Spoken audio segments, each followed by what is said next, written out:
कॉलेजचं नाव बी टाकलं पाहिजे होतं का? नाही त्याच्यात आलंही नसतं असं. येईल ना. मी आता डायरेक्ट तेवढंच नाव आलं फक्त web conference on green catalyst and material chemistry. बस झालं. बस झालं ना. हा मी हे मेल मध्ये टाकते ना. नाही हा मेल मध्ये द्या टाकून तसं.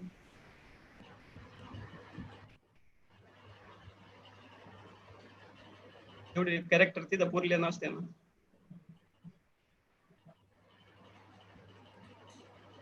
ओके ओके आलंय का? हा हे बघा कॉलेजचं फक्त चालू झालं युट्यूबला एका साईटला चालू झाला मॅडम. लिंक शेअर केली मॅडम. लिंक शेअर केली. ह्याला द्या ना मला. हा याला टाकली फेसबुक आपल्या याला व्हॉट्सअपला. तुम्हाला टाकतं शिंदे सर आवाज येतोय का बघा? झूम चॅटला टाका म्हणजे मी इथूनच कॉपी पेस्ट करेन. कुठे मी यालाच टाकलं डायरेक्ट व्हॉट्सअपला. व्हॉट्सअपला टाकलात ना मला तिकडून. हो हो तुम्हाला घेता येईल ना लगेच.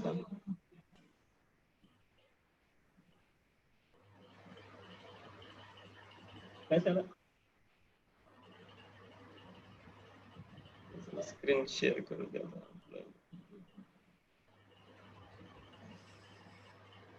हा झूम चॅटला का?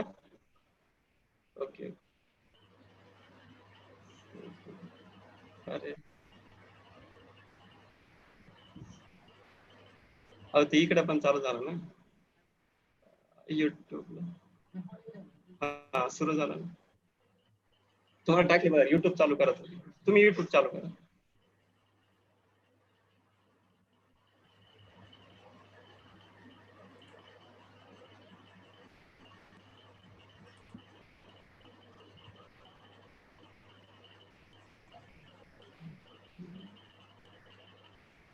आलं ना चालू?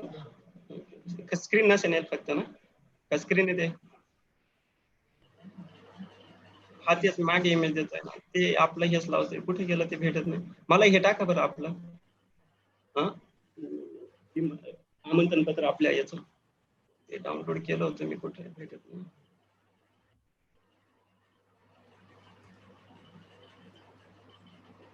आपल्या कॉन्फरन्सचं आमंत्रण पत्र.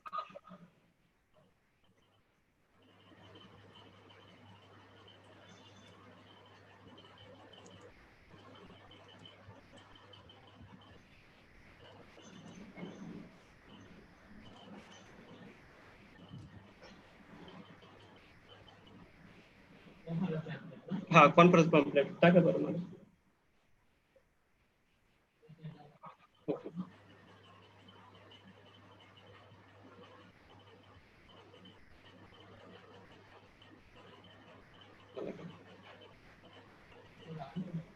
युट्यूबची लिंक कसं आला नाही. झालं का झालं का? मला नाही आलं.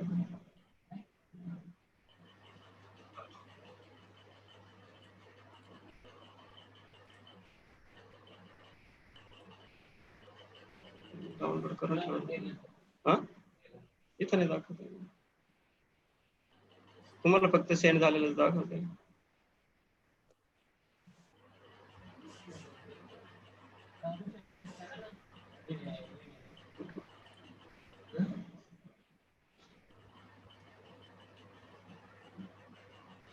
नाही नाही आलं.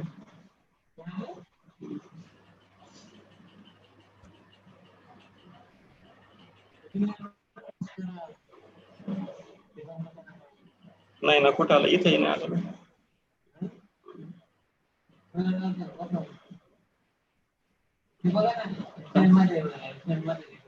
अहो याला नाही व्हॉट्सअपला टाका.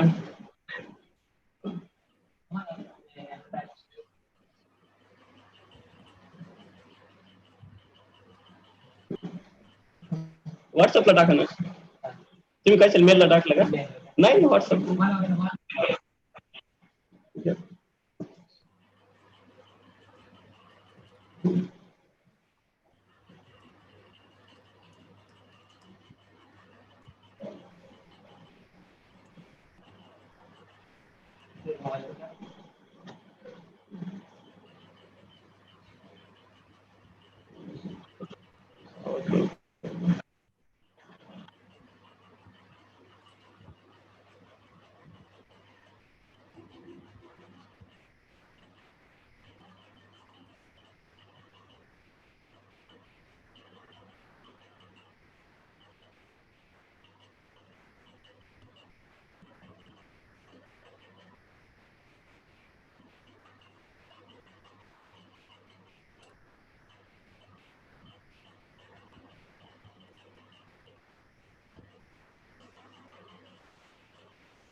नाही नाही चालेल चालेल चालेल. हा ओके ओके आलं आलं सर छान आहे ओके. हेडफोन कुठे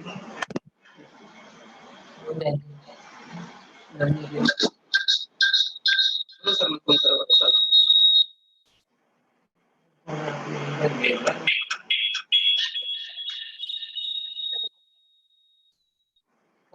मला काय आवडत नाही.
जाधव सर.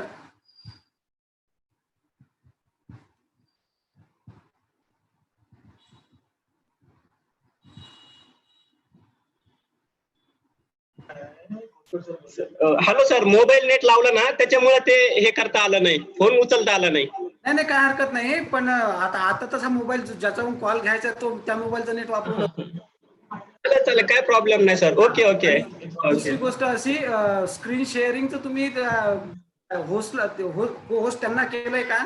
जे गेस्ट नाही, होस्ट मीच आहे होस्ट. हा स्क्रीन करतो.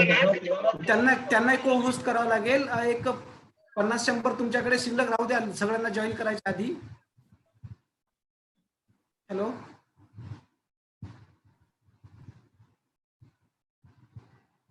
सर, आवाज येतोय?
Sir good morning.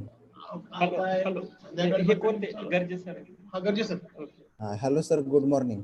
हा सर, गुड मॉर्निंग सर. हा, कोणत्या नावाने आहे सर? शिवराम गर्जे लिहिलेला सर. शिवराम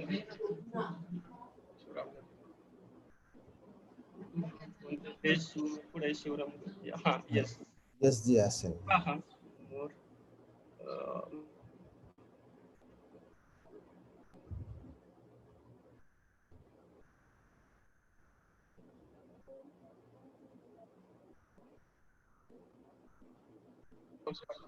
तेच नाही नेट जात आहे ना, ती काय फोन करूया काय कारण नाही. चौधरी मॅडमला सांगा बरं, जे काही कनेक्शन लगेच अनस्टेबल आहे. म्हात्रे मॅडमला फोन करा म्हणा, मला फोन करू नका म्हणा, मला फोन करू नका. म्हात्रे मॅडमला सांगा, ती केव्हाच फोन करते, तर नेट चाललंय.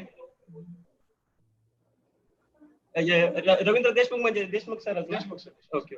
मेक अ को होस्ट.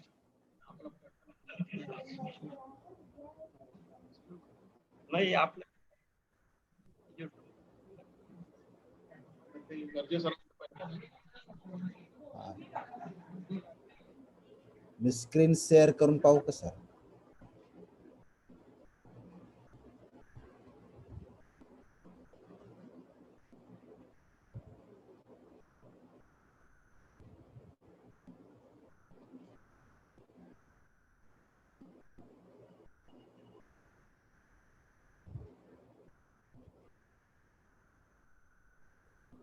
हॅलो सर, हा गरजे सर. हा हॅलो हा, गरजे सर, तुम्हाला को होस्ट केलेलं आहे, तुम्ही शेअर करू शकतात पीपीटी. ओके ओके, मी करतो जरा सर. शेअर करून दाखवा, आपले स्लाइड सरळ ते का बघूया. Yes yes. आली का स्लाइड माझे? थांबा. येस हो, येस सर. येस सर, काय प्रॉब्लेम. मी थोडं जस्ट रन करून पाहतो थोडा. ओके ओके सर, होत आहे. जस्ट स्लाइड करायला सांगा, स्लाइड शो करायला सांगा सर. हे पुढच्या सर स्लाइड शो ही करा सर. ओके ओके सर, होते बरोबर सर. व्हिडिओ काय विचारतो? हरकत नाही, मी लास्ट पर्यंत जाऊन पाहतो. Okay okay.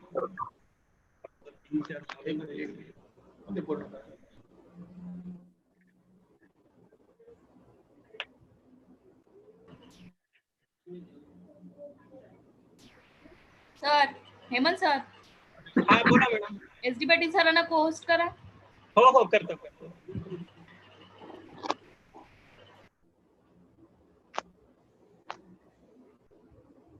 गरजे सर काही व्हिडिओ आहेत का? नाही ना?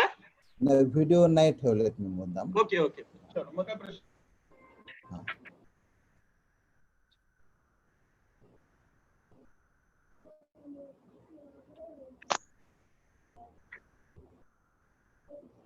हा सर, झालं रन ना व्यवस्थित?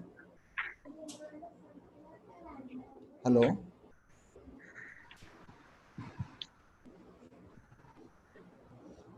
हा सर, मी स्क्रीन शेअरिंग स्टॉप करतो मग.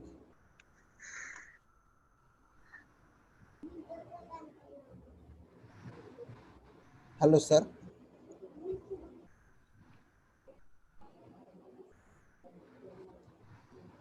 हॅलो.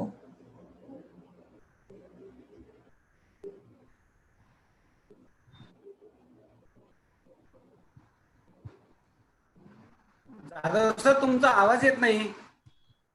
म्हटलं स्क्रीन शेअरिंग मी स्टॉप केली हा आता. थोडस व्हिडिओ ऑफ हे करताय. व्हिडिओ तुमचा आवाज येत नाही. आणि आता येतोय का? युट्यूब लाईव्ह सुरू झालं का? हो हो हो. हो, युट्यूब लाईव्ह सुरू केलं.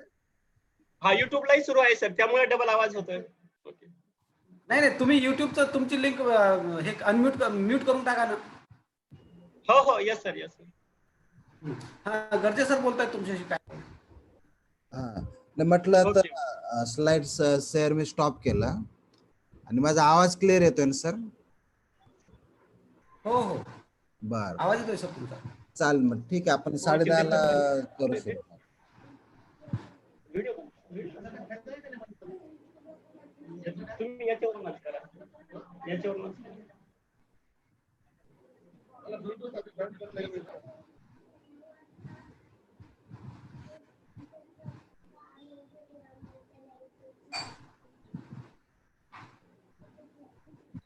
Good morning sir. थोडं सर व्हिडिओ ऑफ करून घ्या. हॅलो. थोडा सर व्हिडिओ ऑफ करा.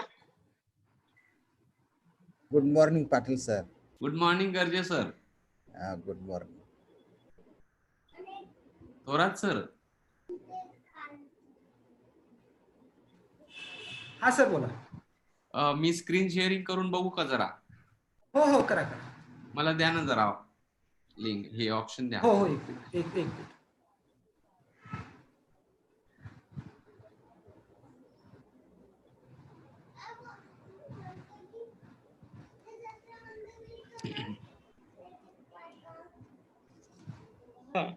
थोड्या पुरतं सर सगळ्यांनी आपण व्हिडिओ वापस ठेवूया स्क्रीन कनेक्ट होईपर्यंत. स्क्रीन शेअर करताय का? चालेल. ओके. शक्यतो सगळ्यांनाच आपण स्क्रीन ऑफ करायला नंतर सांगूया, म्हणजे स्ट्रीमिंग व्यवस्थित होईल. हा नाही, तुम्ही नका जॉईन करू, तुम्ही याच्यावर डायरेक्ट या. याच्यावर नाही, याला कशाला मग आता या जाधव सर, जाधव सर. हा बोला. हो सर. पाटील सरांना को होस्ट करा. हा केलं सर. केलं का? मला स्क्रीन स्टॉप करावं लागेल तेव्हा त्यांची होईल. हा आता करा स्क्रीन शेअर. जाधव सर. नाही झालंय सर अजून. आणि को होस्ट नाही येत अजून तुम्ही. हो यस. हा स्क्रीन शेअर करू शकतात आता पण. हो जाधव सर, स्टँड बाय तुमच्याकडे पण पीपीटी घेऊन ठेवा. हा. सर अजून नाही होत आहे. होस्ट डिसेबल्ड हे अटेंडिंग. का सर तुम्हाला? हो सर, तुमचं सर.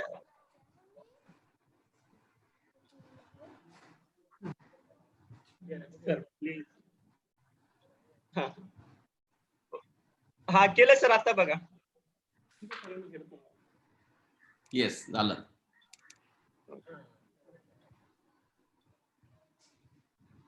हो हो.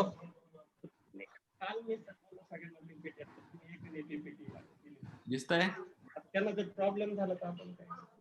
सर? दिसतंय का सर? सर ते स्लाइड व्ह्यू करा हा त्याला. हा, ओके ओके. दिसतंय ना? जरा एक फक्त व्हिडिओचं बघतो. ठीक आहे.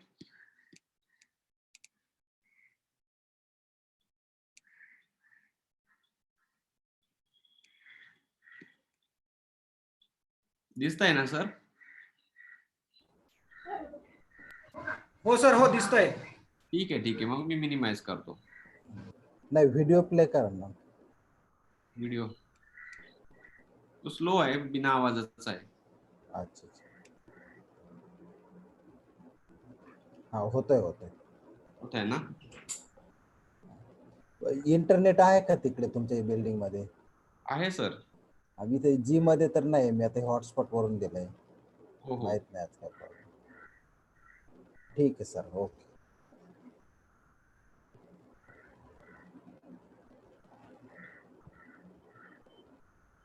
ठीक आहे सर, माझं झालंय. मी आता जरा व्हिडिओ ऑफ करतो माझा.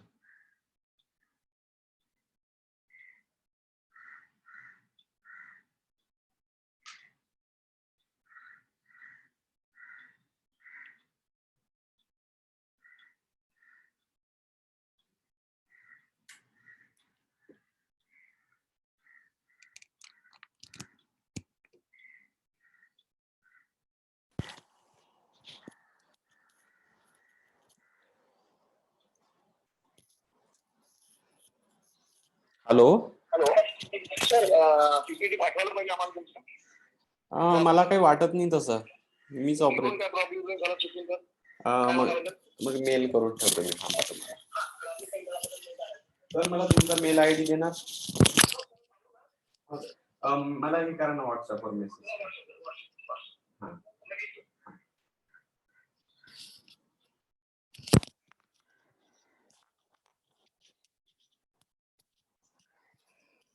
Hello Garje sir. हा सर. माझा आवाज क्लिअर येतोय? हा, एकदम स्पष्ट. हा, माझा तुमचं पण स्पष्ट येतो. मी हेडफोन लावलेत. अच्छा.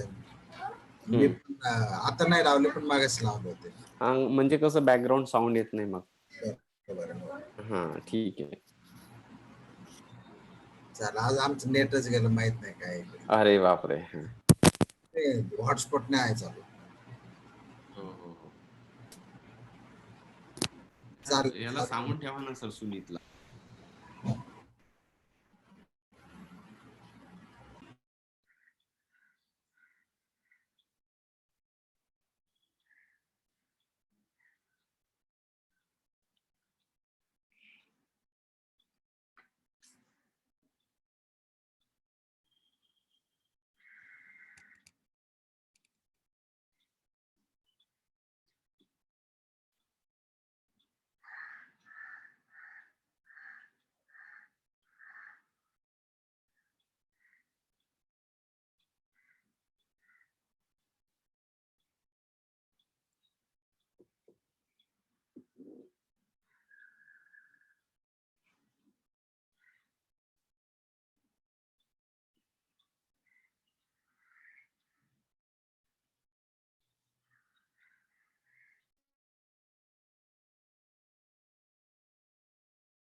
Jadhav sir, yes sir. जे युट्यूबवर बघतात की नाही, हा हा हा. त्यांना एक इन्स्ट्रक्शन देऊन टाकाल की तुमचं नाव, कॉलेजचं नाव, पोस्ट, ईमेल आयडी आणि ते सगळं डिटेल त्या चॅटमध्ये टाकाल म्हणा. ओके ओके, चालेल चालेल, करतो सर. त्यांना सर्टिफिकेट पाठवलाय सर तसा. हो हो. मेल मध्ये मेन्शन केलंय मी त्यांना, चॅटबॉक्स मध्ये त्यांचा नेम आणि मेल हा आयडी हा. सांगितलंय. काही ऑनलाईन ऑन टाइम जॉईन होतील ना मॅडम, त्यासाठी म्हणतोय. हा, ऑनलाईन साठीच आपल्या युट्यूब लाईव्हला ना. हा नाही, हा, काही लोक ऑन टाइम जॉईन होऊ शकतात ना. हा, तरी युट्यूब लाईव्हच्या चॅट मध्ये पुन्हा टाकून द्या सर.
वीडियो ऑफ रखिए मैडम, वीडियो ऑफ रखिए.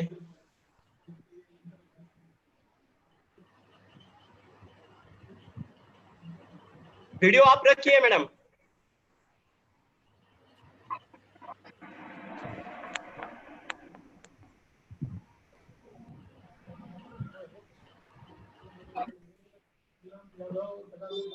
वीडियो वीडियो ऑफ रखिए मैडम.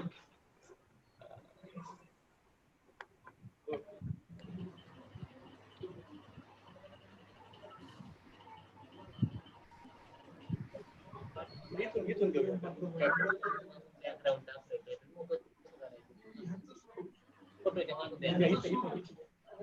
सर चहा घ्या ना.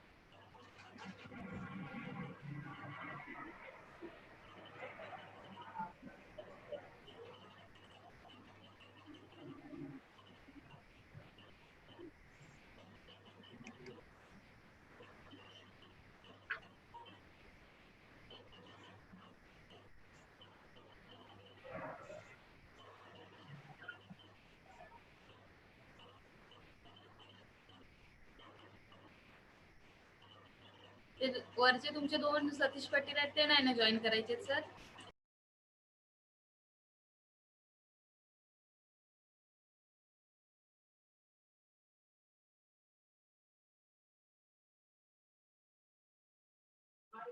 नीलम मॅडम इन करा बाकीच्यांना जे दिसत आहेत ते.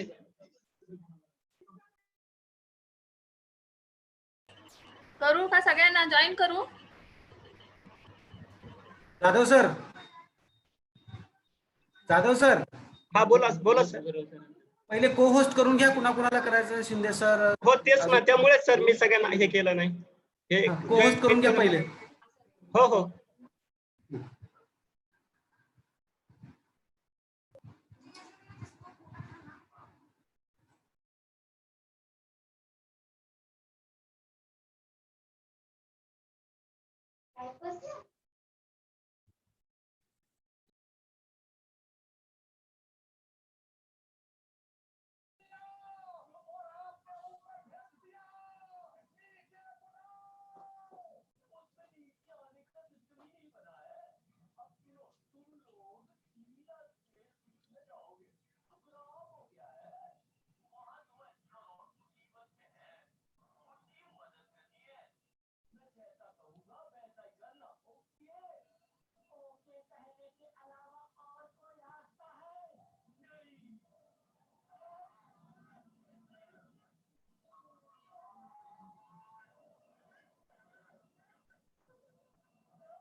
साडेनऊ AM म्हणते.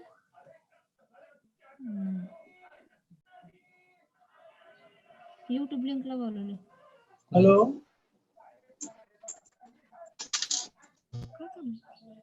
थोरात सर, परबत सर वेट करतायत बाहेर.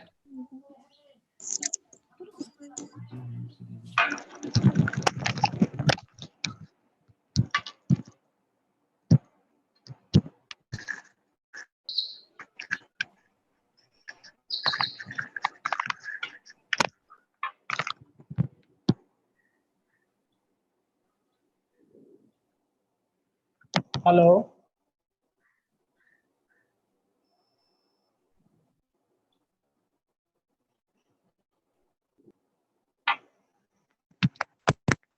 हॅलो.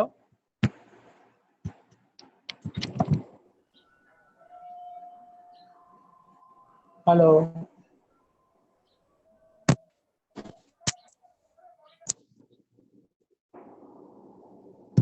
हॅलो. हा सर, येतोय आवाज. हा येतोय ना. हा हा. ओके आले ओके. का परबत आले?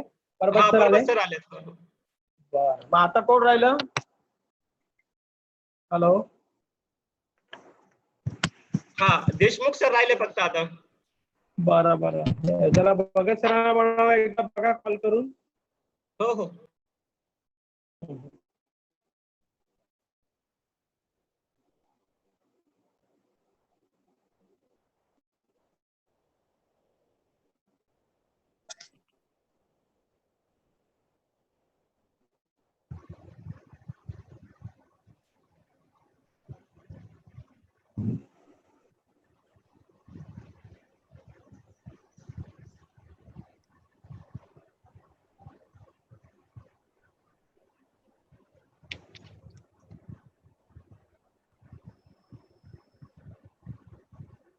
Hello.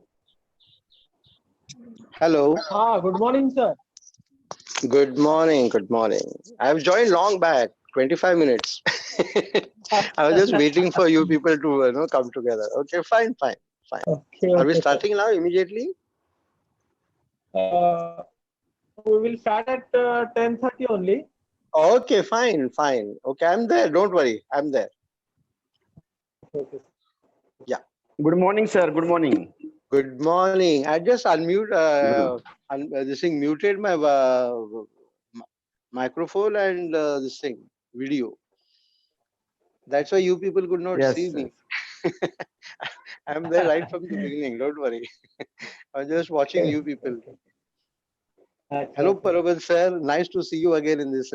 Hello, sir. Good morning. Good morning. Nice to see you Morning, again. sir. I said. Good morning sir. Okay. Thank you, sir. Good morning. Patil sir कसे आहात? मजेत खूप दिवसांनी दर्शन होतंय. आता असंच म्हणायचं ना, वेबिनार मुळे. गुरु sir good morning. Good morning. गरजे सर पण आलेत मला वाटतं ना. गुड मॉर्निंग गरजे सर पण आहेत. Oh yes, so nice.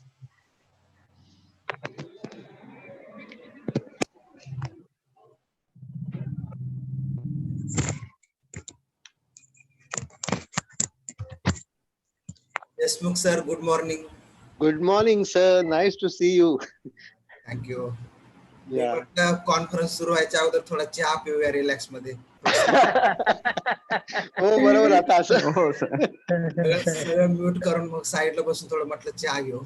हो आता असं एकमेकांच्या कंपनीमध्ये थोडं चहा पाणी Parbat sir good morning. Good morning sir. Good morning. Good morning. या सगळ्या लॉकडाऊन मुळे हे सगळं मिस करावं लागतंय हो आपल्याला.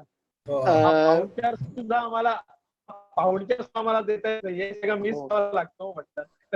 नाही पण ऑनलाईन चहा पाण्याचा पण आनंद घेता येतो ना कधीतरी, असा वेगळा एक्सपिरियन्स. बरं.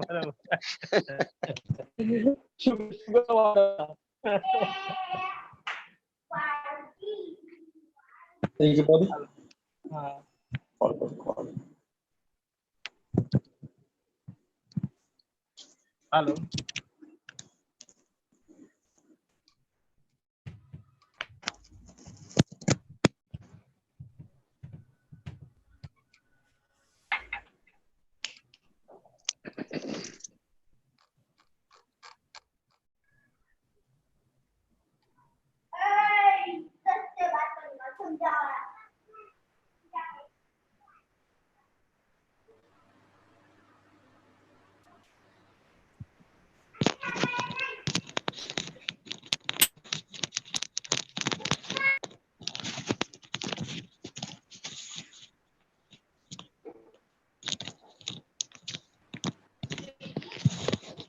झोपला.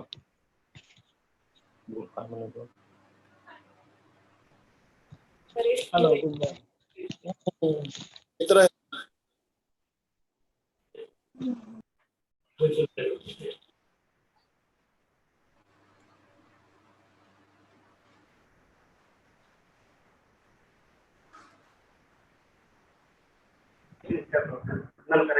आवाज काय येत मला कळत नाही.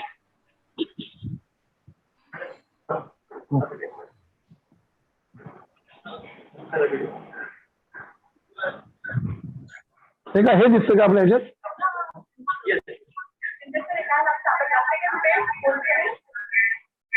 मध्ये कॉल केला तर काय होईल?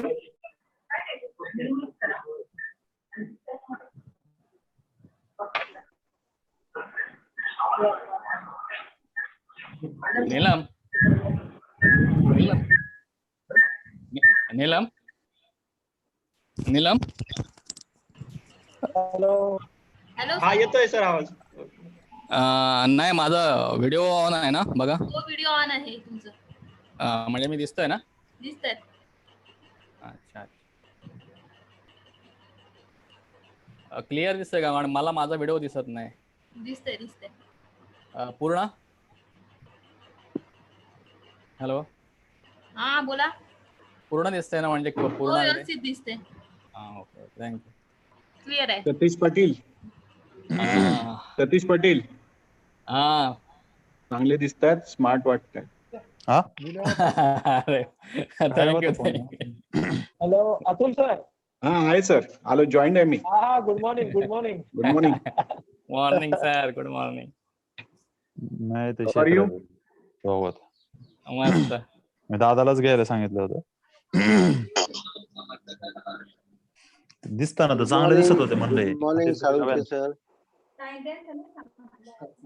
कचाटे हॅलो. कच्चे एक दोन दिवस राहू दे ना. हॅलो प्राचार्य अतुल साळुंखे सर आहेत ना? Hi sir. Good morning sir. So good morning. So nice to see you on this. Satish Patil sir, good morning. Same to you sir. Good morning. Good morning. Hello. All the best for your conference. Thank you. Sir me Satish me video बंद करतो आणि audio पण, कारण ते disturbance होतं ना मग. Okay. Thank you very much for joining. Mummy झालाय.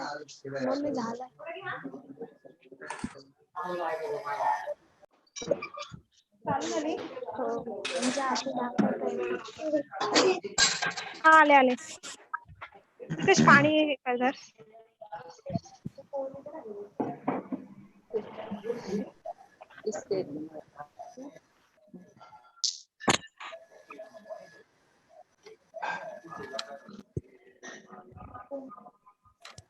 खुईच्या जवळ देऊ नको बरं.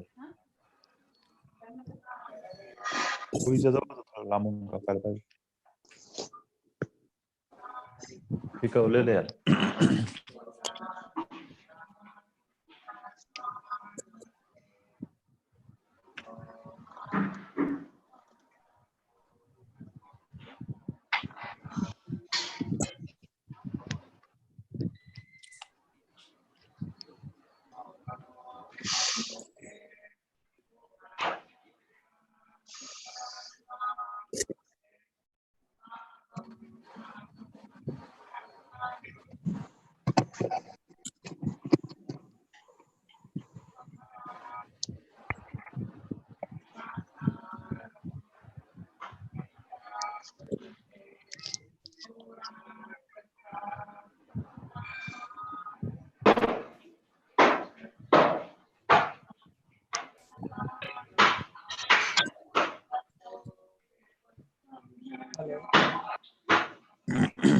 हॅलो हॅलो हा हॅलो हेमंत 2 मिनिटं नको 10 मिनिट हेमंत हॅलो हेमंत हा यस सर बोला हो. हा हा हा म्हटलं नाही बाकी म्हटलं हळूहळू आता इतर पार्टिसिपेंट्सना पण इन करून घ्यायचं ते वेळेतलं बघा. हो चालू केलं sir. Students MSc students BSc students असे दोन्ही होईल. डायरेक्ट आता ऑटो केला सर म्हणजे एकत्र. ओके ओके ओके ओके युट्यूबचं दिलंय का? हॅलो 10:15 झालेत म्हटलं. चालू करायचं का?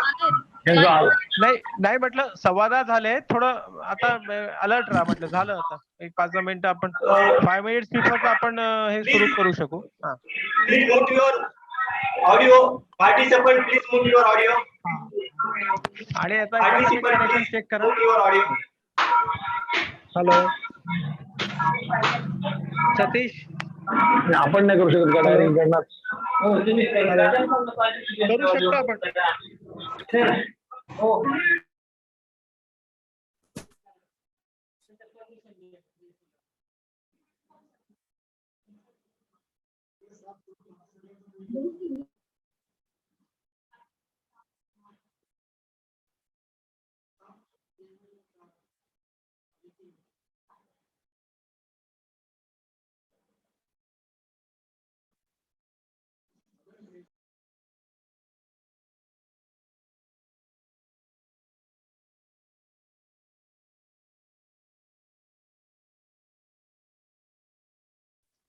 नीलम hello hello Jadhav sir hello हा यस सर बोला सर. हा तुम्ही TYच्या ग्रुपवरती युट्यूब लिंक शेअर केली? हा यस लिंक शेअर केलेली आहे सर. TYच्या ग्रुपवर आता हा MSCच्या ग्रुपला शेअर केलेली आहे. आणि TYच्या पण ना? हो हो ओके ओके थँक्यू. हा सर गुरु सर प्रिन्सिपल सर चालू करायचं? नाही थोडा वेळ थांबा. हो बोला सर. 10:30 वाजता आहे यस टायमिंग सर आपलं. केले. हा बघतो बघ.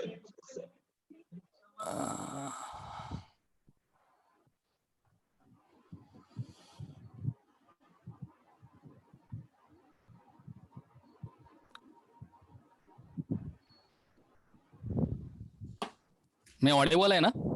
हॅलो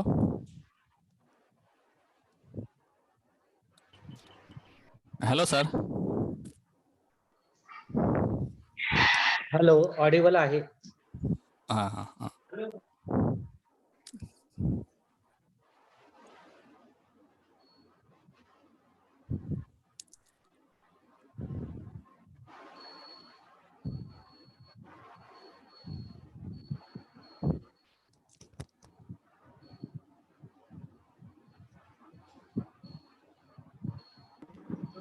हॅलो हा सर.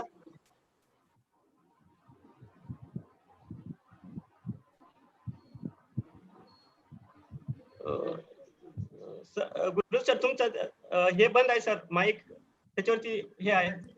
हा क्लिक करा ते फक्त. हा मी काय ओके म्हणतो. Sir okay sir. हॅलो हा नॅशनल अँथमचं म्हटलं. हा यस सर. नॅशनल अँथम व्यवस्थित ते केलंय ना? Yes sir. ऑडिओ फक्त. हो ऑडिओ घेतलेला आहे सर. हा तो वेळेवर बरोबर झाला पाहिजे एवढं बघा. करायचं रन मग चालू करायचं. नाही वेलकम. 5 मिनिटं थांबा. 5 मिनिटं थांबा अजून. आणि टोटल जरा बघा स्कोर किती आपला एकूण इन किती झाले बघा. मॅक्सिमम झाले असतील तर मग काय 5 मिनिटं आधी आपण सुरू करू शकू. तेवढे मिळतील आपल्याला जास्त. बाकी सगळे रिसोर्स पर्सन्स आहेत. सगळे आहेत. गेस्ट पण आलेले आहेत. सर हॅलो गुरु सर हा 89 पार्टिसिपंट फक्त जॉईन झालेत. हो हो हो, मी म्हणूनच त्यांना मगाशी कमी होता नाही नाही, आता जेही येत आहे ना त्यांना सगळ्यांना जॉईन करत राहा पटापट. जोही को होस्ट आहे ना त्याने जॉईन करून घ्या त्यांना. हा नाही, म्हणून मी 5-1 मिनिटात मोस्टली जाईल, स्टोर होईल भरपूर. फक्त ते हॅलो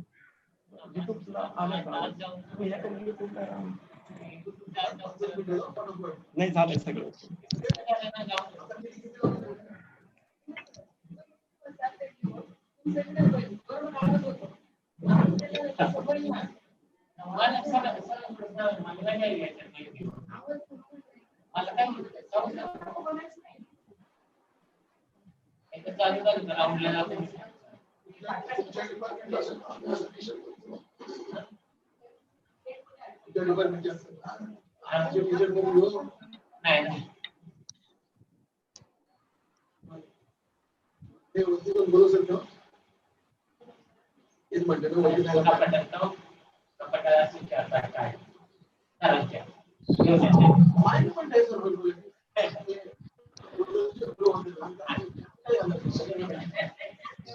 इकडे घेऊन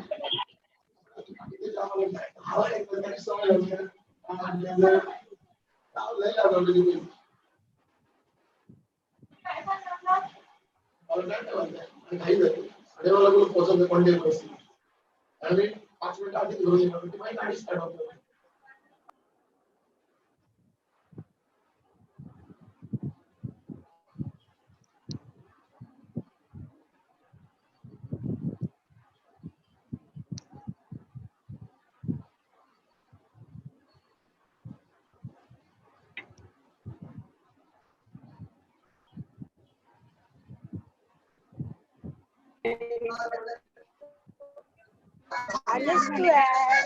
हे बघ, पण दिसत नाही ते.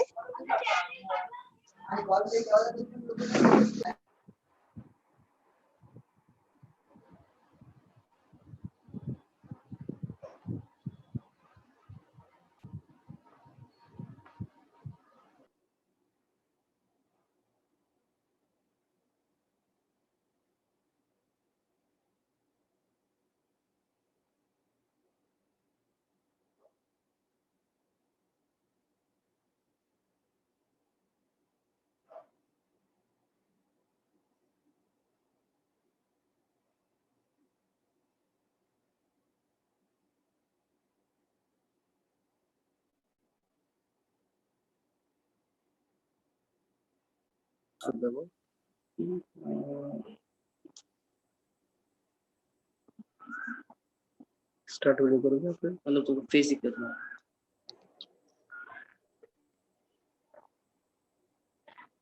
अलाव करू दे. अंतम चालू करूया. Hello sir. हा सर, अंतम चालू करूया. Satish, hello Satish. Hello sir. हा म्हटलं तयारी. हा बोला, अंतम चालू करूया का? नाही नाही, वेलकम केलं ना सगळ्यांना. वेलकम वेलकम केलं. जरा हा काय करू वेलकम. नका सर, काय करू नका. ओके, मग तुम्हाला स्क्रीनवर घेऊ का? कोणाला? हा okay. Participant please mute your audio and video. Please participant please mute your audio and video. I request to all participants please mute your audio and video. Program will be start within 5 minutes. I request to all participants please mute your audio and video.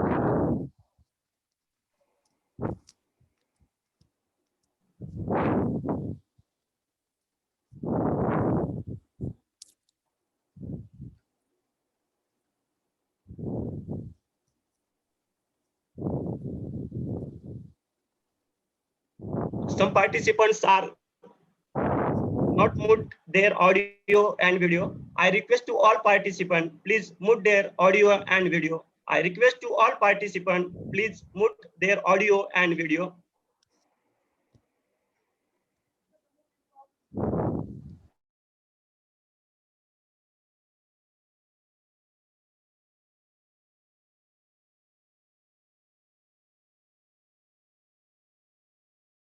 Satish Patil sir, welcome घ्यायचं आहे.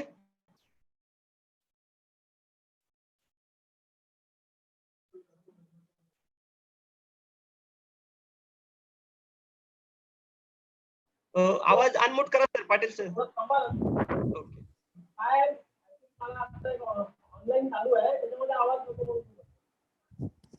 Hello, am I audible? Yes, yes.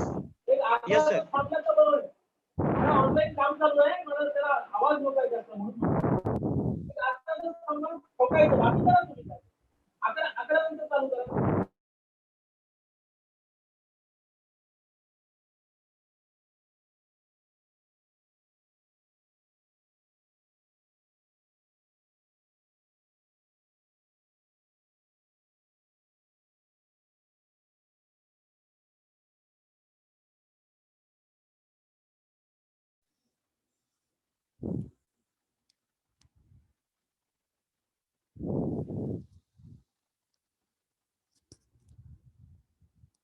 Hello.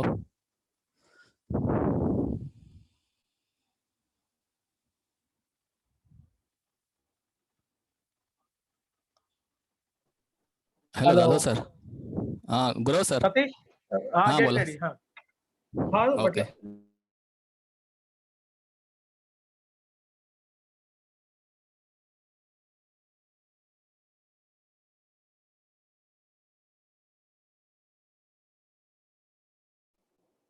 Hello.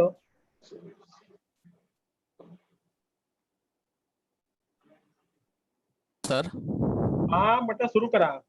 Okay. Hello. Hello and welcome. Honorable Chief Guest, present excellencies, and all teacher participants present here from all over India. On behalf of Kokon Education Society's Anandibai Pradhan Science College, Nagotne, I am Dr. Satish. Welcome everyone to this national level web conference on green catalysis and material chemistry, organized by IQAC and Department of Chemistry. Thank you for taking time out and being here today. Now, I am requesting all participants to stand for the national anthem.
May I now request Dr. Dinesh Bhagat sir, who is IPSC coordinator and head Department of Chemistry of our college and also a convener of this web conference, to brief about this national web conference. It's over to you, Bhagat sir. Good morning, Your Excellencies, distinguished delegates, ladies and gentlemen. It gives me immense pleasure to extend you one and all a warm welcome on behalf of this one-day national level web conference organized by Internal Quality Assurance Cell and Department of Chemistry of Konkan Education Society's Anandibai Pradhan Science College, Nagodne. On this occasion, I would like to congratulate and thankful to all the registered delegates to make this event successful. Out of total 1100 registration, 920 registration are from Maharashtra, 4 registration are from abroad, and remaining registrations are from non-Maharashtrian. Being head of Department of Chemistry, I would like to share profile of my department. It starts in 1992 with UG course only, and then it started PG course MSc Organic Chemistry in the academic year 2007 and 8. One of the major highlight of my department is that its UG strength is maintained 100 plus every year for last 20 years, and very few colleges in the history of University of Mumbai can do so. Our ex-student, Ms. Jyoti Agrawal, stood third, and Ms. Lalita Palimkar stood second at the TYBSC University merit list. And this is only because of quality efforts taken by my faculty members. So far, 12 faculty members are appointed for this particular job. Out of that, 4 are net and set, 6 are PhD, 5 are pursuing PhD, and I hope that in next 3-4 years, my all departments will be fulfilled with the PhD degrees. With such extended cooperation and support from my dear staff members, Department of Chemistry is organizing this national web conference on green catalysis and material science, where green in chemistry used to provide use of reagents, chemicals, processes that are eco-friendly, reusable, recyclable, minimum waste production, and avoid using toxic and hazardous material or reagent. Catalysis is a simple substance that increases a rate of chemical reactions without itself undergoing any permanent chemical change. Thus, catalysis is one of the fundamental pillars of green chemistry that designs the chemical products and processes that reduces or eliminates the use and generation of hazardous substances which may be really dangerous to the animals and its environment. Now, what is material science? It is a science of materials of various categories which makes our life sophisticated. Right from polymer chair, you sitting in it, a metal ball pen used to write, a concrete that made your buildings, you live in it, a road materials, the road and highways are prepared from it, you drive your cars, you walk on it. So all those materials are really a part of our life. That is why we chosen this particular theme for our conference. To explain all those terminologies, in brief, we have with us the distinguished speaker, scientists.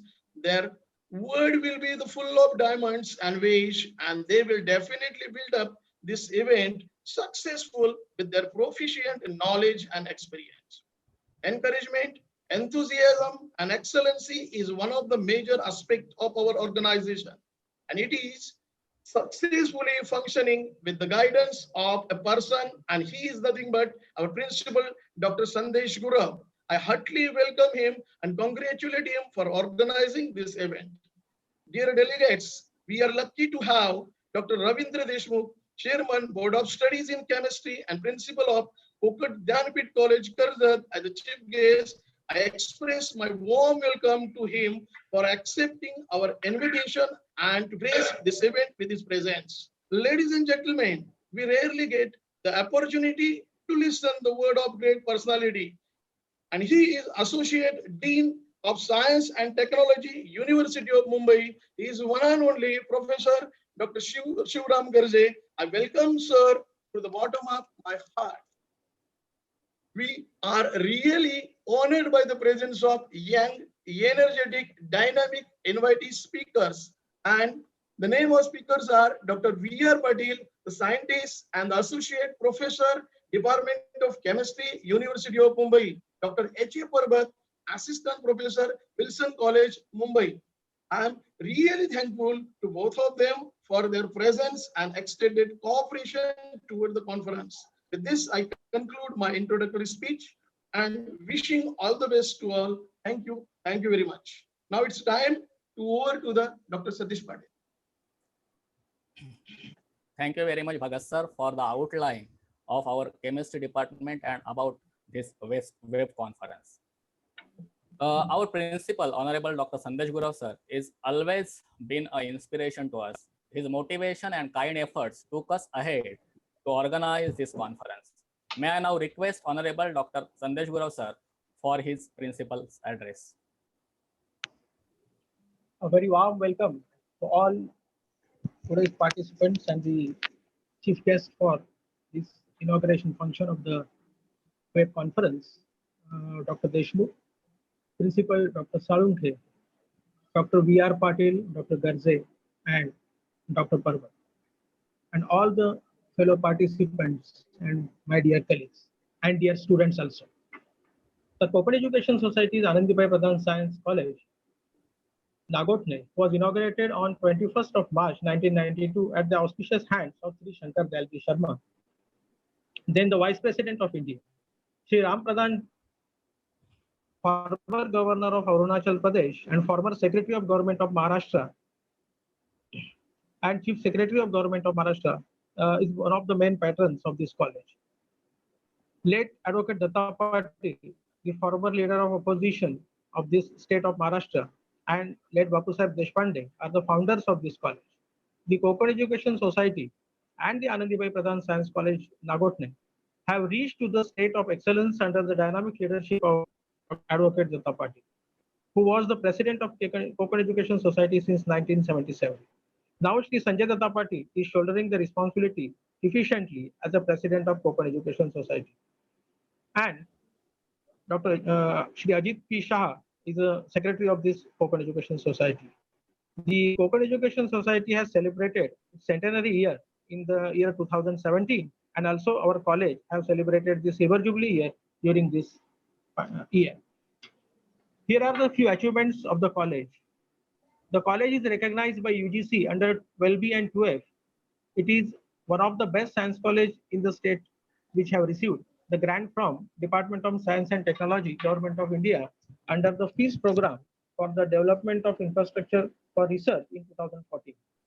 It has highly qualified faculties, as mentioned by Dr. Dinesh Bhagat. 9 out of 14 are the PhD, and remaining are pursuing PhD. Our lab assistant is also even a PhD holder. Due to this strong research background, the college is nominated to maintain 2 natural ambient air pollution monitoring points in the MIDC area near Dhata, Taluka Roha.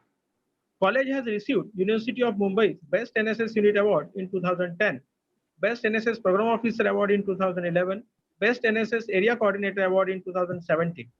The college has won University Gold Medal in fencing in 2010, Silver Medal in water polo, and consecutively for the last 3 years, 2017, 18, and 19. Half of the Kabaddi team and the water polo team of University of Mumbai has the participating students of our college. The college has successfully undergone the NAC accreditation process for the 3 cycles and got the B+ grade. Our internal quality assurance cell, Women Development Cell, Department of Lifelong Learning and Extension, National Service Scheme, Sports, and the Career Guidance and Placement cells are very active, and they organize mock interviews, industrial visits, and training programs, workshops for the students so that they get proper exposure to the industry, and this leads to the best placements for the students. Today's national conference on green catalysis and material chemistry will also be a resourceful trip for this fraternity, and it will give the very encouraging study of this chemistry for this TY and MSc students. So I would like to give my best wishes to all my participants, and I will now hand over this mic to Dr. Satish Patil. Thank you. Thank you. Thank you very much, sir, for sharing information and achievements of our college and about our Kopan Education Society in brief with the participants. Thanks again for your valuable words. Friends, today we have with us Honorable Dr. Ravindra Deshmukh, sir, as a chief guest for the inaugural function of this web conference. I feel privileged to welcome you, sir. Let me take this opportunity to introduce him before you. Presently, he is working as a principal at Kokan Ganpit's Karzat College of Arts, Science and Commerce, Karzat. He is Associate Dean of the Faculty of Science and Technology and Chairman Board of Studies of Chemistry, University of Mumbai. Sir is also a Chairman of Unfair Means Inquiry Committee of the University of Mumbai. He is a member or convener of the various syllabus committees of chemistry from FYBSc to MSc for past 18 years. Presently, he is convener of the syllabus revision committee for FYBSc, SYBSc and MSc. Sir has helped the university administration to coordinate the thesis section and also to conduct PET exam, and in the drafting of various ordinances of UG and PG admissions and for the thesis section. His area of research are coordination chemistry, chemistry education, and small scale chemistry.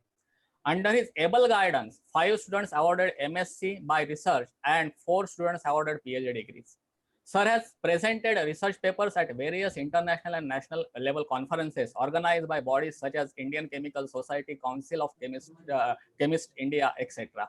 Sir has published 15 research papers, conducted more than 10 workshops and delivered lectures on microscale and green chemistry at various colleges and UGC refresher courses. Sir introduced a hydrogen sulfide free scheme of inorganic qualitative analysis at undergraduate level for FYBSc and SYBSc. He likes to conduct 3 to 4 days residential workshop for TYBSc students of Raigad district and gives them opportunity to interact with experts from BARC, TIFR, IIT, ICT Mumbai on concept in chemistry and preparation for university examination. Sir always teach his student and also the teachers to make the laboratories exercises cost effective.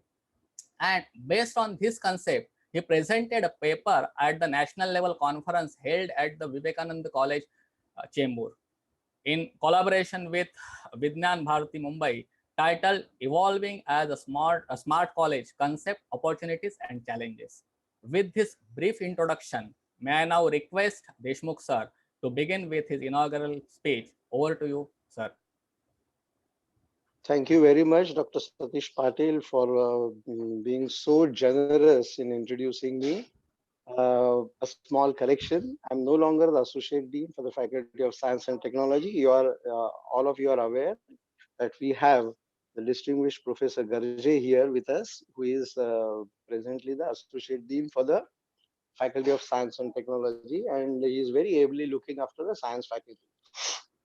Having said this, let me really sincerely appreciate the efforts taken by your college, the Anandibai Pradhan College, and the initiative taken by the principal of your college, well supported by the management, in conducting this webinar.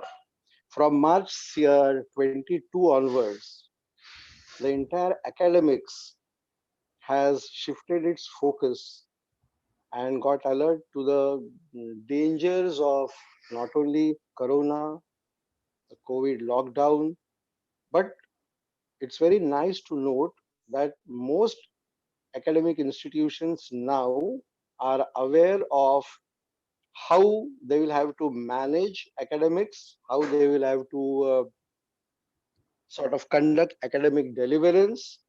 And this is a very welcome feature in a sense that this webinar is being arranged. Series of webinars are being arranged by colleges, not only in the high profile city colleges, but also colleges away from the city in rural regions, far away, wherein often there was the fear of connectivity that was expressed. And till 16th of March, we practically were almost completely unaware, we can say, about this concept of arranging webinars. And now from 16th March to 27th of May, each one of us must have participated in numerous such webinars. And so therefore it goes on to show how academics can face challenges, how academics can work out solutions, how academics can ensure that whatever the difficulties come, we are always there, we can find solutions, we can overcome them, and we care for our job.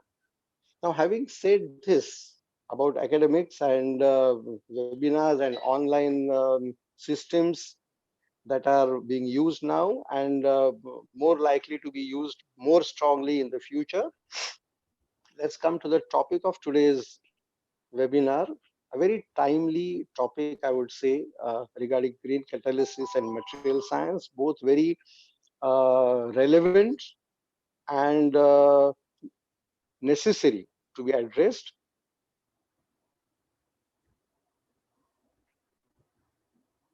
The entire concept of green chemistry got introduced somewhere in the late 80s.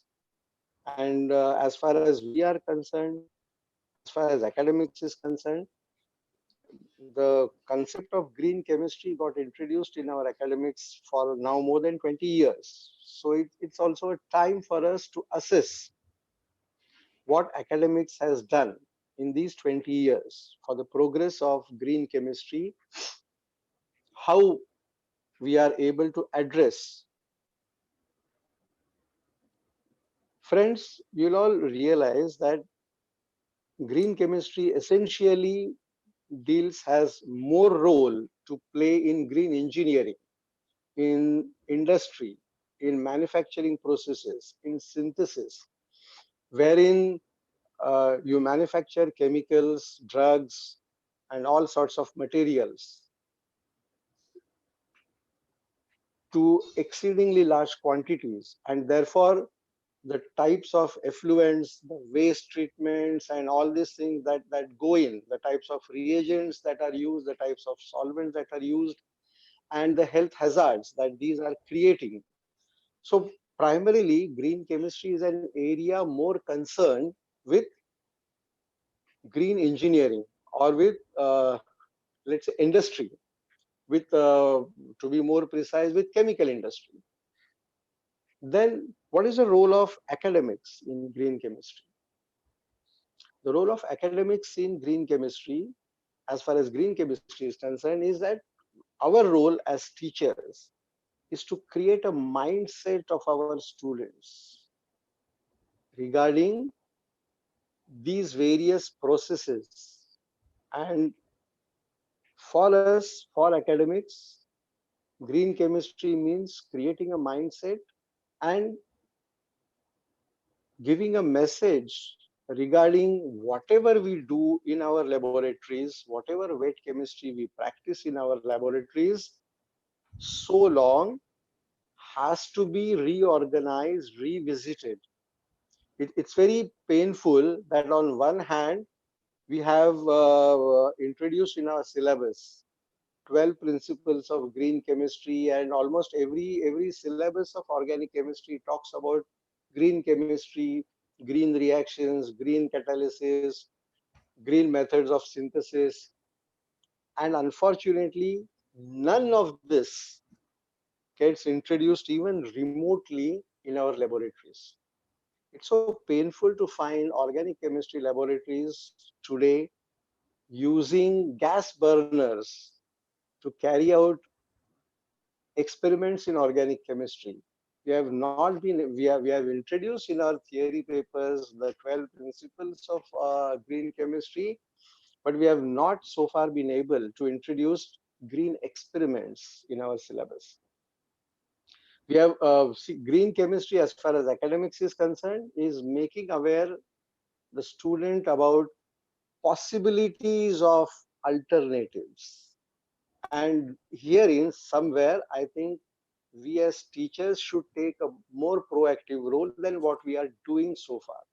It's 20 years now, almost more than 20 years, that green chemistry is introduced in our syllabus.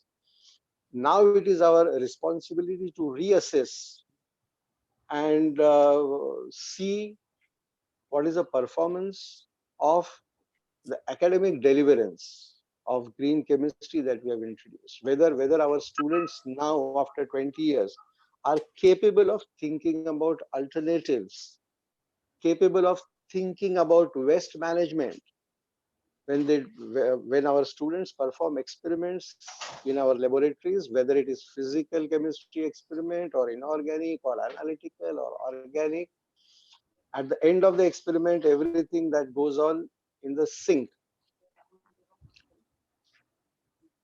And the way we assess our students for their practical performance, for their skills, the way we assess them has to be revisited in the light of green chemistry. If we are really concerned about taking green chemistry to the students, this age-old logic of assessing, giving marks to a synthesis procedure wherein the amount of product obtained or wherein the quality of the product obtained.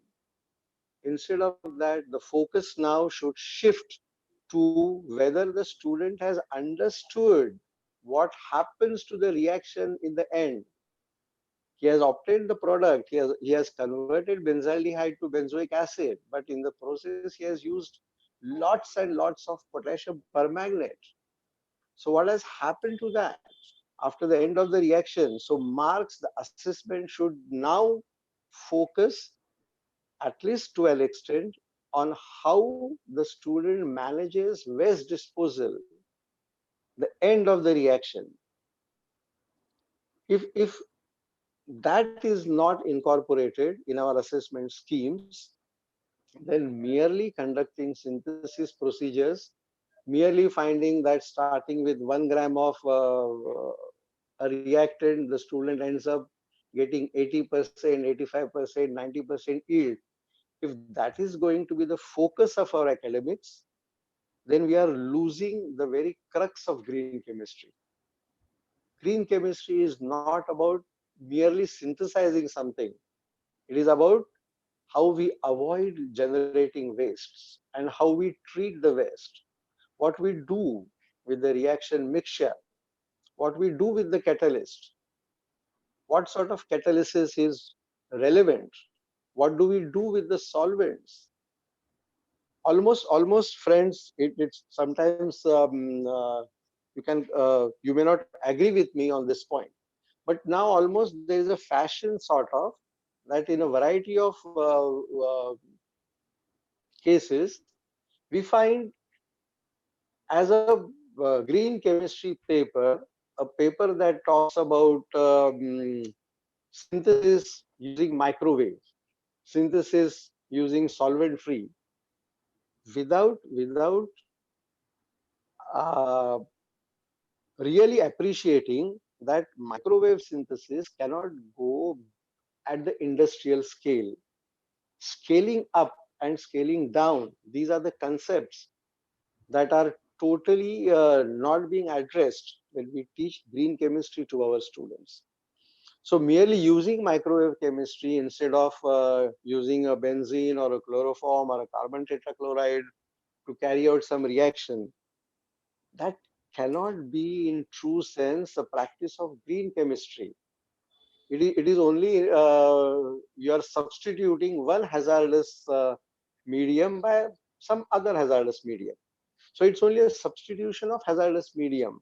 That cannot be in the true sense practice of green chemistry. Practice of green chemistry would come only when there is a mindset that is alert. See, when an electrician comes to our house, we check his certificate, whether he is qualified to do the electrician job in our house. But when we ask somebody to synthesize some chemical, we are not bothered about whether he is aware of what sort of wastes will be generated, what sort of hazards, or what will be the toxic effect. We are not really very careful about introducing in our syllabus a course on toxicology, for example. Mind you, friends, the entire idea of green chemistry, this entire sort of shift from conventional chemistry to green chemistry started with an accident of a personal nature. Professor John Warner, who is a spearhead along with Professor Paul Anastas in the area of green chemistry, had a personal tragedy. He was an organic chemist into synthesis of variety of drugs and all sorts of chemicals and things like that. And he lost his own son due to a faulty synthesis of one of his products. That personal tragedy set him thinking about what should be done. And so therefore, this mindset is important. It is not important that what sort of chemicals, whether you are replacing chloroform with alcohol, or whether you are replacing alcohol with water, or safe solvents, atom economy, all sorts of 12 principles. Let these 12 principles not remain as a 4-mark or 5-mark question in the syllabus. That way, the student may by heart 12 principles, but he will never understand the very essence of green chemistry. Green chemistry is a mindset that makes the student think about alternatives, about the role of every given reagent and chemical that is being used in his experiment. So therefore, unless and until he is aware of the toxicological effect, we tend to use these terms very loosely. For example, we all talk about, when we talk about environmental pollution, we talk about heavy metals, we talk about toxicity. These are two of perhaps the most I'll say inefficiently used terms, inefficiently used concepts in our academic deliverance. So we have to revisit, we have to understand what heavy metals are, or whether the term is really relevant. If it is not relevant, it should be kept out, it should be replaced. When we talk about toxicity, we just say that this element is toxic, that element is toxic. And this is the most erroneous way to deal with this concept of toxicity. Friends, most elements in their native state, except the radioactive ones, are non-toxic. Their compounds are toxic, and therefore the proper context of talking about toxicology is very important. Our syllabus now should think about making the student aware about what toxicity means. When water is taken in too large quantities, it can be toxic. You have innumerable compounds of carbon which are carcinogenic, but for that we don't say that carbon is toxic. We have innumerable compounds that the same carbon atom gives us for saving lives. Let us not forget that the most toxic, most let's say venomous of substances is a botulinum that caused the botulism sort of disease. Microscopic quantities of this substance can cause death, is fatal. But this botulinum is not synthesized by man, it is a natural product. Whereas synthesis can give you a variety of life-saving drugs, life-saving chemicals. So the focus on green chemistry, the perspective of green chemistry must be very carefully and neatly addressed. And therefore, I would suggest that we chemists, we teachers, do something about it, come together, revise our concepts, our ideas, and reassess the extent to which we have been able to deliver on green chemistry to our students. Then we can say that I'm absolutely certain that all the speakers of today, Professor Garje, Professor Patil, Professor Parbat, they have done excellent work in this area in variety of ways. And so they will be able to guide us more on these areas. So with this, I would not like to extend myself and tax the listeners and take their valuable time for participating in this green chemistry, green catalysis and material science webinar. I'm absolutely certain that by the end of the day, all the participants would take with them some more meaningful ideas regarding green catalysis and material science. Once again, I congratulate Anandibai Pradhan College, the principal of Anandibai Pradhan College, my dear friend Professor Atul Salunke, and of course Satish Patil. I cannot forget, a charming face, a very young and talented teacher that we have amongst us, and the head of the department of Anandibai Pradhan College, Professor Dinesh Bhagat, who was tirelessly working so that this webinar could be arranged. I congratulate all of you. I express sincere thanks for considering me worthwhile to be invited to inaugurate this workshop, this webinar on green catalysis and material science. And so wishing all the best and a great success to this webinar. Thank you. Thank all of you. And I am very sorry, sir, for the mistake made from my side while briefing your biodata. And thank you very much, Deshmukh sir, for giving your valuable insights on green chemistry. We love to listen you always. You have nicely explained the role of academics on green chemistry. And we always bless with your presence and valuable guidance at every occasion. Thank you very much, sir. Thank you, sir. Now it's my honor to welcome Professor Dr. Shivram Garje for his keynote address. I take this opportunity to introduce him. Professor Garje has completed his PhD in organometallic chemistry from BARC and postdoc in nanomaterials from University of Manchester, United Kingdom with Professor Paul O'Brien. Presently, he is working as a professor Department of Chemistry, University of Mumbai. He has worked as a member of syllabus committee at UG and PG level, RRC and BOS, and presently working as Associate Dean of Science and Technology.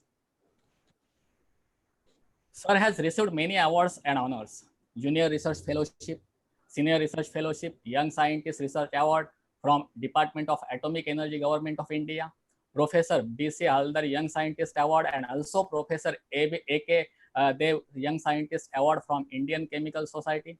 He is honored with Boys Cast Fellowship from Department of Science and Technology, Government of India. Sir also received Performance-Based Incentive Award from University of Mumbai.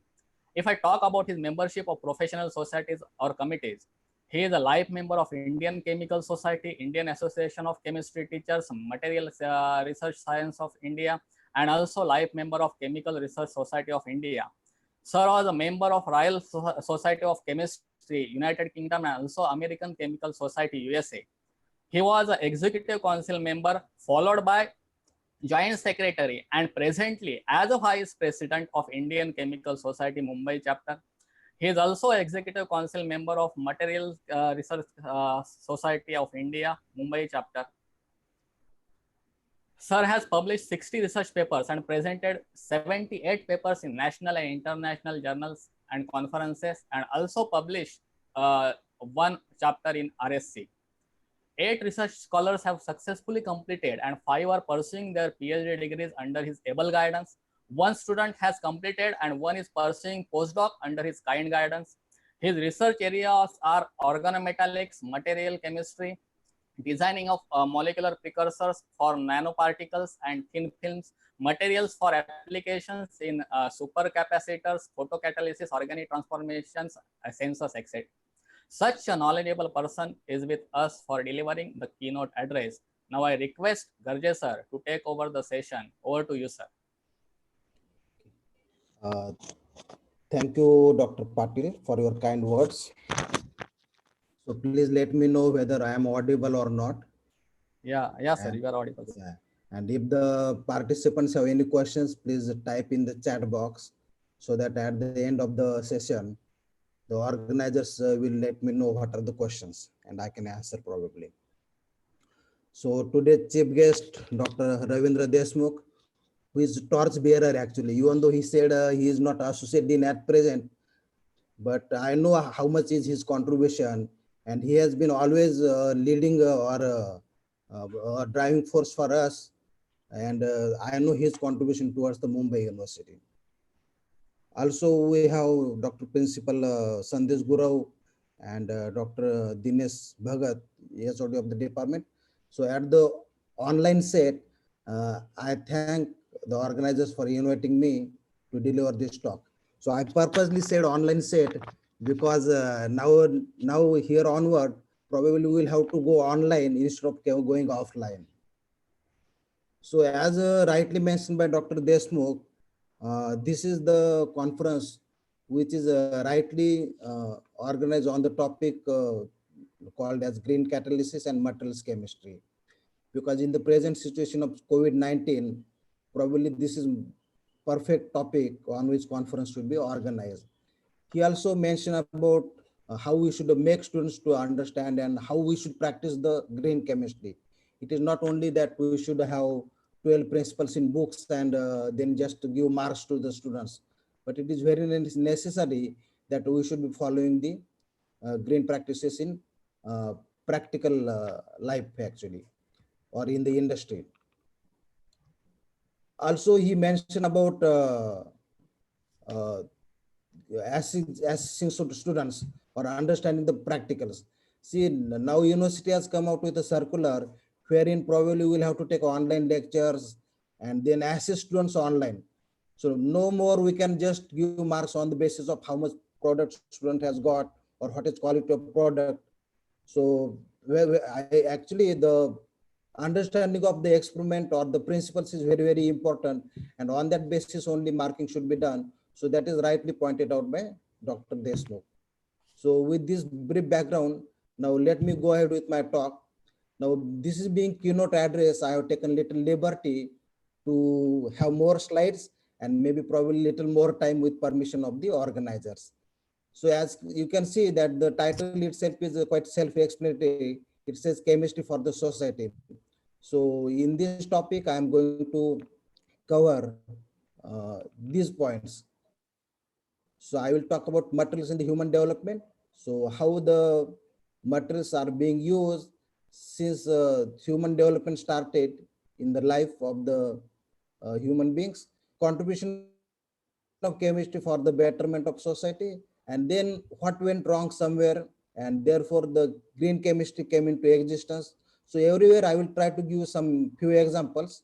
And at the end, I am going to give more focus on what is called as green nanotechnology, which is an emerging area.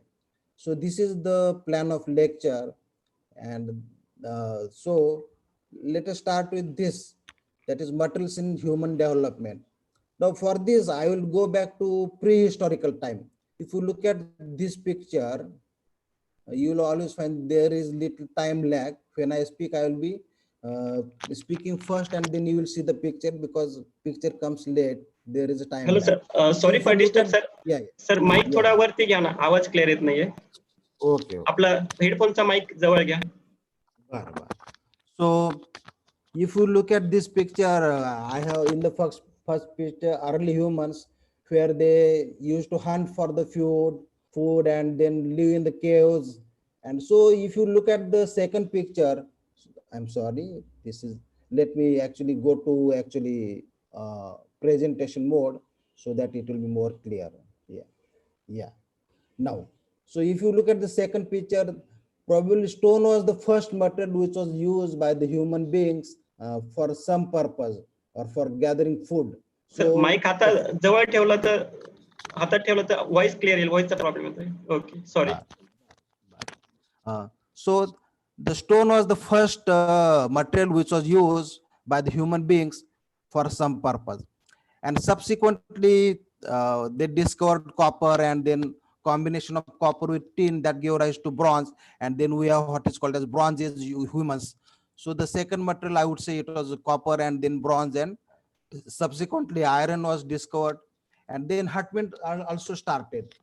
So you can see that in the fourth picture here, we have some hutments coming up. And so based on this, so maybe you can follow my cursor.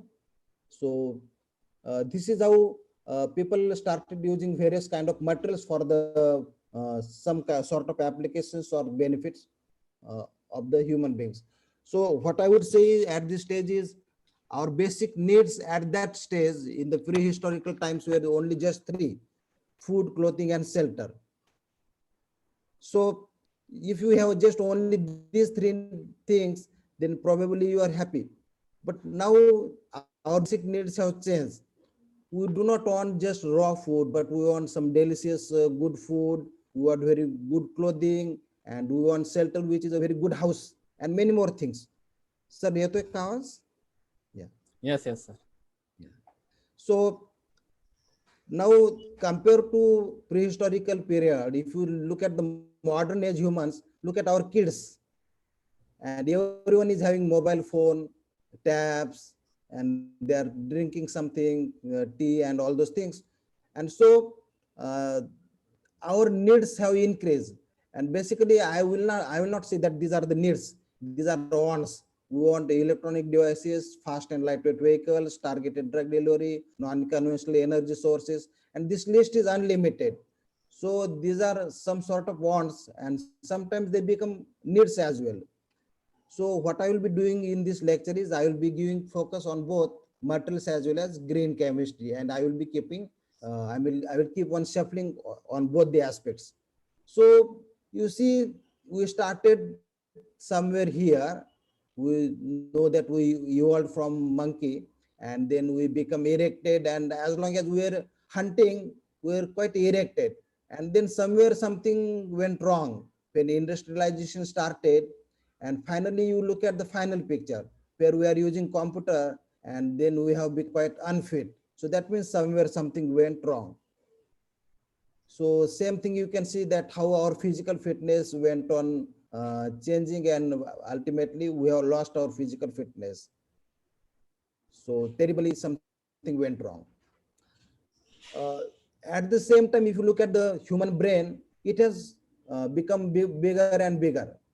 So compared to our ancestors, the brain size has increased from smaller to bigger, and at present we belong to what is called as Homo sapiens, and the brain size is quite big.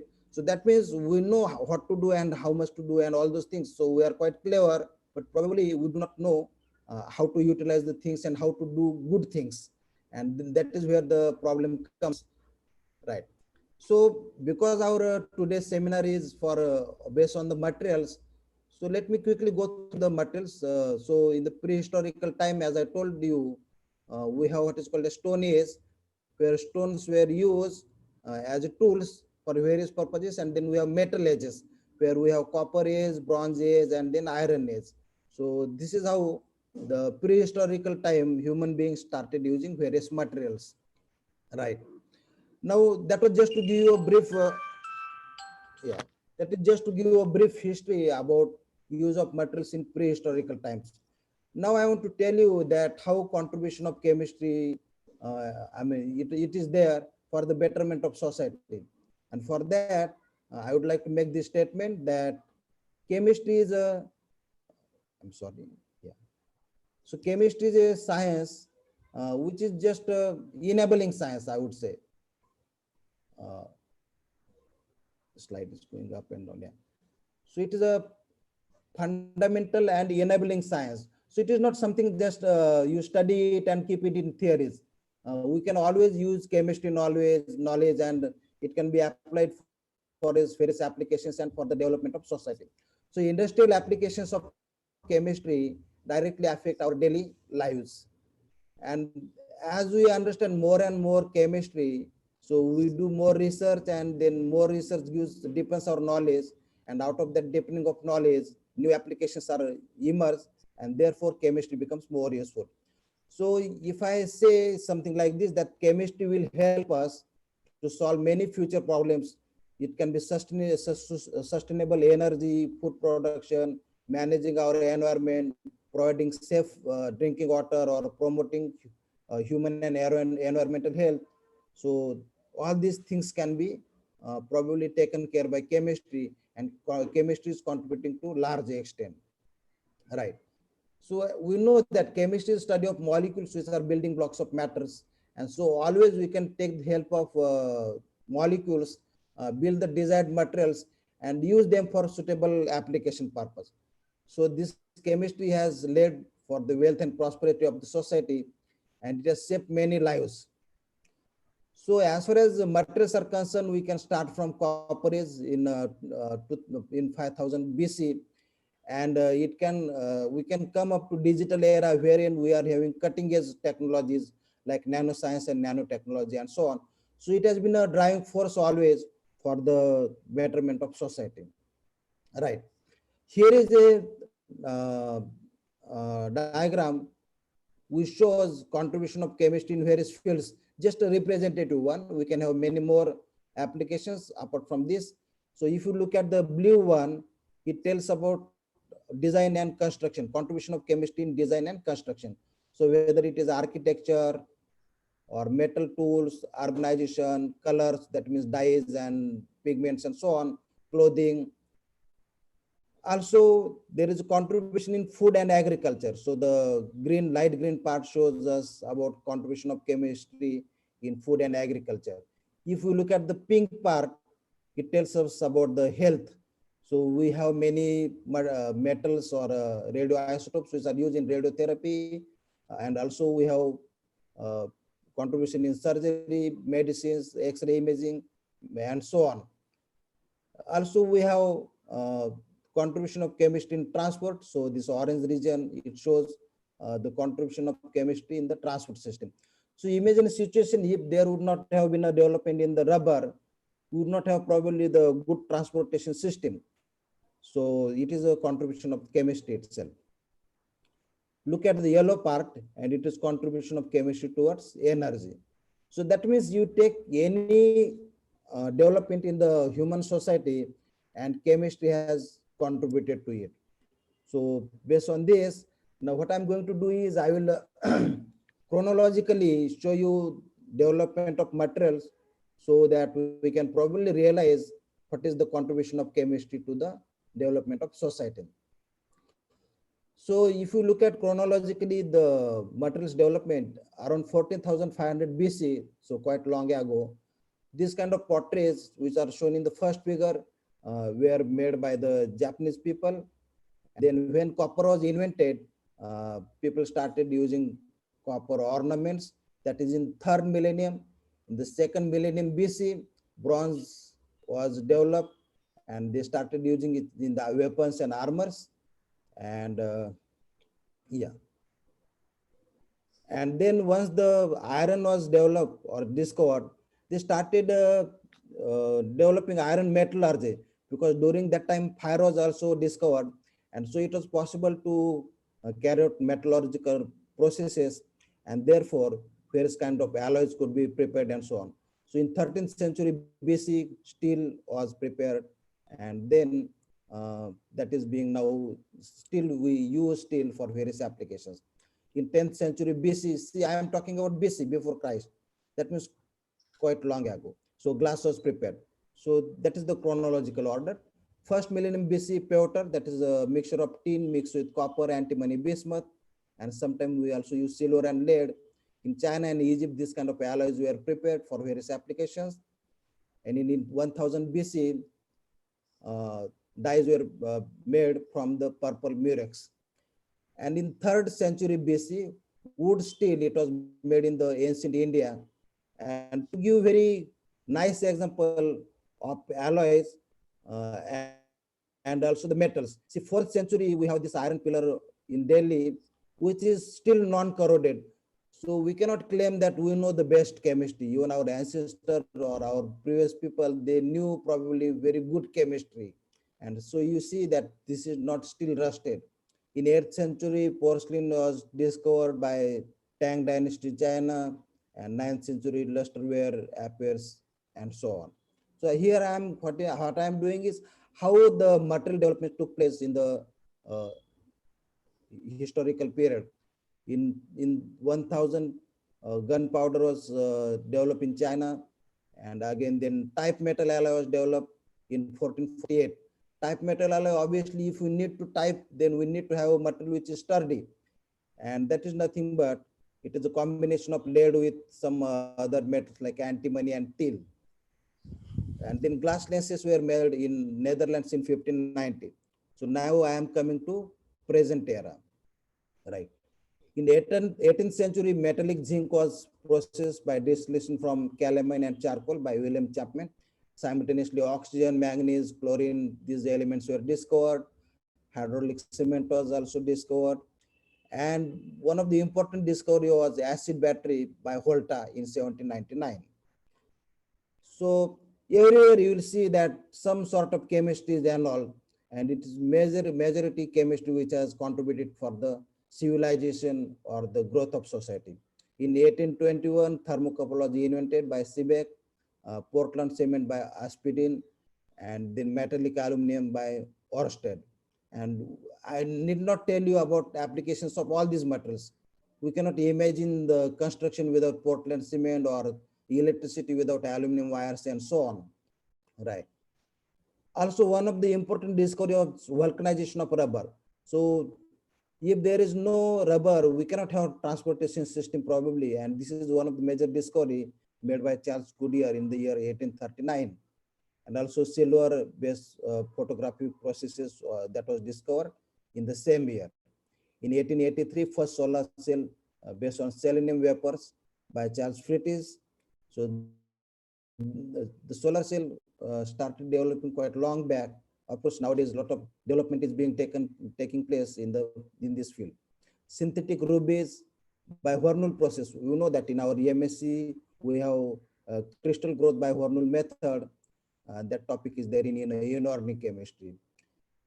Then bakelite hard thermal setting plastic and superconductivity by Owens and so on. Subsequently, these discoveries were made.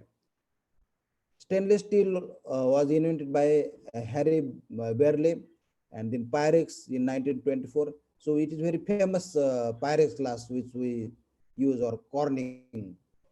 Then synthetic rubber called as neoprene by Newland in 1931. So I'm just coming chronologically quickly. I will go through all these things just to realize how chemistry has contributed. In 1931, nylon was developed, and we know the importance of nylon. And liquid crystal displays in 1968, and in 1970 we have optical fibers. So without which probably we could not have very efficient communication system. And the molecule of interest, which is very fascinating, is fullerene. It was discovered in 1985 in Rice University, Crotto and Smalley and so on. So even though chemist and society, we have done a lot of development, and industrialization has taken place, and we are having luxurious life. But then question is, at the same time, we are suffering from many things. So that means somewhere something went wrong. So let us try to find out what went wrong. And in this context, I will try to give few examples. So what went wrong? So as the industrialization and urbanization started, so you see air pollution, it started increasing, and a lot of plastic pollution is there. You can see water pollution, if your dye industries or any sort of industry is where the effluent is just going into water. They say once upon a time, the river which we have near university, this Mithi river, they call it as a river, but it is actually not a river now. It is just a nala. But once upon a time, they say it was a river coming from Powai area and very clean water. So how water is getting polluted there, you can see that. Then we have electronic garbage. So we have a habit that we change mobile phone almost every couple of years, or maybe after a year or so, and we simply throw old telephones or mobile phones into garbage, and that is getting accumulated. So all these are problems. So that means somewhere something went wrong. And as a consequences of this, I would like to give few examples to you. So one of the very historical example is Minamata disaster, which was caused because of the careless use of the chemicals by some industry. So it is basically methyl mercury poisoning. So it was found in 1953 that people, those who were living around the Minamata Bay in Japan, they were dying out of some mysterious disease.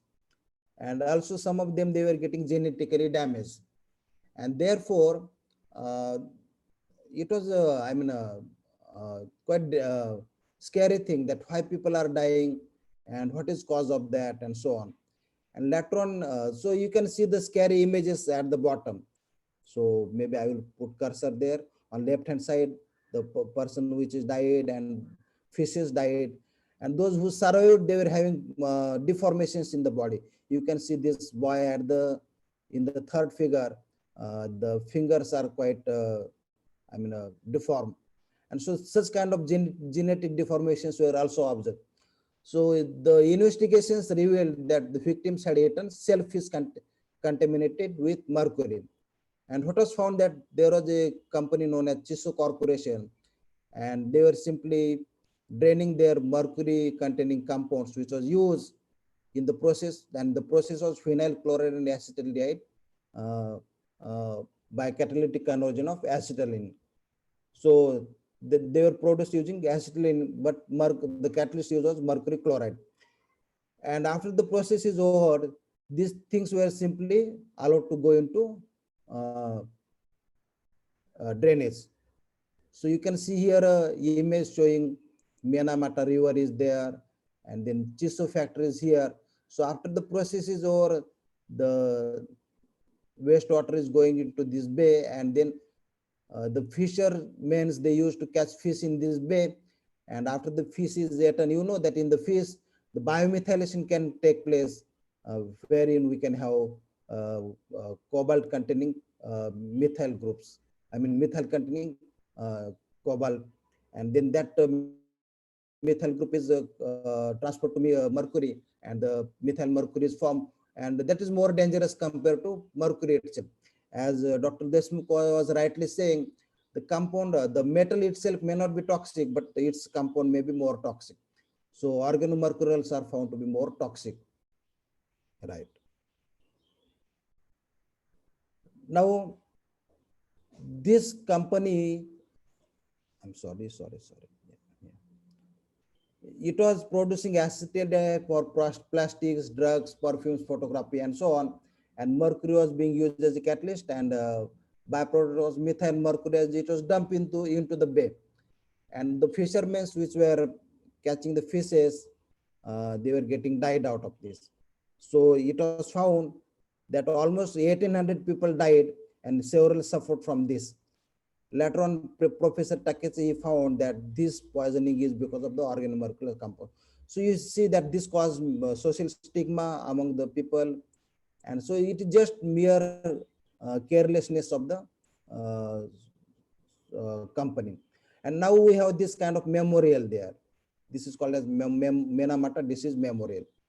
So even though chemistry has contributed for the development of society, ultimately it is also responsibility of the society to handle everything properly, use chemicals carefully, and so on. And so you see that this boy, it says, do not work with toxic chemicals carelessly, right? But however, as rightly said by Deshmukh sir, we simply carry out the experiments in the lab and then just throw the chemicals after the experiment into drainage, and we do not know what happens to them afterward, right? Another example to give you is Chernobyl disaster, where the nuclear accident took place on 26th April 1986, wherein the reactor number 4 blasted in Chernobyl, which is in Ukraine, and around 4,000 deaths have been reported by WHO, right? And again, at the bottom, you can see that there is memorial. So always we have some accident and we build a memorial, but that is not the solution, right? So in the first figure, you can see how dangerous that accident might have been, right? Now, in our own country, we had a Bhopal gas tragedy in 1984, wherein many people, around 5 lakh people were exposed to methyl isocyanate, MIC. And you see that this methyl isocyanate is an intermediate in the preparation of what is called as carbaryl. Carbaryl is an insecticide, and these are the reactions which take place. So compound number 3 is MIC, and it is very, very poisonous. So about 3,787 victims were killed. Actually, this is official figure. Unofficially, we do not know. But Madhya Pradesh government, they paid compensation for these many people. So again, so these are quite scary pictures of this tragedy, which I got from the internet. So I am acknowledging the Google as well for all these pictures. So quite scary and pitiful pictures. And at the end, again, there is a memorial. So what is point is that we cannot have always accident and then just a memorial. Probably we'll have to need into it in a different way, find out some green ways, and then avoid such kind of accidents, and even into day-to-day simple experiments. And therefore, this green chemistry comes into picture. Already Deshmukh sir has talked a lot about how green chemistry came into existence and so on. But what I would like to quickly go through is what is green chemistry and few examples. And then at the end, I will come to that green nanotechnology. So green chemistry is design of chemical products and processes that reduce or eliminate the use and or generation of hazardous substances. So it is both. We design chemical products and processes both. And we also reduce or eliminate the use or generation of hazardous substances. So it can be described as a sustainable chemistry, chemistry that is benign, and pollution prevention at the molecular level, and all of above. Or in another word, I can define it. Green chemistry is the utilization of set of principles that reduces or eliminates the use of generation of hazardous substances, whether it is design or manufacture or application of chemical products. So chemistry, this I will show on the next slide. So it talks about reducing waste or reducing use of materials, reducing hazard, reducing risk, reducing energy, reducing cost, and so on. So if at least we are able to do one of these things, then probably we are following the green chemistry path. So why do we need green chemistry? So you see that chemistry has contributed to for the development of society at large scale. So we cannot deny its importance. So we cannot run away from the chemistry. We have to keep on pursuing chemistry, but at the same time, we need to adopt green chemistry principles. Not only principle, but practically we have to adopt it. So chemical developments also bring new environmental problems, harmful, unexpected side effects, which results in the need for greener chemical products. So probably we need all these things. So as it was mentioned that there are 12 principles of green chemistry, and they're just listed here for just sake of completion of the lecture. I will not go into each and every one of that, but prevention, atom economy, less hazardous chemical synthesis, design of safer chemicals, safer solvents, and then we have energy efficiency, renewable feedstock, and all those things, catalysis, and so on, right? So just to give a few examples from our conventional chemistry, I'm going to give more focus later on nanomaterials, catalysis, and the use of these nanomaterials in the green synthesis and so on, or environmental remediation. But from the conventional chemistry, applications of green and cleaning technologies are shown here. For example, antibacterial products. For antibacterial products, what people have been using is traditional chlorine and tin containing antibacterial agents. But we know that chlorine containing compounds are quite toxic, and therefore nowadays such kind of magnesium hydroxyperoxide acid containing compounds are being used in bandages, sutures, hospital gowns, and so on. Also magnesium dihydroxyperoxide is being used, and these compounds are not toxic. So we try to find out substitute for a toxic chemical with some environmental or eco-friendly chemical. Also for laundry cleaning purpose, liquid carbon dioxide being nowadays used. Earlier they used to use what is called as perchloroethylene, and it also contains chlorine, and it is suspected to be a carcinogen. And therefore, we need to have some replacement. And so now they are using liquid carbon dioxide, which is non-flammable, non-toxic, and renewable substance, right? So green chemistry, it is not a solution to all environmental problems, but the most fundamental approach to preventing pollution.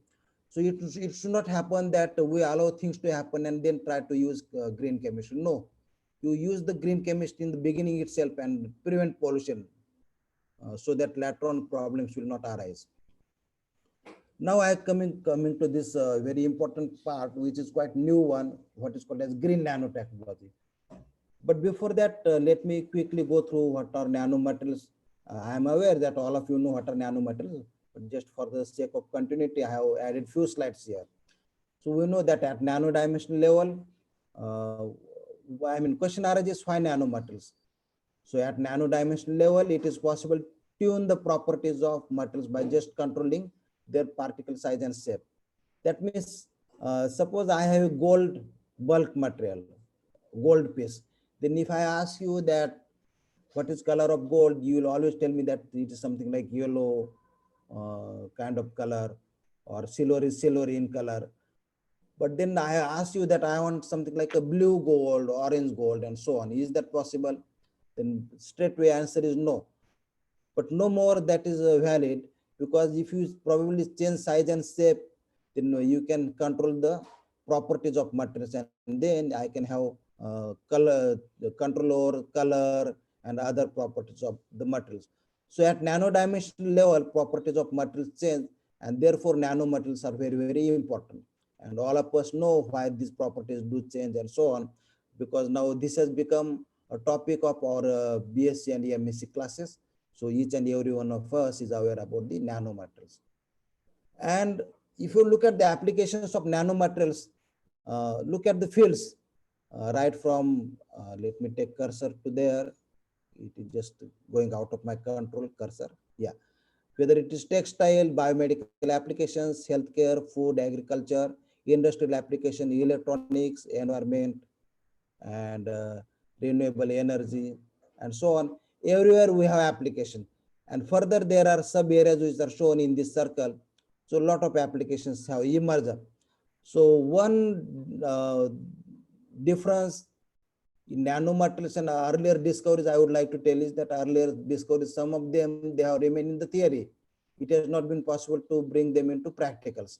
But nanomaterials are such a discovery, which is not only a discovery, but we are using it practically in day-to-day life. Right. Having said this, let me tell you a practical, theoretical definition of nanomaterial. We say that a material which has got, or a particle which has got at least one dimension less than 100 nanometer is a nanomaterial. So if I have a sphere, I will say its diameter should be less than 100 nanometer. If I have a rod, then it is if its diameter is less than 100 nanometer, then it is a nanorod, and so on. Right. Also, within nanomaterials, we can have various shapes. So I can have, say, spherical nanoparticles, I can have triangular nanoplates, I can have hexagonal nanoplates, I can have nanowires, I can have nanotubes. Very well known example is carbon nanotubes, nanorods, thin films, and so on. Right. Now, why nanomaterials are important? Because as I mentioned, it is very easy to control their optical properties, surface area to volume ratio, and physical properties. So as we change the size of particles,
Garje sir, you are not on audible.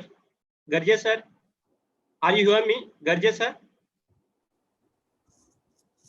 Hello, sir. Okay, are you hear me? Garje sir.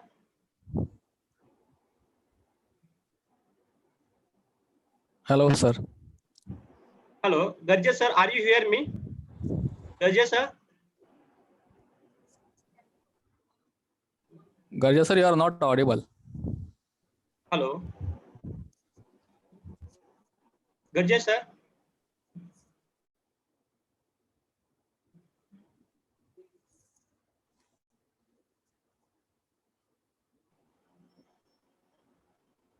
Hemant. Hemant. Hello. Yes sir. हा सरांना message टाका नाही screen हो sir, त्यांना नेटला problem झाला वाटतं sir, bandwidth कमी दाखवतंय. सरांना कॉल करा, कॉल लावा. ओके, कॉल करतो लगेच. ओके ओके सर, डिस्कनेक्ट पण झाले ते. Okay okay, I will do sir.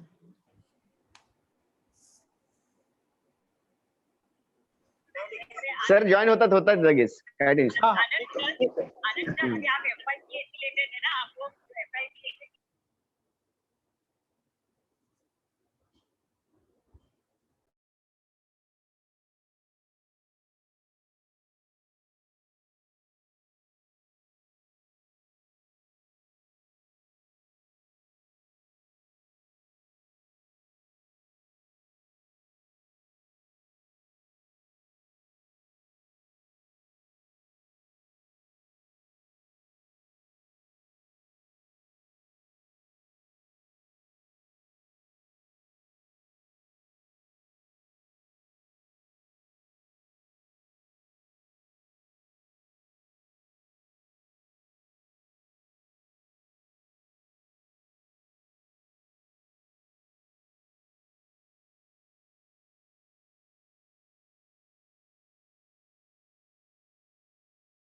Okay okay sir, share screen करा, होऊन जाईल सर. सर आला का आवाज आता? ओके ओके, पोस्ट आत सर, करता येईल share screen. You can share your screen. I have shared. Can you see now? Sir, screen आली का? Yes. Okay. It's working sir, चालू आहे. Okay, okay. Screen दिसेल ना? हो yes yes, screen will be visible. Yeah. So is many properties of nanomaterials are different. They have high ratio. So I will skip some of these slides, as you know. And there are basically two approaches, what is called as bottom up and top down approach. Sir, आवाज clear येतोय? Yeah. Yes sir, audible आहे. Okay. Yeah.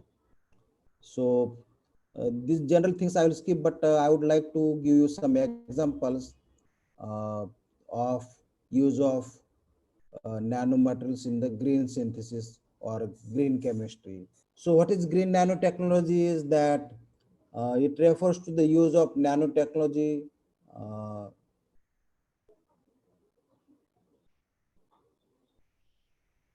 so that we can have sustainability, and then we can have products which are made out of green approaches and so on.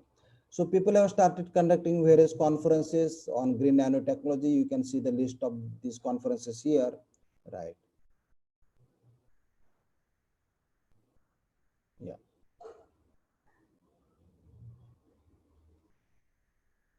So basically there are two things.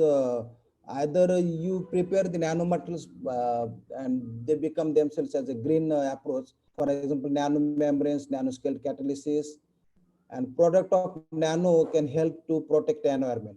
For example, I prepare a nanomaterial and use it for environmental remediation or for sensor purpose. And I can have indirect application in the environmental application like reduce wastage and the energy and so on. So I will give you actual example from here. So let me skip now because sir has told me that time is less. So I'm going to give you some examples here. Now this is the example wherein we have a lot of environmental pollution from the dye industry. So can we do something here? So we know that the dyes are high molecular weight organic compounds, and therefore they are having colors. And because they are high molecular weight organic compounds, it is necessary to degrade them because they are toxic. So how we can degrade them? Probably if we can break these bonds, ferrous bonds, then we can make them non-toxic. And for this, what we require is we should have electron and holes which will be attacking these molecules, which are reactive species. And once they attack, then the breaking will start. Right. Actually, yeah.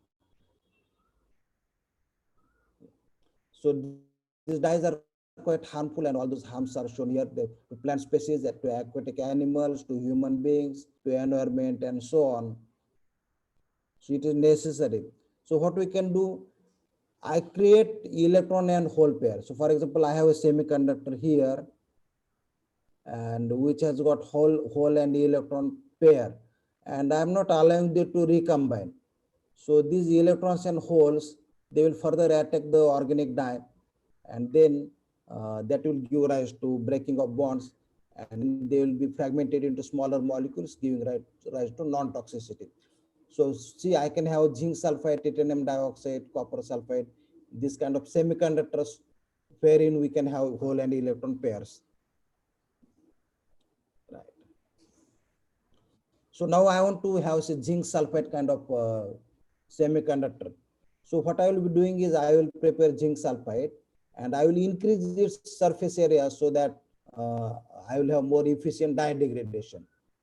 So for example, I take toluene, prepare carbon spheres, and on these carbon spheres, I coat zinc sulfide. And then that zinc sulfide acts as a good semiconductor wherein we have hole and electron pair generation, and then dye is degraded. So straight away, I will show you the TEM image.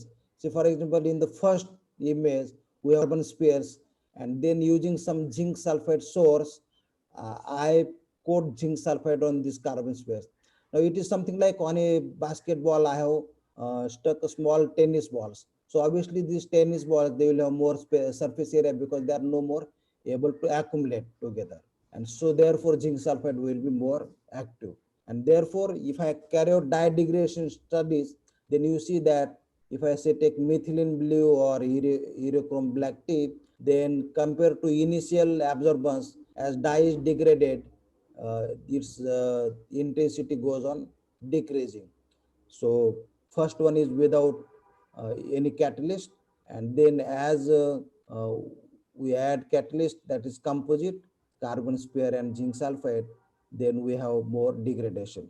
So that means one way to degrade dyes, we can consider something like a green way is to use semiconductors wherein hole and electron pair is generated. Now, similarly, we can use some nano composites because nano composites are the materials where the properties come together, or the properties of cadmium sulfate and TiO2 in this case, they are complementary to each other. And then that composite becomes quite efficient for the degradation of dye. So these composites are characterized by various techniques. I'll not go into detail of that. You can see various TEM images. So we have serious TiO2 particles. But only thing I want to highlight is that you look at the first picture in this, that wherein initially we have quite large absorbance, and then as time goes on, the absorbance is almost nil. That means dye is almost more than 90% degraded. And this kind of catalyst can be recycled. At least 5 times you see almost same activities there. Right. Toxicity of chemicals or heavy metals. See, we know that nitro compounds are quite toxic in nature. So can I convert nitro compounds into amino compounds? So that is the purpose. And for that, we can use some sort of catalyst. And so I will show you, I'm sorry. Yeah. See, this is what I'm saying, that I want to convert this nitro compound into amine, because nitro, they are explosives and they are toxic and so on. So I want to use a catalyst, and for that we use nanomaterials as catalyst. And for that we can have a composite. And if we use composite, then you see that this decrease in the absorbance, it itself indicates that there is a degradation of nitro compound, and it is converted into amine compound. You see that this peak is being degraded, decreased, and this is being increased. So that itself indicates that the nitro group is converted into amine group. Yeah. Now, as far as chromium is concerned, it's toxic in 6+ oxidation state because it is smaller in size. So it can penetrate through cell wall, and then it can be harmful. So some of the toxic effects are listed at the bottom. It is hemotoxic, that means blood clotting is disrupted, genotoxic, that is gene mutation, carcinogenic, and so on. So can we reduce chromium 6 into chromium 3? And for that, we can use again some sort of composite, nano composites. So for example, in this case, we have used CDS-TiO2 nano composites, and which is also coupled with palladium, so it becomes ternary nano composite. So it is characterized by various techniques, which I will skip for the sake of time. But those who are interested, I will be keeping slides with the organizers, they can use them. And so you can see that we can characterize using the SEM imaging, and you can see the presence of all elements. So such composites then we use for degradation of, reduction of chromium 6 into chromium 3. So you can see that if you take catalyst, this absorbance, this is the potassium dichromate, the absorbance is going, it goes on decreasing. So I will show you actual picture here. See, in the picture A, we have potassium dichromate with yellow color. And then as we add the catalyst, it becomes colorless, showing that it is chromium 3. But how to confirm that it is chromium 3? So for that, you add sodium hydroxide, and then it becomes hexahydroxychromate, so which is bluish in color, right? So this is how even chromium 6 can be converted into chromium 3. So we can use nano composite to avoid toxicity of chromium 6. Now we want to have renewable energy sources like solar cells. So for that, we need to use something like this. See, if you look at the solar energy spectrum, it ranges somewhere between 250 to 1500. Maximum energy emission is there. So we need to have some material which will absorb this spectrum. So of course, not a single material can we can have something like this. We'll have to use combination of materials. But again, semiconductors, they come into they help us in this case. So for example, I can have cadmium telluride used in the solar cell. So for that, I will use this kind of precursor and prepare cadmium telluride, characterize it by various techniques, and so on. And then I will use it in the solar cells.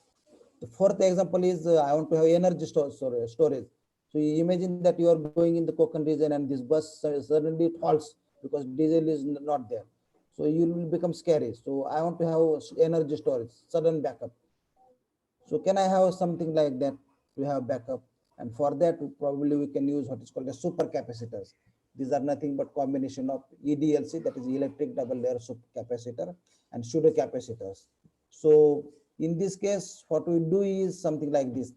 We have multi-walled carbon nanotubes. On these, we attach zinc oxide, and then this material itself acts as a electrode in the capacitor. So in this, it is not only the electrical double layer capacitance, but also along with that, we have Faradic capacitance, which happens because of the redox process. And so overall capacitance is increased. So see, we have 157 Farad per gram. So likewise, there are many examples, and we can characterize all these things. So let me quickly go through all these things. Again, characterization is shown here. Yeah. cyclic altimetry, GC, EIS, and so on. Right. So you can use various nanomaterials for this purpose. Yeah. So as I mentioned, that it is not only in theory that nanomaterials, but they have been used in practicals. So you see in Japan there are supercapacitors using street lights, and in Austria these guys kind of aerial lifts are there, and then rails are there in Heidelberg. All these are based on the supercapacitors. Then last two applications, two or three, I will quickly go through. Nanomedicines. So you see conventional conventional medicines, we need to use large doses. There are side effects, they are costly and so on.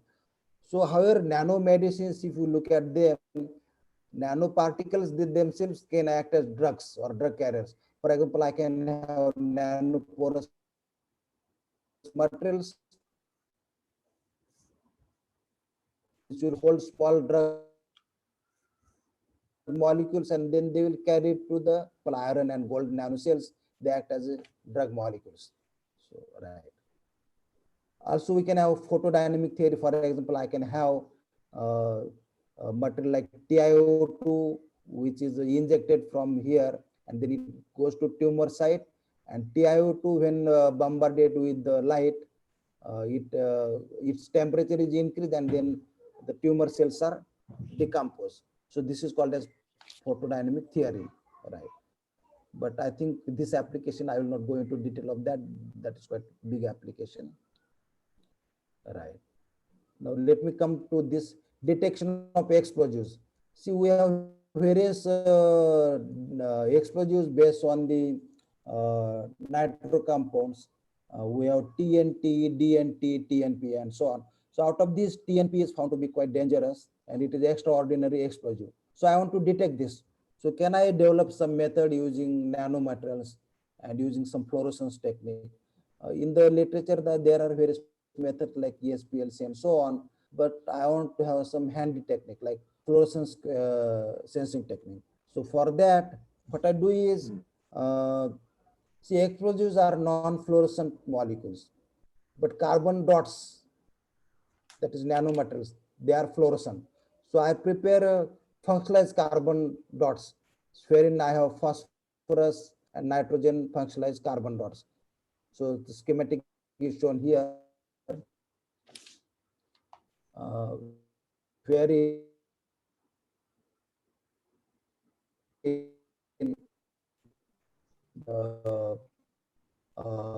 carbon dots are prepared. If I add, these are the characterization things. I will skip again. Yeah.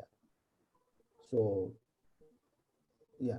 So you see that if I take carbon dots, and to that if I add TNP, is decrease. So I can use this TNP, detection, this technique for the detection of TNP. And interference studies have been also done. So various metal ions and other nitro derivatives, they will not interfere much, and TNP can be detected. So this is based on the nanomaterial application. This is Turner-Allman plot, which is linear one. So these are the interference studies which shows that TNP shows maximum suppression in the fluorescence, right? And you can have live application. That means what you can do is you can have this kind of TLC plates, and this just coat your materials on this, and this hold it under the UV light, and you will see that this plate, it is showing fluorescence in presence of UV light, which will show that there is a TNP. There is a decrease in the fluorescence, so it is TNP. So with this, I hope I was able to tell you that how materials chemistry develop and how chemistry has helped in the evolution of the human generations, and then how problem arise, and now at this stage we need to go for green approaches. So I would like to thank my whole research team which are mentioned here, and finally the organizers, those who have given me chance to present my work here and to deliver this talk, and to all the listeners who are listening this web seminar. Thank you very much. So if there are any questions, I will be happy to answer. Yeah. Sir, there are 2-3 questions. Yeah, I can. Hello. Yeah, I can. What are the limitations or disadvantages of nanoparticles? This is one of the question from participants. Okay, one thing is it is well known that they agglomerate quite soon because their surface energy is more. So if you do not have what is called as I mean some sort of molecules which are added to them on the surface, then they will not be remaining separate, and then they can coagulate, and so again you will get bulk material. So that is one thing. And another thing is that when we are thinking of using them in the drug, then in that case what will happen is people are thinking that when they go into body, sometimes they may also affect our body itself because of their size. So one aspect is they are looking into that aspect, toxicity of the nanoparticles. Yeah. One question is from my side. Which methods we can use for the preparation of nanoparticles in the college situated in the villages where the labs are not so equipped? This solothermal method is quite easy to use. Yeah, solothermal method is quite easy to use, which I wanted to show, but lack of time I did not show. But in the presentation it is there, you can see it later on, wherein you can simply take some precursors in solvent and reflux them and you get nanoparticles. Yeah. Okay, thank you, sir. What is third question? Third question is, sir, we can determine particle size by XRD. This is one of the question from participant. Actually, it is called as crystallite size, not particle size. If you want to detect particle size, TEM is best technique, and the XRD tells about crystallite size, because within a particle we may have polycrystalline material, and then each crystallite will show different XRD band. I mean this width of the peak. So XRD uses crystallite size. Okay. So all those who are working in nanomaterial, they should realize that crystallite size is something different from particle size. Okay, thank you, sir. Thank you. Any more questions? Okay. Thank you very much, sir, for your information. And also how development of materials took place from ancient era till date, and how we are approaching towards green materials. Sir, you are incited the contribution of chemistry for the betterment of society, and also explain about the importance of green chemistry and the use of nanocomposites in green chemistry and in day-to-day life. Thank you very much, sir, for your great words. I am sure all we are benefited and inspired by your informative and knowledgeable lecture. Thank you very much, sir. Thank you very much, sir.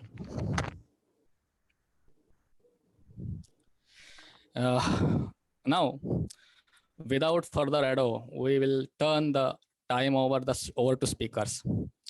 It is a great pleasure for me to welcome and introduce our first speaker today, Honorable Dr. Vishwanath Patil, who is going to talk to us about material chemistry for social cause. This is the topic in which, being a chemistry people, we should all be deeply interested. Dr. Vishwanath Patil is presently working as Associate Professor, Department of Chemistry, University of Mumbai. It's great that he is BSc and MSc University topper at North Maharashtra University, Jalgaon. His areas of research are water-soluble polymers, light-emitting polymers, polymer nanocomposites, polymer nano coatings, invisible barcodes, etc. 16 PhD and 4 MSc by research students have successfully completed their degrees, and 7 research scholars are pursuing PhD degrees under his able guidance. Sir has published 45 papers in well-reputed high-impact factor national and international journals. Out of this invention, I would like to mention one of the major inventions. Sir has invented new invisible barcode technology for the airplanes, expensive luxury cars, and automotive sectors, defense, etc. This invention has been published in highly reputed journal, Advanced Material, with impact factor 25.8. This is the first research paper published in such a high impact factor journal from University of Mumbai till date. He has presented 85 papers and delivered 35 invited talks at various workshop, conferences, and symposia. Sir has 33 patents under his belt. He has successfully completed 4 research projects of UGC, DST, Industry, and DRDO. If I talk about his awards, he has received Professor B.C. Haldar Memorial Research Award, Best Researcher and Academician Award from University of Mauritius, Dr. Arvind Kumar Memorial Award for Best Young Scientist in Chemistry by Indian Council of Chemists. Sir is a member of Board of Studies in Chemistry at University of Mumbai and also at Pratap College, Amalner. Sir has collaboration with different national and international universities and laboratories, such as Harvard University, USA, Swiss Federal Laboratory, Switzerland, and 2 of the China's universities, NCL Pune, IIT Mumbai.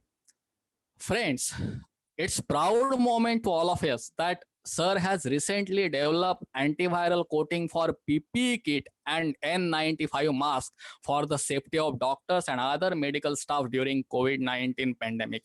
It's a great work in the present scenario. We all should appreciate his work and congratulate him for the same. Such an eminent personality we have with us today as a speaker. May I now request Patil sir to take over the session.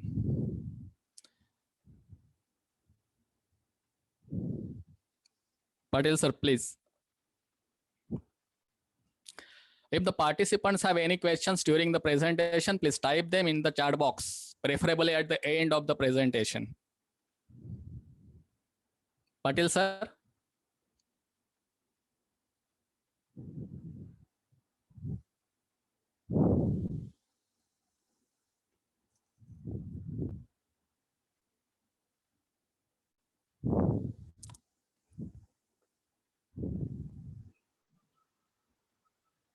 Patil sir mike mute आहे तुमचा. नाही unmute sir. Okay okay okay Patil share sir, करा आता पाटील माझा sir काही unmute. Problem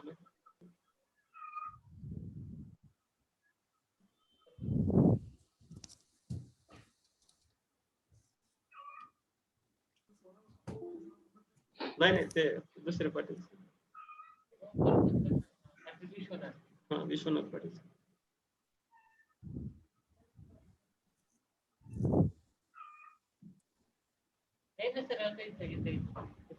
नाही इथे पाहिजे ते आपल्याला. ठीक आहे माईक आहे ऑन. सर स्क्रीन शेअर करा पाटील सर.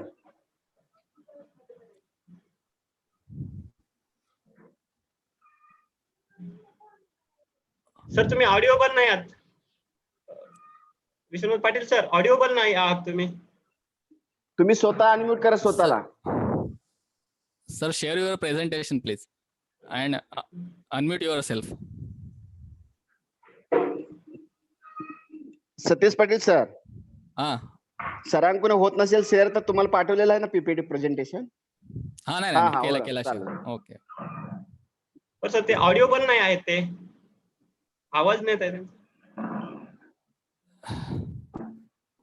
सर आवाज येतोय का सर? हा हो आता येतोय सर. ओके स्पीकर नाही येत नाही sir. Okay okay sir, now it is audible. Thank you very much sir for kind introduction. First of all, I would like to thank Anandibai Pradhan College, entire staff of Anandibai Pradhan College for giving me this platform for sharing my work. Honorable Deshmukh sir, Garje sir, Gurav sir, principal of Anandibai Pradhan College, head of department Bhagat sir, Satish Patil sir.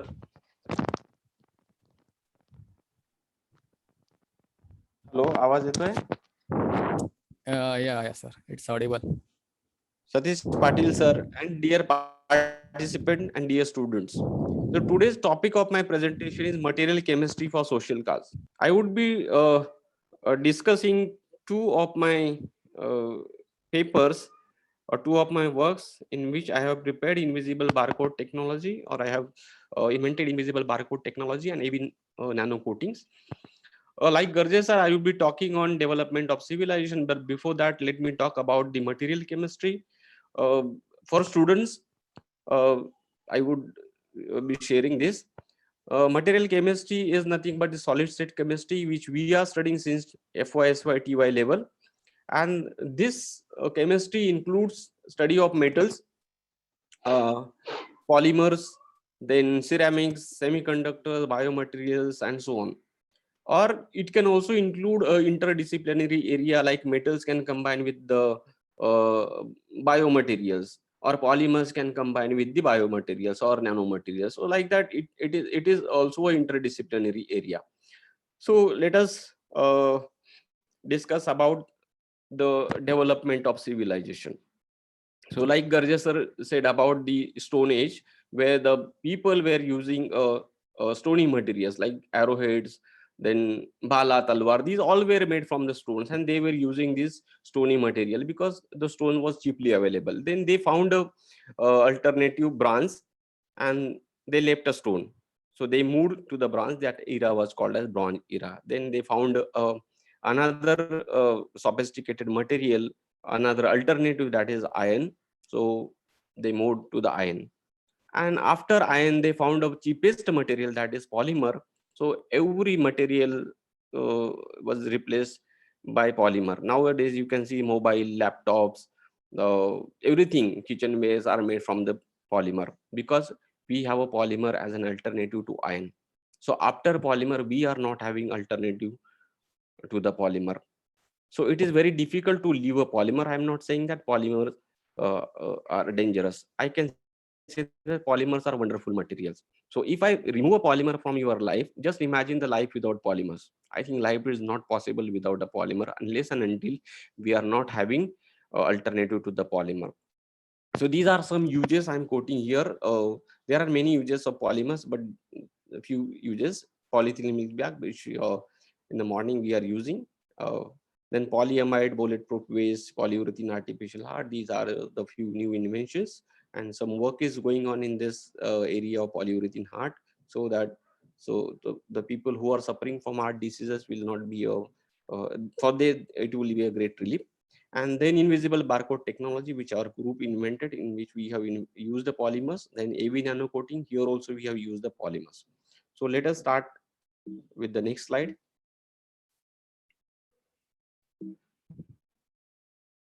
Sir, I cannot change the slide.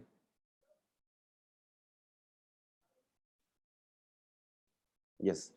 So we'll be talking about the invisible barcodes. So before going to the invisible barcode, let us talk something about the barcoding. What exactly the barcodes are. Imagine that we are into a shopping market, supermarket. And what we do when we enter into the supermarket, we take a trolley and we go to the respective section and we select items like shampoo, biscuits, and other things. And after selecting the objects or the things, we then go to the cash counter. The person sitting on the cash counter just scans the objects and he hand over the bill within a fraction of a second. What exactly he is doing? He is scanning something. He is scanning something that is known as barcode. Means he is saving his time as well as he is saving your time.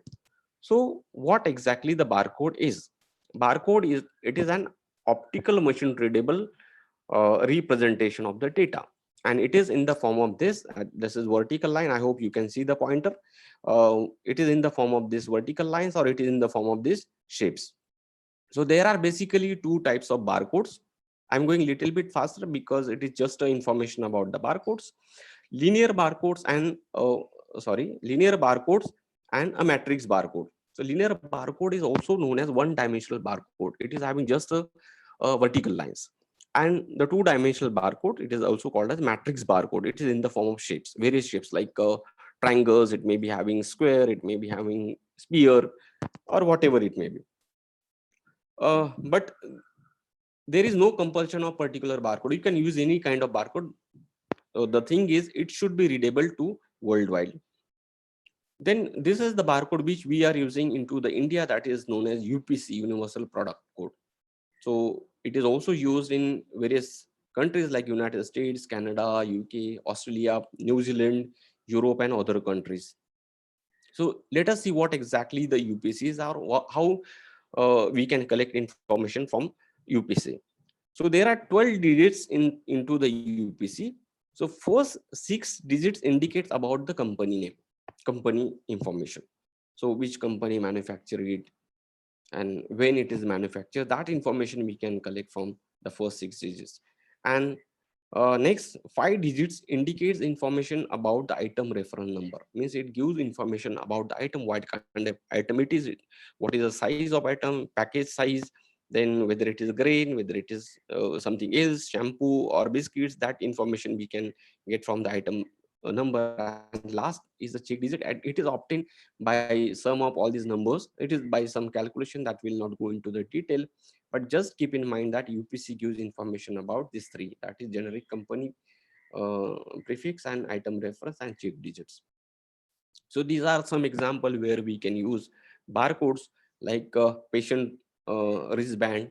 So where all information about the patient, history of the patient, that can be stored and that can be then further read. So no need to carry a long files or the data about the patient. So then the courier people can use this kind of barcode. Then groceries, vegetables, this can also use the barcodes. Then chemical company uses this kind of barcode for the information about the chemicals. So this is another kind of barcode that is coming into the market now. So it depends upon the moisture content of the vegetable. Now the vegetables will be having this kind of barcode that are known as encode design. So if moisture level goes down, automatically the barcode will vanish. So the vegetable wala will not say you that it is a fresh vegetable now. If you don't find a barcode, don't buy that vegetable.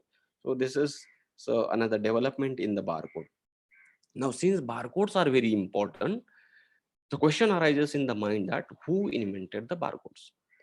Now, there are 2 people who invented the barcode. Both are from Drexel University, Philadelphia. One is Norman Joseph Woodland and another is Bernard Silver. Actual idea was Bernard Silver's brainchild.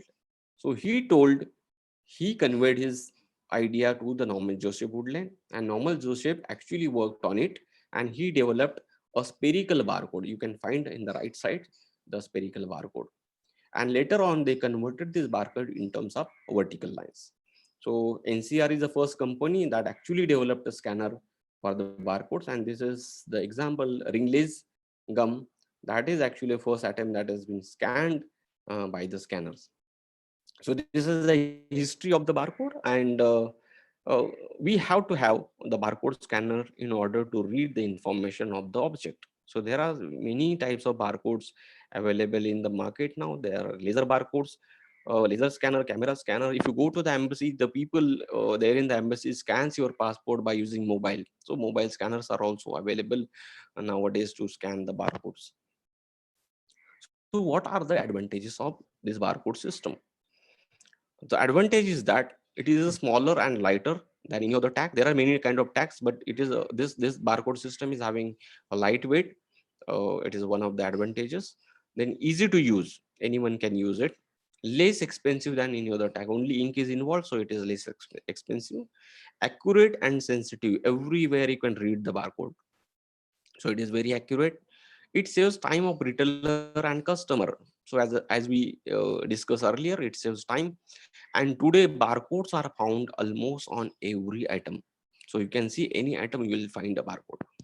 So barcodes are very important for human being nowadays. So, but it has disadvantages too. So what are the disadvantages? It requires, the scanners require direct line of sight. You cannot scan the object from a far distance.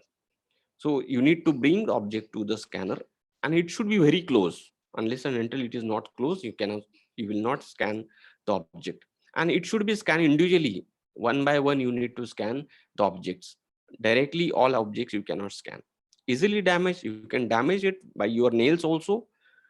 If it is damaged, there is no way to scan the product. You have to change the product. So there is no option. And it can be misused or it can be altered. So anyone can change the barcode, anyone can misuse it. So this is one of the main disadvantage of this current barcode system. So I think I will be skipping these slides about the RFID radio frequency identification just for the information. Nowadays, government has made this tag compulsory. You can see in the in the left side. So there is a fast track RFID. So government has made this RFID compulsory for all vehicles, so that your vehicle, when your vehicle is passing through the toll, automatically your payment will be cut. So this is the another kind of RFID. It works on the radio frequency. I would be skipping it because the presentation will be too long then. This is the mechanism how RFID works. Advantages of the RFID. It is a more accurate than the earlier barcode system. It is having disadvantages too because it has expensive computerized chips.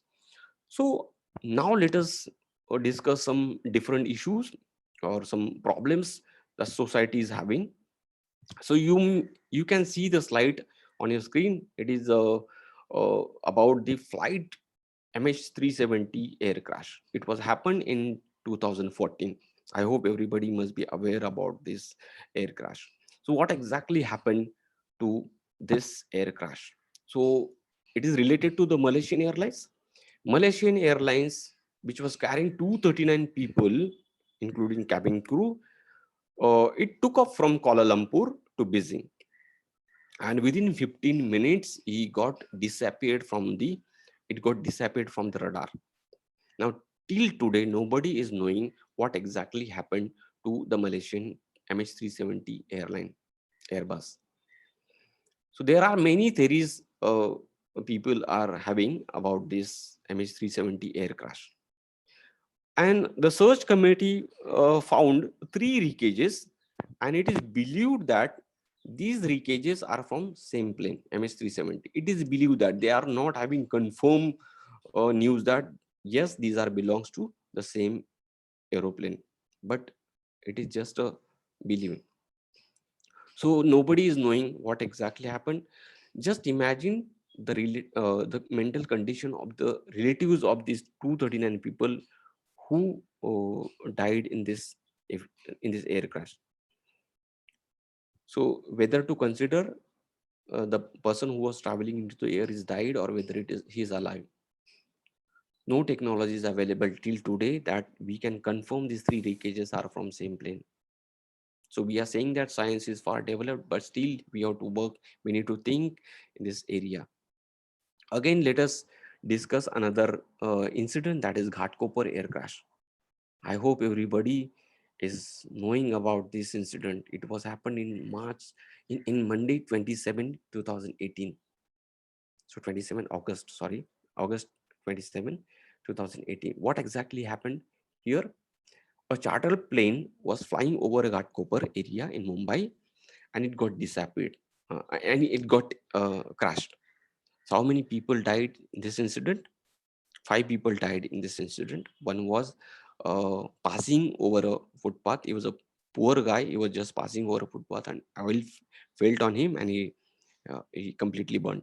So there are 4 people who were traveling into the charter plane. So 5 people died in this. The disaster committee submitted its report, and report says that the aeroplane was assembled aeroplane. What exactly is the meaning of this assembled? Means the outer part of the aeroplane was made by some company, inner part machine was made by some other company. So it was assembled aeroplane. And if you are trying to submit your claim to the insurance company will say you to Tata bye bye, that your plane was assembled, it is not made by a single company. So this is a case of forgery. People normally do this kind of forgery. They assemble the vehicles also. So they use engine of one company and body of another company, and they sell it with a BMW or other brand. Like, so this is a forgery. Can we stop this kind of forgery? This is another question. Now, with this 2 incidences, now let me ask you a few questions. Can we work in this direction? Can we think to work in this direction? Being a researcher, can we design a label so that this label can be used for each and every part of the aeroplane? so that this label can be read at any point of time, even after many years, after 50 years, after 200 years, after 250 years, or even after air crash in crucial cases, like if the plane is entirely burned, can we still read that label? Can we invent a mechanism by which we can identify manufacturer's detailed information or product information, when this product was manufactured, at what date it is manufactured, who manufactured it? So this information can we read in any point of time, even after 50 years, 100 years? So these are the questions we ask ourselves being a researcher. And then we thought something that, like, living things, do non-living things have DNA? This is something, a strange question. Will this DNA will be visible or invisible? जैसे हमारा DNA है, it is invisible. Like our DNA, will it be visible or invisible? Would it be breakable, non-breakable? Our DNA is, if we burn, if the body is burned, proof khatam, DNA will vanish. So like this, would this label which we are using as a DNA, would it be breakable or non-breakable, or degradable or non-degradable?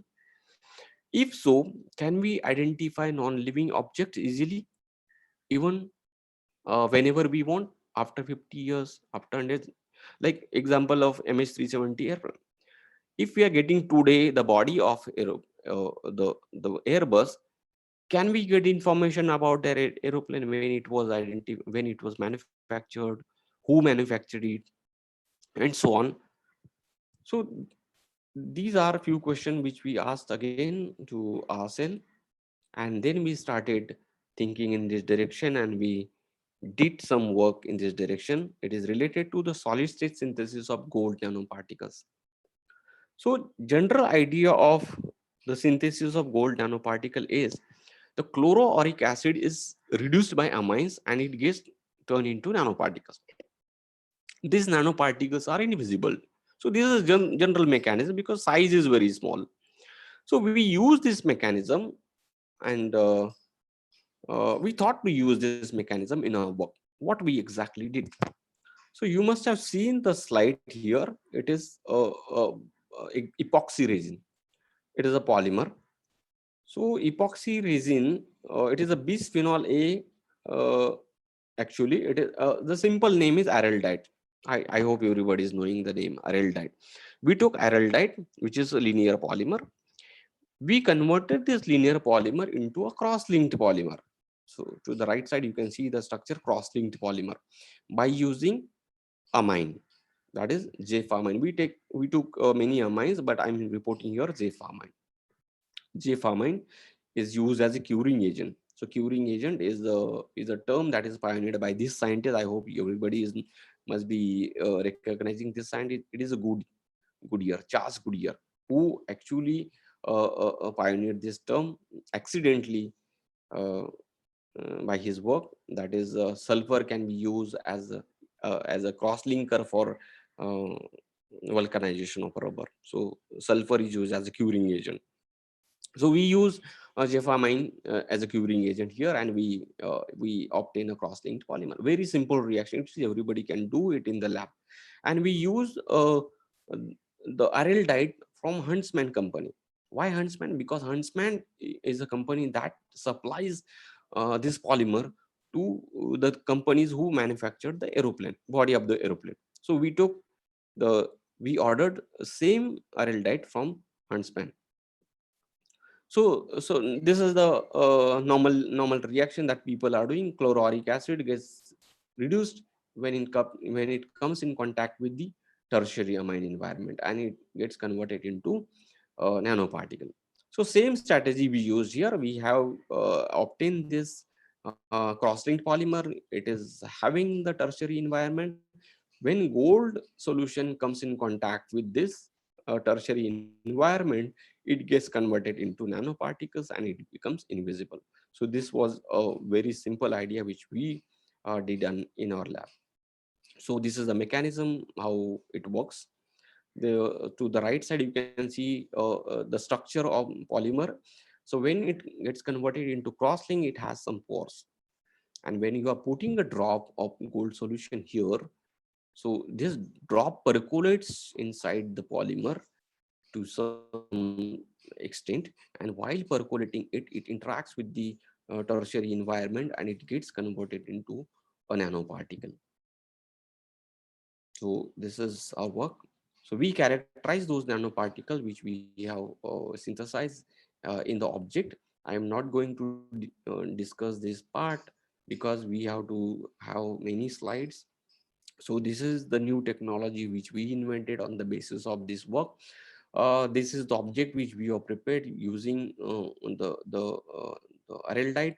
So we have sandwiched the carbon fiber into the cross-linked polymer, which is having tertiary environment. When we are putting a gold drops here, gold solution drops, it percolates and it becomes invisible when it gets converted into a nanoparticle. Now, how we can see this nanoparticle? If you are bombarding a light, ultraviolet light of particular wavelength, these nanoparticles are visible. So this was a new technology, and we label this technology as invisible barcode technology. We have applied this this technology to two discs.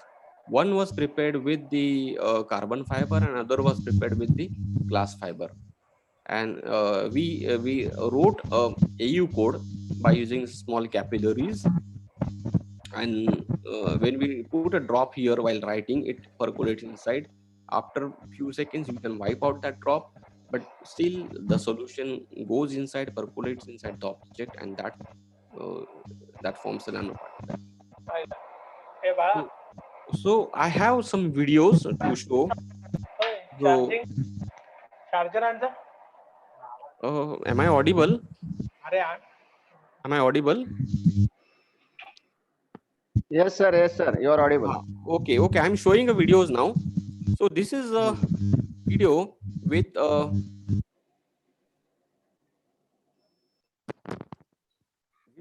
carbon fiber. Let me maximize it. So we have prepared a carbon fiber disc. We have sandwiched the carbon fiber disc, and where we have written the AU code by using gold solution. Let us see whether it is visible or not. So 312, it is visible. 254, it is visible. Now let us see whether it is over the object or whether inside the object. Let us crash the upper part and let us see whether it is visible or invisible. Or let us see whether it is still visible or not. If it is on the upper layer, then yes, definitely it must have scratched. Yes, still it is visible, 365 nanometer. Then let us change the wavelength, 312, still it is visible, and 254, it is visible. So nothing has happened to the letters which we have written. Now let us check another video whether it is having similar properties or not. This is with the glass fiber. We have sandwiched the glass fiber. Oh, sorry, I think I have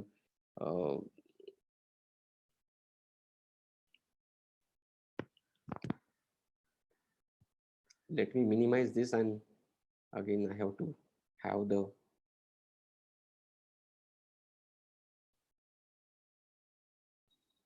yes.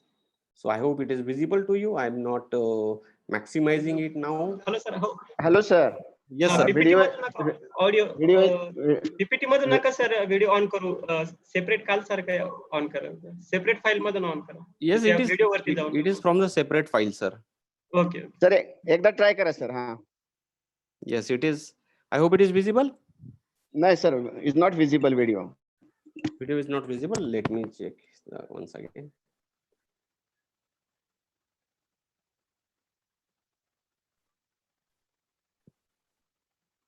So anyways, it is same as earlier video. Nothing has happened if we scratch the upper layer. PPT is visible now. Next slide, yes. Yes, yes. Yes, sir. Yes, sir. PPT is not visible. Okay. So this new technology, as we label it as an invisible barcode technology, it can be applicable for aeroplanes, ships, expensive luxury vehicles, and other automotive sectors. So that if we tag these vehicles, so any point of time after many years, you can read the label and you can get the information about the object, the manufacturers, and whatever information you have labeled, that can be readable. So it is also useful for defense, for giving some codes to the fighter planes, to the missiles, and it can be also included into the planes. If you are painting the paint which which is based on invisible barcode, you can write anything on the paints by using the gold solution. So the question arises that since we are using gold, whether this technology is economical or not, and we worked on the economy of the work, and I'm very happy to share that in order to tag one wing of the aeroplane, you need to have only 50 paisa, because you are using gold solution that is very dilute, 10⁻⁷ microliter. So in a 100 ml solution, you can label entire wing of the aeroplane. So it is very economical, and moreover we are using a manual method. So manually we are labeling each and every part of the aeroplane. Uh, mm, you can use automatic machines also to label the aeroplane. So what are the special properties of this barcodes? Special properties: it is invisible, nobody can see where the barcode is. No effect of temperature, since gold we are using. Gold is highly stable, it has very high melting point. So as long as your object is there, the barcode will be there. No effect of water and weather. If you are keeping the barcode, if you are keeping the object inside the water for many years, still it will be as it is. Like MS370, if it is labeled with this, I'm sure that you can read the label at any point of time. Non-degradable, as long as your object is there, the barcode will be there. It can remain as it is for several years, as I said, 250 years, 2500 years. No chance of alteration, because it is inside the object. You cannot scratch with your nail, it is inside the object. Hence we propose that it can be applicable in defense, security purpose, for tagging almost on non-living objects made from the polymers. So this is we proposed. And further, we also propose that the body of aeroplane is made from the polymer, epoxy polymer, of course, that contains 55% carbon fiber. So easily we can apply this technology for tagging the aeroplanes, so that the label can be read at any crucial time, even after the plane is completely burned. And then about the forgery cases, like BMW car, the body of the BMW car contains 65% carbon fiber. So there also we can use the barcodes, and we can write anything about the vehicle anywhere. Nobody will see it, because it is invisible. And then we can use this kind of technology for high cost vehicles also. So this is not a conclusion of my PPT, but this is a conclusion of the barcodes. Barcodes are embedded inside the object, and it is visible only in ultraviolet light with particular wavelength. It is tamper proof, thermal characteristics are very high, and then it can be further used in carbon fibers, then glass fibers. So this is first report wherein we prepared in situ reduction of gold nanoparticles or gold salt. This is the paper which we published in Advanced Material. It is just a 6-page paper, and I'm very happy to share that, as Satish sir said, it is a first high impact publication of Mumbai University. You can Google it, and I'm sure you'll get this paper. So after publication, we were in the news. First news appear was in the Maharashtra Times. It was with the headline "Vastuncha DNAचा शोध." I was very surprised to see this heading, but when I read the article later on, I also agreed that yes, we can label it as a Vastuncha DNA also. So the slide I included is the DNA of invisible objects. Then it was also appeared in the Hindustan Times, claiming insurance made easy with Mumbai University's new technique. And then we were also on the Genius. So documentary of 5-10 minutes was then telecasted on our research. We were on FM everywhere. So this is all about our invisible barcodes. So this we celebrated our invention. This is Amol Pansare who did this work. Now he is in Switzerland as a scientist, Swiss Petrol Lab. And this is another Amol Shedke, who is the third author of the paper. And this is me in Harvard University lab. This is Edward, our collaborator. This is Amit Nagar. Actually, he helped us a lot in this work. We are discussing on another topic in Harvard University lab. So this is about the invisible barcodes. Now, another work we did in our lab is antiviral nanocoatings for PP and N95 masks. So what we did here, so we all are in a very difficult situation now. Everywhere, everything is locked. Like schools are shut, trains are not working. There are many patients infected with corona in and around Mumbai and entire world. And the doctors are helping each and every patient. But still, apart from taking all cares, many doctors have infected with the corona patient. Many of them have died. So this is very serious issue actually. As a scientist, can we do something to this doctor? Can we make these doctors safe? So we ask this question ourselves, and let us have a first slide. How many doctors and nurses have tested positive for coronavirus in India? I would be talking on the India only, because there might be a number of cases around the world. So the table says that there are 96 doctors who have tested positive with the corona patient. There are 156 nurses, 145 medical workers, 15 hospital technician staff. They have infected with the corona infection. There are more than 53 doctors who are under quarantine, 79 nurses, 693 medical workers are under quarantine condition. And how many hospitals are partially or completely shut? In Maharashtra, there are 10 hospitals. West Bengal, there are 6 hospitals. Delhi, 2. Karnataka, 1. Tamil Nadu, 1. So it is very serious issue. Actually, the figures which I am reporting here, I have taken it from the PTI site. These are not confirmed figures. The number might be more than this because these are old figures. So how it is possible then? How the doctors are getting corona infected? Actually, the problem is doctors are doing their duty for 7 to 8 hours along with the PPE and masks which they are wearing. Now, after completing their duty, they have to remove the mask or they have to remove the PPE kit. And while removing the PPE kit, the coronavirus which is added to the mask or which is added to the PPE kit may enter into the body accidentally or by contamination, and it results into a corona infection. This is how doctors are getting infected while apart from taking all cares. So the question again we can ask ourselves, like in earlier case we asked many questions. Similarly, can we ask the question, can we work in this direction being a researcher? Can we make the doctors more safe? Can we prevent this doctor from having viral infection? Can we prepare virus proof PP or mask? Or can we discover magical chemical so that it can be applied to PP or it can be applied to the mask, and so the doctors will be more safe and they can easily do their duties. They can easily treat the corona patient with no fear. Can we do this? Can we discover this magical chemical?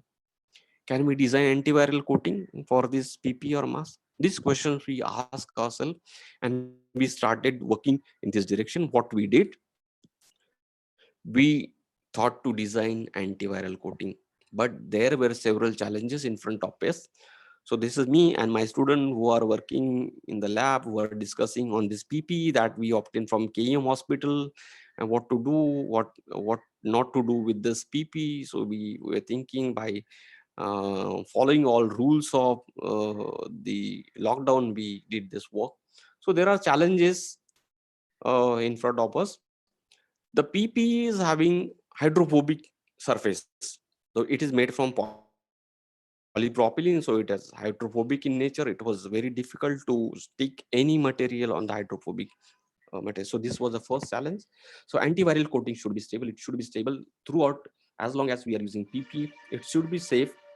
It should not contain it should contain medical grade chemicals so that it will not be harmful to the person who is wearing PP or who is wearing mask. It should not be separated. When you are applying it on a PPE or when you are applying it on a mask, it should not remove throughout its use. It should be easily dried. Whenever you are applying it on a PPE or whenever you are applying it on mask, it should be easily dried and so that you can use that mask immediately. It should have high efficacy. It should have potential to kill coronavirus or any other virus, and it should be water insoluble after drying. It should not remove if it comes in contact with the water.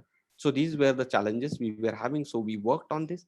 So while doing the reference on AV coating, we found that there are 3 groups working on an AV coating, and they are with their compounds. The news is where they're on the sites, on their sites. Like when we visited IIT Delhi site, we found that so nano silver was prepared by Professor Ashwini Kumar, and the nano silver can also be used as antiviral material. Then we found another reference of Dr. Mandal from IIT Guwahati. He claimed that he can prepare antivirus spray with the nanomaterial. So we got an idea that yes, nanoparticles can be used as antiviral materials. So this is another reference we got from the net while doing the reference. Professor Surinder Kumar Mehta from Punjab University, he developed antiviral spray with some nanoparticles. So there are many people who are trying to help with the research to the doctors, but here we got the idea that yes, so nanoparticles can be used as a antiviral materials. So what was the mechanism how these nanoparticles can interact with the virus? So this figure contains the 2 parts. To the left side there is the part how the cell can be multiplied.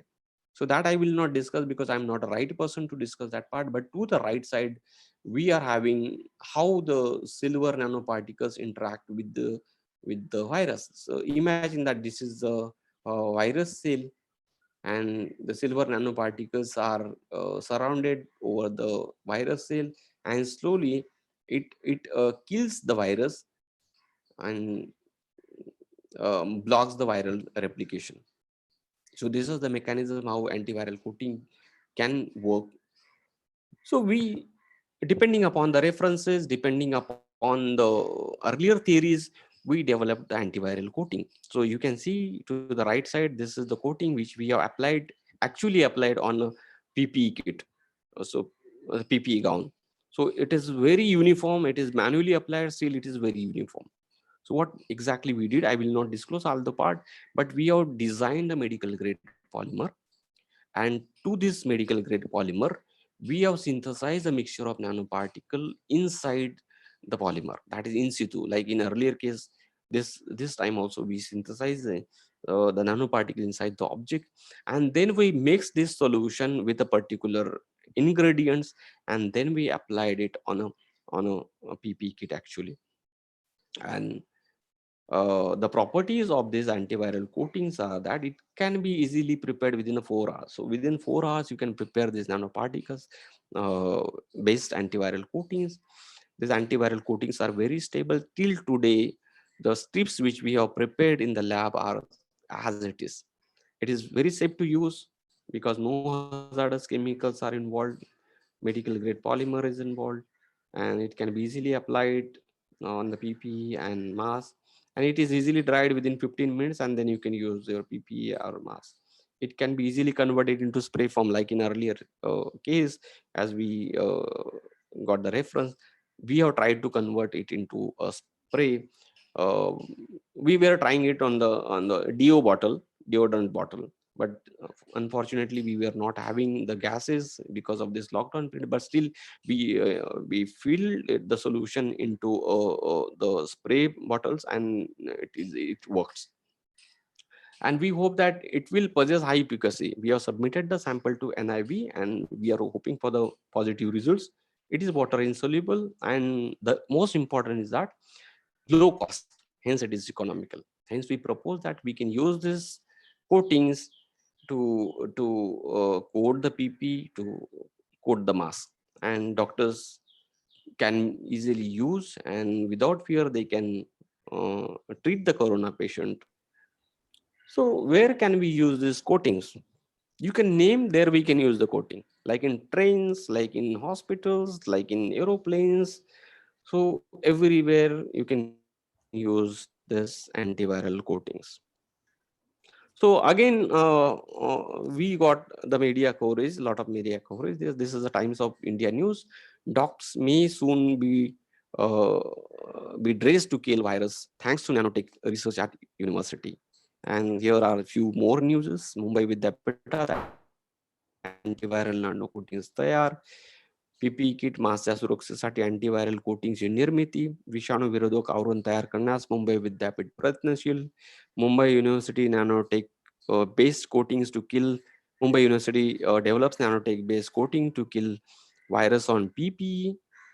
Doctors होणार अधिक सुरक्षित. PP kit साठी nano आवरणची निर्मिती. Then PP kit N95 मास्कवरील corona विषाणू नष्ट होणार.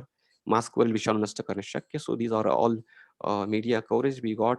There are a few more in the TVs. Nano तंत्रज्ञानावर आधारित कोटिंग संशोधन.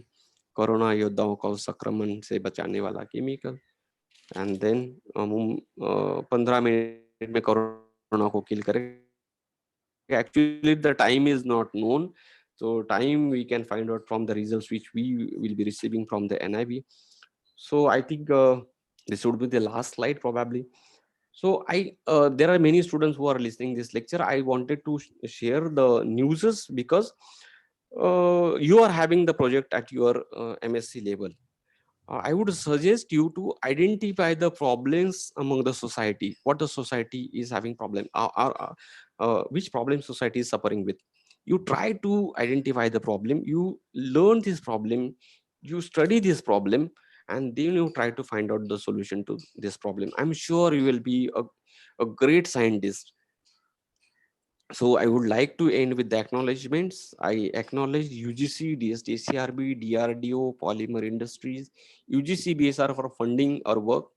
So especially invisible barcode technology work, and Dr. Amit Nagarkar from Harvard University for the healthy collaboration. Then Amol Pansare, who is now in Switzerland, as I said, he did his work in invisible barcode technology. Sham Kairkar, who was the second author of the paper, Advanced Material, he is now in Japan as a postdoc fellow in NIMS, National Institute of Material Science. Then Amol Shedge, who recently submitted his thesis, was the fourth author of the paper. And to the right side, I acknowledge for AV coatings, I acknowledge Vice Chancellor of Mumbai University, Professor Suhas Pednekar, Chief Minister Sri Uddhav Thackeray, Health Minister Rajesh Tope sir, and Mr. Vaibhav Thorat, Senator. For you would be surprised why I'm using, why I'm taking the names of the political leader, because they have helped actually to our work. Like our Honorable Vice Chancellor, he was continuously busy with some exam related work. So Chancellor has given him assignments to design the exam schedule, how exams can be conducted. Still, he was taking up feedback of our research by calling continuously. Then Uddhav Thackeray sir instructed his hobbies for helping our work. Then the Health Minister Rajesh Tope sir, he actually emailed to the NIB director to examine our samples, and Vaibhav Thorat sir, who is the man who actually collected the sample from the Mumbai University and submitted it to the NIB directly during this lockdown period, because it was very difficult to reach NIB in the lockdown period. And then Sunil Peshne was from the Swachh Urja Alliance. Basically, he is my first PhD student. And Mr. Roshan Rane, who did the work in the lab, is my current PhD student. So by using these two students and the healthy collaboration, we prepared antiviral nano coating. So this is all about from my side. This is all about the material science and how we can use it for the social cause. So thank you very much. If there are any questions, I would be happy to answer. So there are some questions. Okay. What is the stability of barcode in saline water and in other corrosive materials? Hello. Sir, as long as your object is there. Hello. Hello. Okay, sir. You are audible, sir. You are audible, sir. Okay. Okay, sir. Gold is very stable in all environments. It is not affected with the saline water actually. We tried it with the salt water, but still it is unaffected and it shows its invisible tendency. So in ultraviolet radiations. And even if you are burning the object, as long as your object is there, your barcode will be there. Like it is in Marathi, we have a kahavat, "Sum जळतं पण पीळ जळत नाही." So in that case, if your object is burned completely, still your barcode will be as it is. Okay. Another question. Over to sir. Can antiviral coating materials can be cleaned by washing without wiping out the coating? Yes, sir. Yes, sir. Because it is insoluble and it is completely stick to the PP and mass. So it is washable. Sir, what is the percentage of efficiency against COVID-19 for this antiviral coating? Sir, we are waiting for the result. We have submitted the samples to NIV, and there is long queue in the NIV because it is the only one BSL-4 lab in India. So samples are obtained from all over in the India. When I spoke with the director, Priya Abram, NIV director Priya Abram, and I told that yes, Rajesh Tope sir has also emailed you about the examination of our samples. So what she said is, she said is that every state we are having some recommendation to examine the sample. So you are also having. So let us wait for some time. 15 days it will take to get the results. So we are waiting for the results actually. Okay. One more question. Tell us about materials of water-soluble polymers. This is materials the about water-soluble polymers. Water-soluble polymer. When I started my research work, I'm not from polymer background actually. So the head of department, Professor Athavale, kept a choice in front of me that you are new in the department and now you are going to start your research in which area you would like to start. So I said that I'm an inorganic person. I would like to start in inorganic chemistry. But he said that we have the polymer lab, which is well established, and I'm going to retire. He was a polymer person. So I'm going to retire. So you can take charge of my lab. So I said, Areva, ye to opportunity hai. Then I started working on the polymers. So first polymer which I prepared in the lab is water soluble polymer, because that time it was in the 2005, I think. So it was 26 July 2005 incident, everybody might be knowing. So in that case, the reason of the Mumbai logging is only because of the polymer. So I thought I can work on the polymers, and we designed some polymer which are based on water soluble properties. So we prepare EDTA, DTPA based polymers, and those polymers are freely soluble in water. And we started working on this polymer. So we thought to design some objects of this polymer.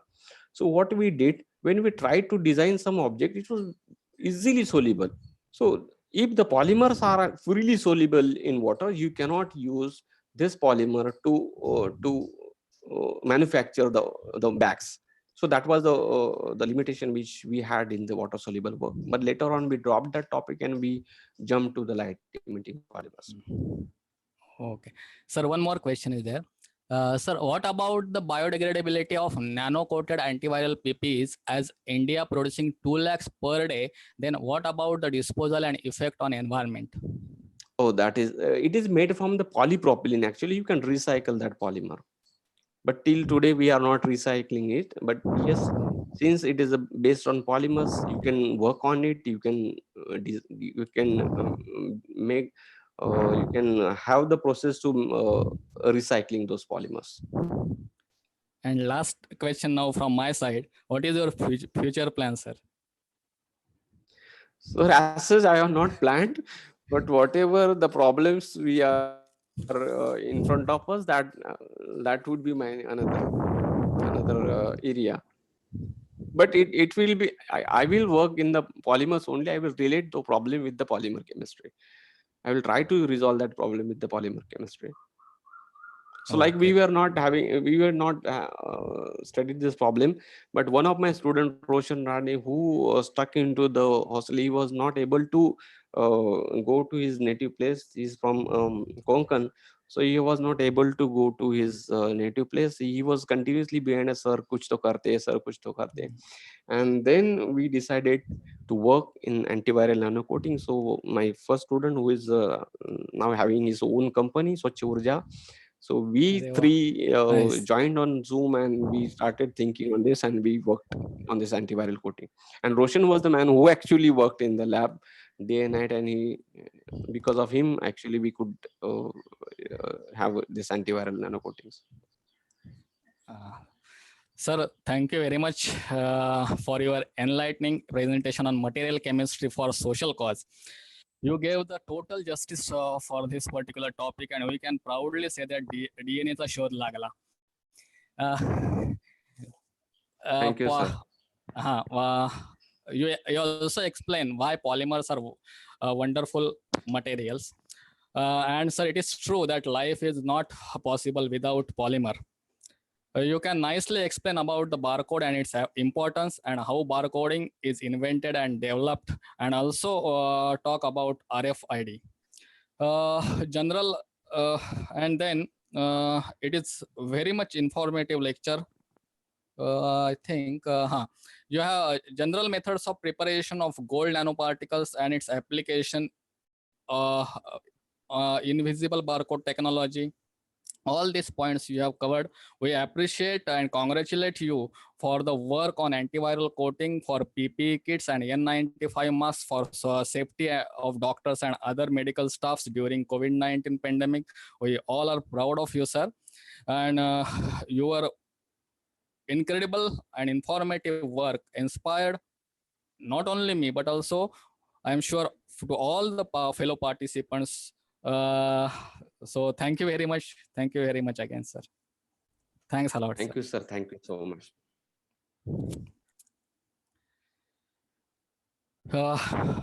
Now it is pleasure for me to welcome and introduce our second speaker, Honorable Dr. Harishchandra Parbat, who is going to talk on a green approach to the transition metal ion catalyzed oxidation of industrially important alcohols using ammonium metavanillate in acidic medium. This topic again suits to our conference theme. Dr. Harishchandra Parbat is working as assistant professor in chemistry at Wilson College, Mumbai. He has published 20 research papers in national and international journals and presented 25 papers in national and international conferences. He also worked as a resource person in 10 national and 3 international conferences. Also worked as a chairperson at national and international conferences. Sir has authored 12 textbooks on syllabi of University of Mumbai. He is also editorial board member of GP Globalized Journal of Chemistry. He is a referee of Quantum Chemistry reference book. He is one of the most beloved resource person for NetSet workshop. With this brief introduction, may I now request Parbat sir to take over the mic. It's over to you, Parbat sir. Yes, sir.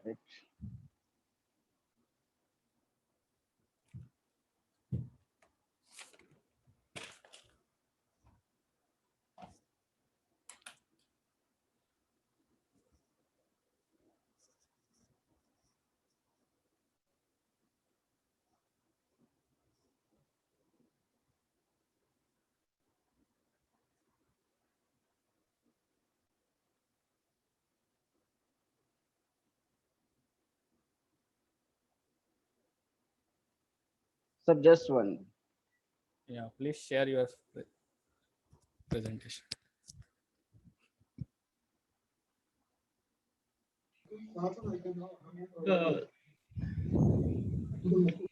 Patil sir तुमची screen share बंद करा Vishwanath Patil sir. हा ते share हा सरांची screen sharing चालू आहे. Vishwanath Patil sir हो तुमची शेअर स्क्रीन बंद करा. स्टॉप करा शेअर स्क्रीन तुमची. स्टॉपच आहे माझं शेअरिंग. तुमचं नेम येत आहे तिथे स्क्रीन शेअरला. एक मिनिट. बघा बघा.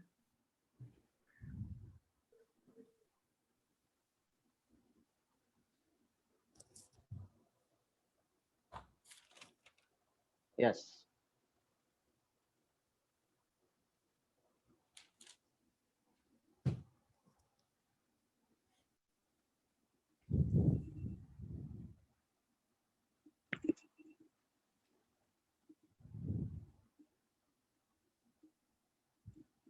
Sir, I am audible? Yeah, audible. Okay. The screen just share over.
Hello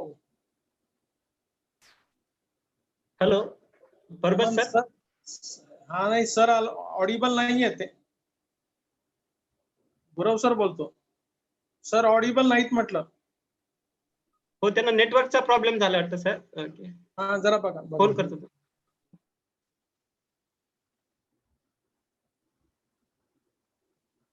Sir, can you share from that side? PPT? Okay sir करतो मी. एक बार लास्ट ट्राय करतो. एरर यायला लागला. ट्राय करा तुम्ही नाही तर मी इकडून करतो माझ्याकडून. हा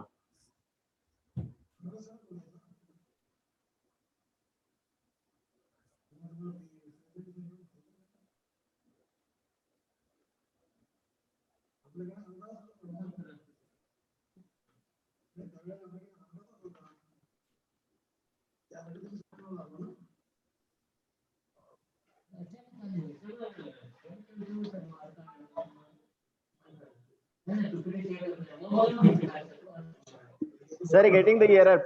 Please share from that side. Okay, sir.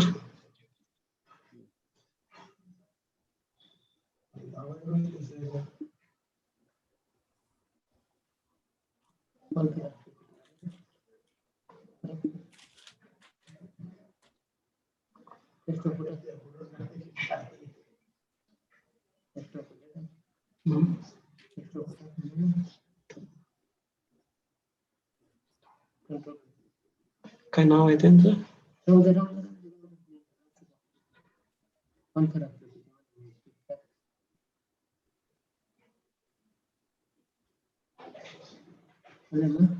होते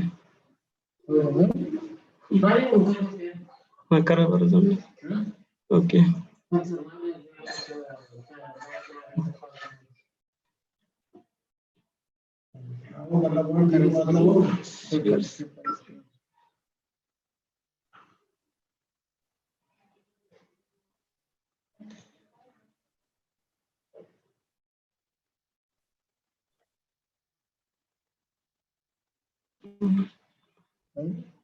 तुमच्या याच्यावरून करा बरं एकदा.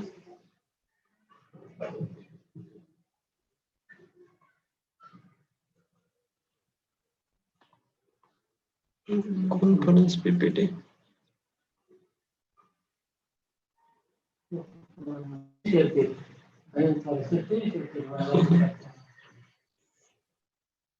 नाही ना, हे नाही झालं सर.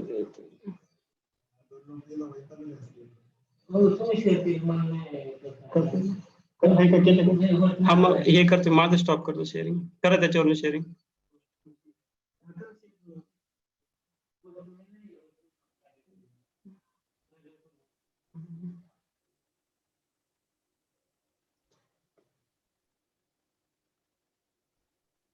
कोणती कॉन्फरन्स पीपीटी? हॅलो. हा यस सर. हो हा हेमंत. हा यस सर. यस. तुमच्याकडे पीपीटी आहे ना तो? हो तेच. हो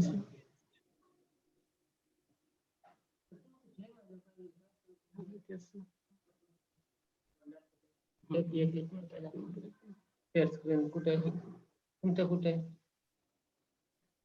मयू मध्ये आलेलं आहे. शेअर स्क्रीन हे करा. डेस्कटॉप नाही हे करा. हे क्लोज करा. हे क्लोज करा. हे मिनिमाइज करा. क्लोज करा. कुठे आहे इथं? कम्प्लीट आहे ते पीपीटी. टाकली होती तुम्ही आधी कॉन्फरन्स. बरं हे पेन ड्राईव्ह शेअर करा. पेन ड्राईव्ह शेअर करा. माय कॉम्प्युटर करायचं. हा करा.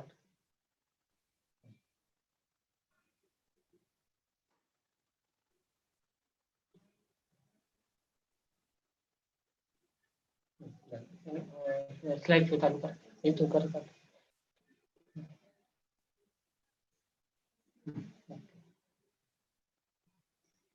सर. ओके दिसते आता सर. आली आहे PPT. Okay okay okay. Screen दिसतं व्यवस्थित. हा चला म्हणून सुरू करा आता. Okay. 1 minute.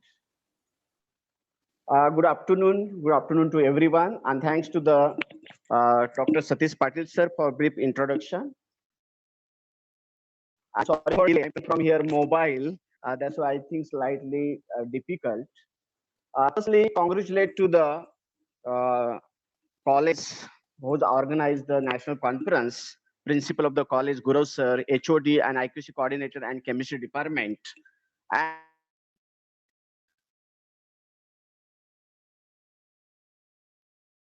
call the sir. Sir is saying very busy. At that time, sir was working, and in the laboratory when you are in a holiday. Sir told I already coming to your college in your conference in Wilson College. I told sir one more college you have to come for conference, and he sir is within one word he says yes, I will come it, I will join it, and that's why I'm thankful to the Vishwanath Patil sir, and because of that today we are got the knowledge about that what you are explained. And second is from the Mumbai University department, 2 people are there very silent, but their work, their output is giving the clear information. Vishwanath Patil sir and Garje sir.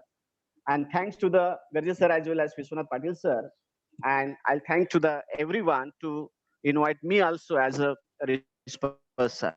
I'm not taking more time because we are started from 9:30 onwards, and for that arrangement, that's why bandwidth also problem. So I will take the 30 to 40 minute only session, and because on the online 4 to 5 hours it is difficult to listen everybody's, and I'll talk to the basic things about the green catalysis.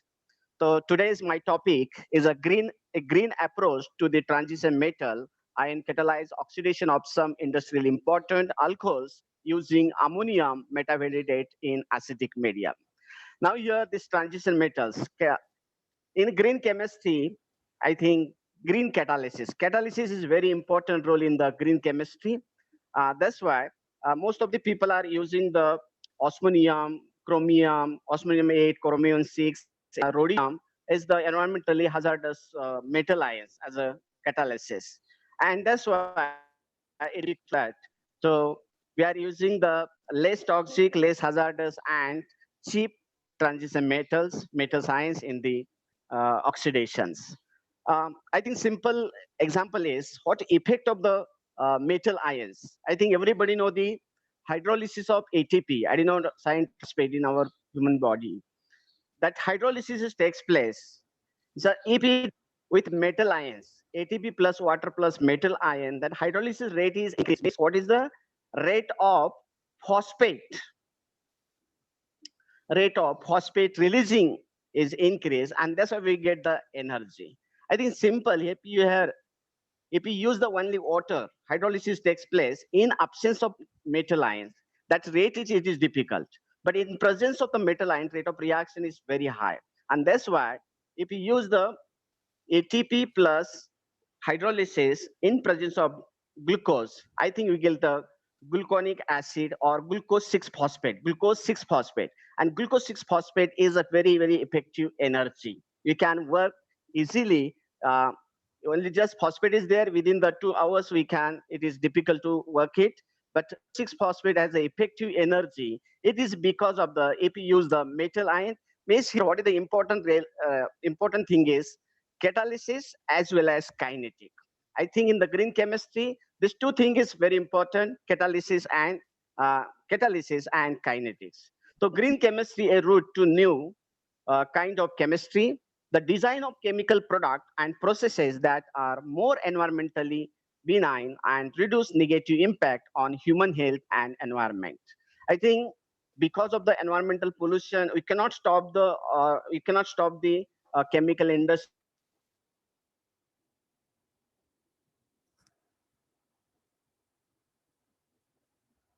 Utilization of a set of principle and eco-friendly protocols that reduce or eliminate the use and generation of hazardous substances in the design, manufacture, and application of chemical product. Means you have to think about what are the chemicals, less hazardous, what are the effects should be less.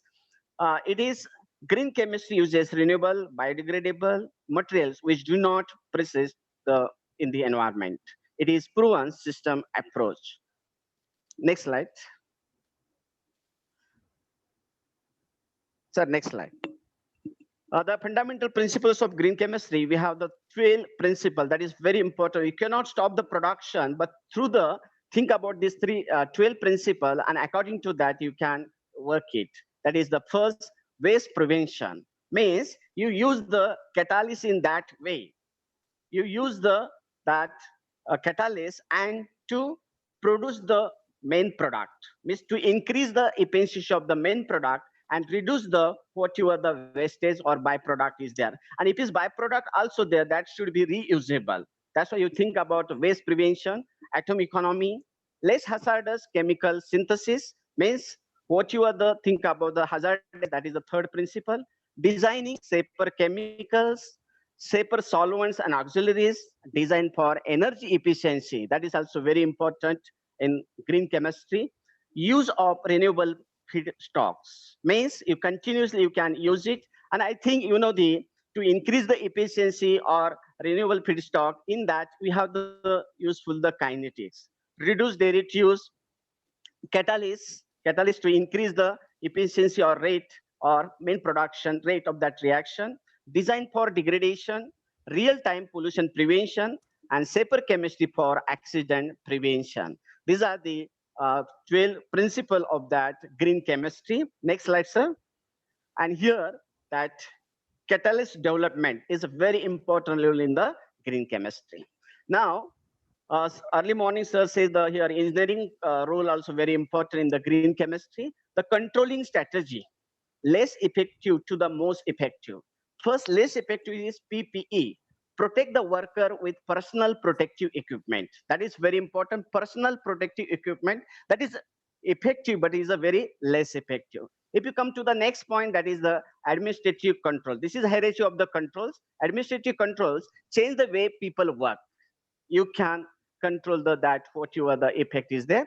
Then third is engineering controls, isolate people from the hazard, and then is the substitution, replace the hazard, and last is elimination, physically remove the hazard, is a very most effective that hierarchy of the controls. Means you cannot stop the production, but you can control what you the negative effect on the health and environment, and to carry out that synthesis. Green catalysis, frontier in organic synthesis, a substance that increases the rate of chemical reaction without itself undergoing any permanent chemical change. That is the important role of the catalyst. When a catalyst in a reaction follows in principle, such catalysts are called green catalysts. Means what you the catalyst is used, and it is follow the 12 principle of the that green chemistry. That catalyst called as the green catalyst. They manipulate the reaction path for the transformation of reactant to product. Catalysts are classified homogeneous, heterogeneous, enzyme biocatalysts. And I think from this diagram, what you understand, so next slide. From the this diagram, we'll understood what is the effect of catalysis. Look about that. If you use the catalyst and without catalyst, intermediate compound without catalyst and intermediate compound with catalysis, that activation energy, and from that, what is the difference is there, that we get the change in activation energy and reaction in endothermic or exothermic, which is in enthalpy. You can say the activation of enthalpy. Activation of enthalpy. Means now here, what is important is, if you use the catalyst, just like as metals or any green catalysis, reaction is 1,000 times faster. 1,000 times faster means your time is very important. Second, energy, and third, what you are the production rate, means efficiency of that product. Means these three factors is very important in the green catalysis. Now I'll talk about the basic theory about in the reactions, because when you start the reactions, means your kinetic and thermodynamics is very important role. Means first you think about collision theory. I think here, if it's reactant or any catalyst or A plus B molecule is there. Means look about that in the, sir, next slide.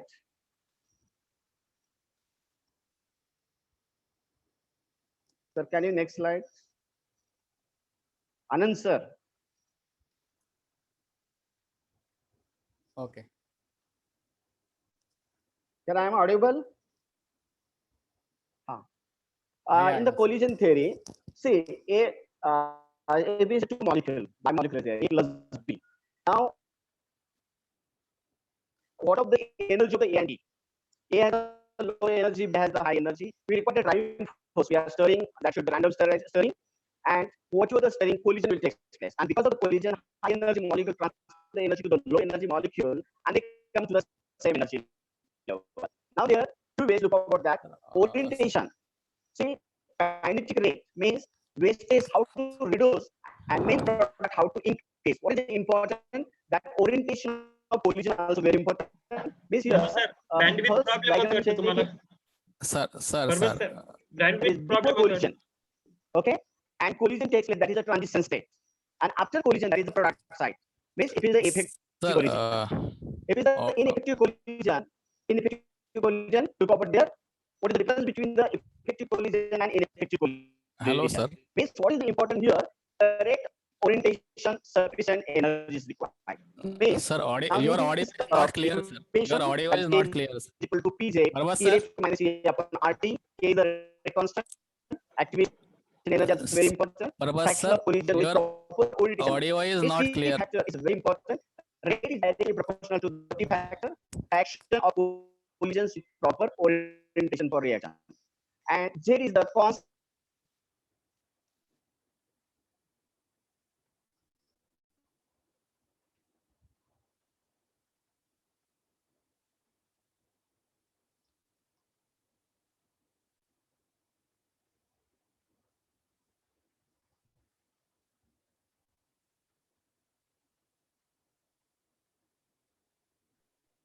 Hello, Parvaz sir. Hello.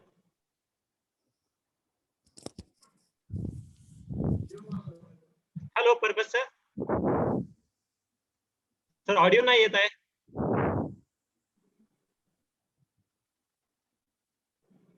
Purpose sir, you are not audible at all. Purpose sir.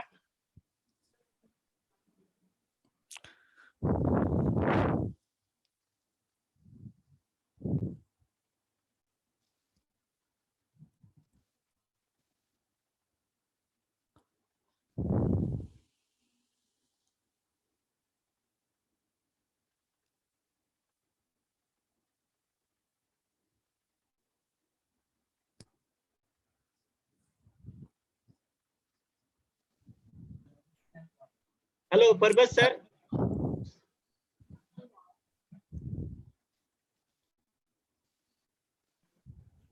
Hello, sir, are you hear me?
Hello, Purpose sir.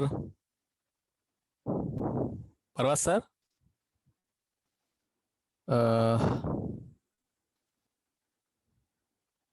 Jadhav sir, मला वाटतं त्यांना phone करा. Phone येईल. तेच phone करतोय sir, त्यांना phone करतोय.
Sir ते जॉईन होईपर्यंत आपले फीडबॅक लिंकचे इन्स्ट्रक्शन दिले तर चालतील. कसं भरायचंय काय किंवा कसं share. Okay okay okay okay. Satish Patil sir. Okay okay okay. तोपर्यंत त्या इन्स्ट्रक्शन द्या. Please pay kind attention. Dear participants, feedback form link is shared in a chat box and also made available on WhatsApp groups. For getting e-certificate, everybody must fill the feedback form. with correct credentials such as name, institution, mail ID, etc. Because your field details will reflect in your certificate. So everybody should be careful while filling the feedback form. Sir, share the link of feedback form in chat box, sir. Dado sir? Hello, Parbat सरांना phone काय होत नाहीये का शेवटी? हा sir, phone connect होत नाही त्यांना, फोन सुद्धा चाललाय प्रयत्न. गावी मोबाईल दुसरा अल्टरनेटिव्ह नंबर नाहीये. हॅलो, हो ते हो बघा सर, ट्राय करतायत. हो. हा हा हा हा, त्यांचे दोन्ही नंबर ट्राय करतायत बघा सर. हो. Okay okay.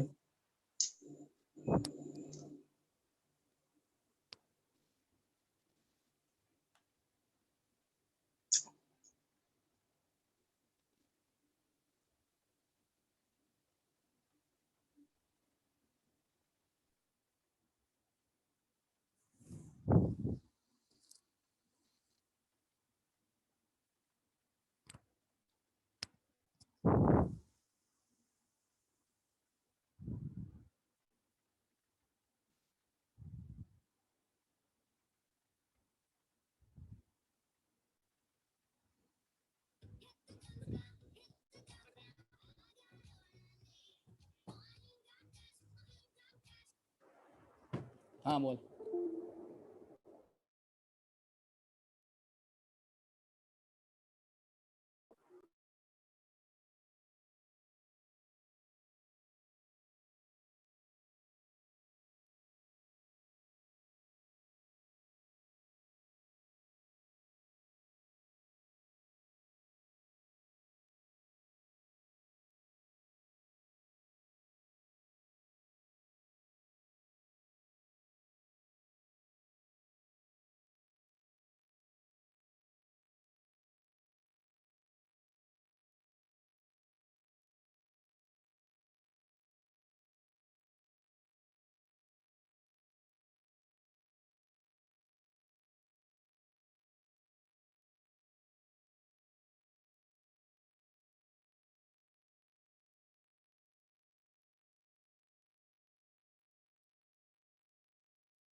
Hello Satish Patil sir.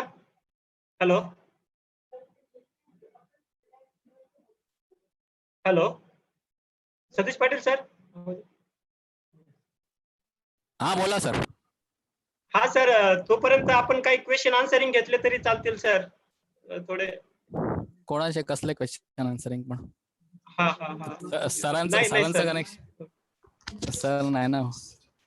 Sir पर्वत सरांशी माझं बोलणं झालं, ते नेट गेलंय, ते करतायत, कनेक्ट करतायत.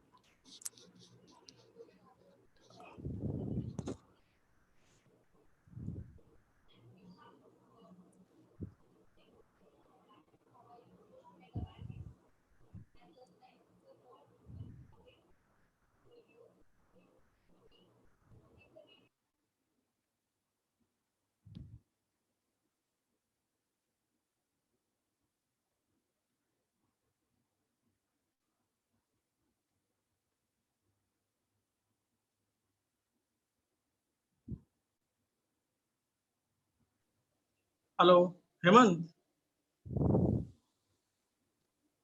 Hello,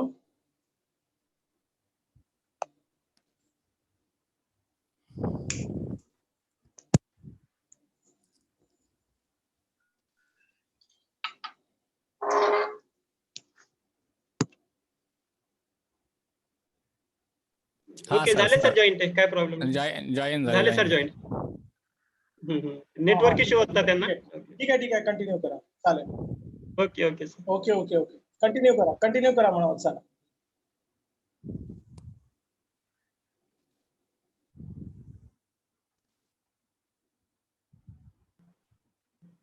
hello Parbat sir, are you hear me?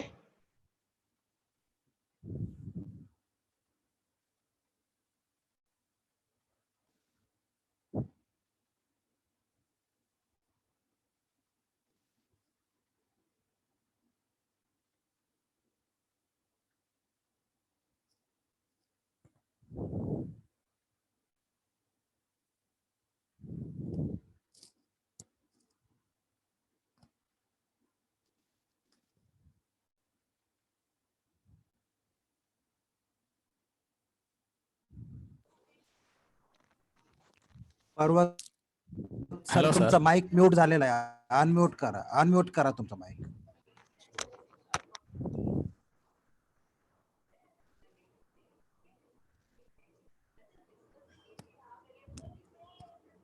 Hello.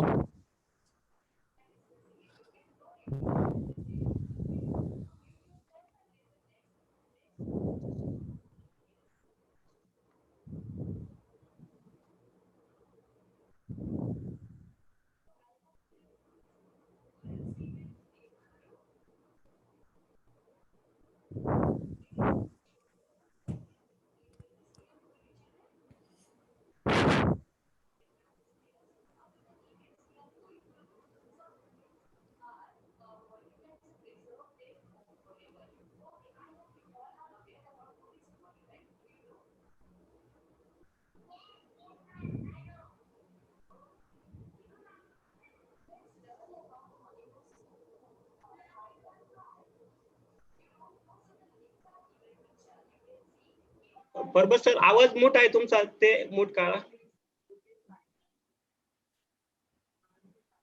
पर्वत सर आवाज मोठा आहे तुमचा, अनम्यूट करा.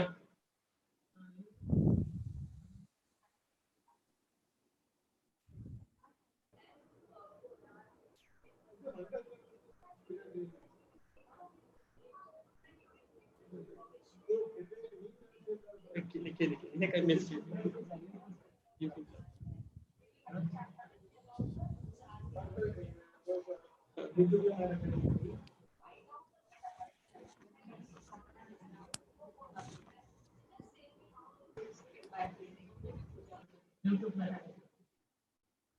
ते सर लगेच जात आहे चॅट मधून, ते बाकी येतात ना. मी 3 वेळेस टाकले आतापर्यंत. फॉर्म आहे बघा, आले असं म्हणतात.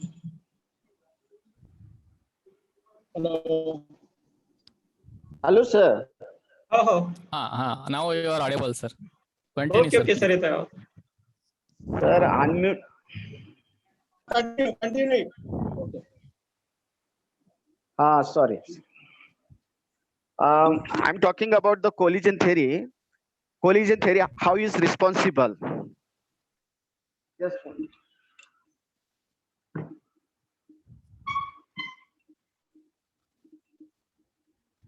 How collision theory is responsible for the green catalysis? I think everybody know when reaction takes place A plus B to equilibrium forward with AB has, that is the transition state theory, and then product is formed. Here, what is the important role is, that is the driving force. Means what is the important solvent? If you use as a polar solvent, because when reaction takes place A plus B to form AB has transition state, how the driving force, if you have the driving force, activation molecules are increases. This cluster of metal, any cluster of that complex will increase, because rate of formation or product rate formation depends on the activated complex. Now, what is the important role here? A and B molecule or two molecules, the distance between the two molecules is infinite. Distance between the two molecules is infinite. They are not close. That's why collision will not take place. They will not interact. And that's why rate of formation of activation will be slow. And that's why we are using the solvent. And solvent should be polar solvent. If it's the polar solvent, is minimize the distance between the two atoms. Means that two molecules are come close together. If molecules are come close together, means that distance is finite. And that's where the collision will take place. And because of that, activation rate is. Means here, in first step, I think you look about every diagram, there is a two activation energy. One is big peak and second is a small peak. Now here, big peak, that is the higher activation energy. Now here, driving force is the solvent. Means solvent, polar solvent. Increase the solvent polarity, rate of activation increases. Means this is the first driving force. Okay. And so next slide.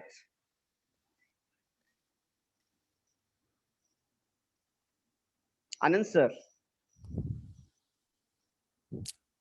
Jadhav sir, slide Next slide. change kar. What is the transition state theory? Now you are coming the activated complex. Now molecule from activated complex to the product site. Now what is important here? that we'll talk about in terms of the entropy, because rate of formation of product is depends on activated complex. It not depends on the initial state, how many reactant was there, A and B. It depends on the activated complex. That is a second driving force here is entropy, because activated complex entropy is very less. It's come to the reactant side or product side. So its driving force is entropy to go to the product side, because if molecules in the very order, that is in the less entropy, is a very unstable and is trying to go to the product side, means entropy is higher, and that is the second driving force as the entropy at the transition state. Next slide, sir. Transition state theory is very important because it's called also activation state. Now next three theory is very responsible for that green catalysis or catalysis.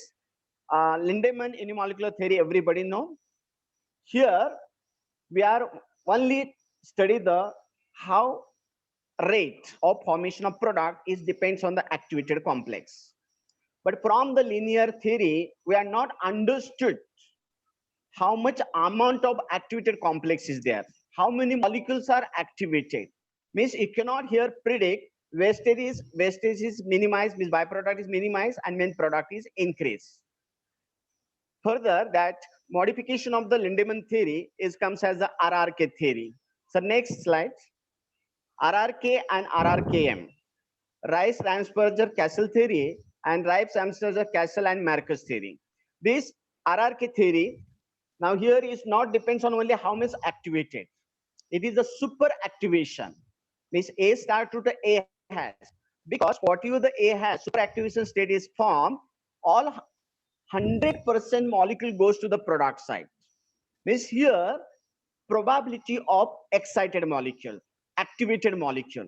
Means if it is 100 molecules at the ground state and out of that just 90 molecules are in the excited state, we can say 90% probability. Means here RRK theory depends on the what molecules are excited at the excited state.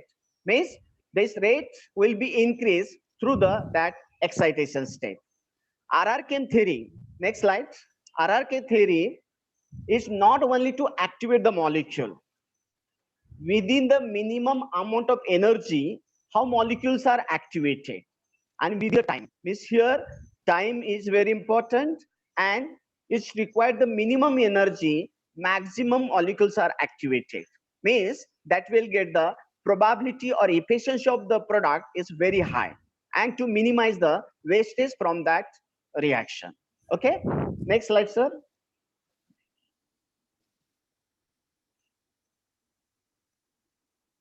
Next slide. I'll eliminate that slide. Next. Can you move next? Okay. Now we are use the. Please continue that. Next. Continue. Further. What were the experimental we did? Oxidation was studied under pseudo-unimolecular condition with respect to oxygen, ammonium metavanidate in acidic medium. And this is, we are just did the imitation of unreacted oxygen at regular time interval. Rate constant was determined through the plot and energy of activation. Next slide.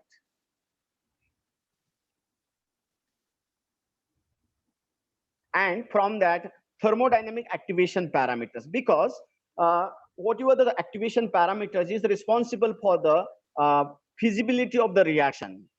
You know, when reaction starts within the initial time, we should understand reaction is feasible or not. If this reaction is feasible, I think you get that bond making or breaking, that's why bubbles will come. It's understood. If it's not possible, means reaction at room temperature is not spontaneous. So you have to change the parameter, means what you are the temperature, external parameter, as well as if you want to external temperature or pressure, or internal parameters concentration. So you change the temperature, external parameter, vibration will take place, and because of the vibrations, that what your vibrational energy collision takes place and rate will be increased. This is the formulas. Please next slide. Continue. Press it. These are the thermodynamic parameters. How to calculate from that, I think we'll understood. So next slide, sir. I think this is just formulas.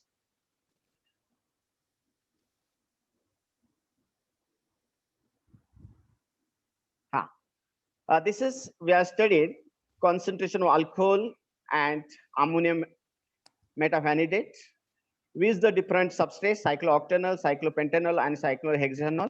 Now here, why we are saying the first order reaction, we change the concentration of oxidant.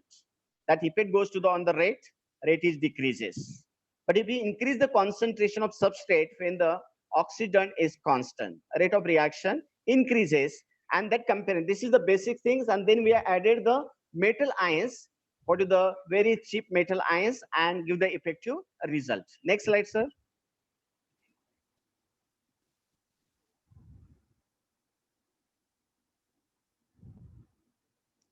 This is we go to the oxidation, cyclooctanol, cyclopentanol, and cyclohexanol. Here is the that oxidation rate is based on the Bayer strength theory. Okay, that's why cyclooctane is more oxidized compared to the cyclopentanol and cyclohexanol. That sequence. Next slide, sir.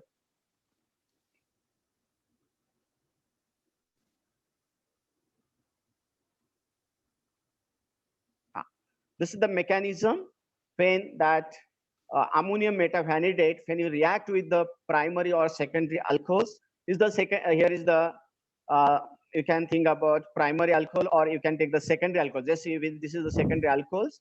When that FeO3 minus finally in the fifth oxidation state, and when you get the aldehyde or ketone, suppose is a primary aldehyde will get it, secondary ketone will get it, and that will get the vanadiol in the that will be oxidation state third, means O2 minus and 3 plus 2 minus, that will be VO1 plus. Okay, and this oxidation product, that is aldehyde or ketone, is formed, is identified by 2,4-dinitro 2-DNP 2,4-DNP as a reagent. Next, sir. Next slide.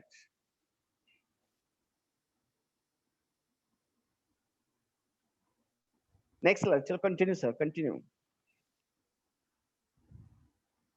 We have studied the effect of the ionic strength, and here, according to Bronsted-Jerome theory, Bronsted-Jerome theory, that equation is log K is equal to log K0 plus whatever that is given. Now you listen here, that Bronsted-Jerome theory equation is depends on the now our substrate and oxidizing agent. Okay, rate means when you increase the concentration of the salt, rate is increase or decrease, is depends on the substrate and oxidizing agent, charge of substrate and oxidizing agent. If it is like basis, such like as substrate also positive charge and what you are the oxidizing agent also positive charge, so rate of reaction increases. If it's both have the negative charge, rate of reaction increases. It means like basis, rate of reaction increase, unlike basis, rate of reaction decrease, and if any species is neutral, rate of reaction is unaffected. Next slide, sir. Means when you study the effect of ionic strength, so here this is the information. When you study the effect of ionic strength, we use the potassium sulfate as a salt. And what is the effect? Next slide.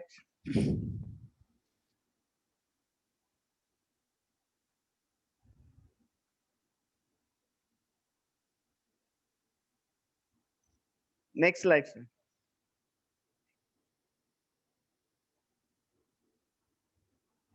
Next slide. This you get the information, that is the all lines are parallel to each other. There is no increase or decrease. That indicates that our substrate is neutral. Oxidized agent have negative charge, substrate is neutral. ZA, ZB, means slope is depends on the ZA into ZB. Here ZA is 0 and ZB is -1. That's why slope is unaffected, and that's why all this effect of ionic strength is unaffected. But if it is like basis, rate will be increased. Unlike basis, rate of reaction will be decreased. Next, sir, slide.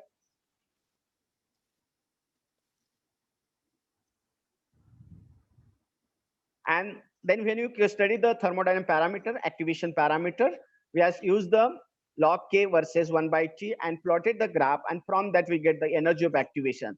And this energy of activation as the base, and when you use the metal ions, that energy of activation is decreased. And that's why we got the effect of that metal ions. That is a green catalysis. Next line. Next slide.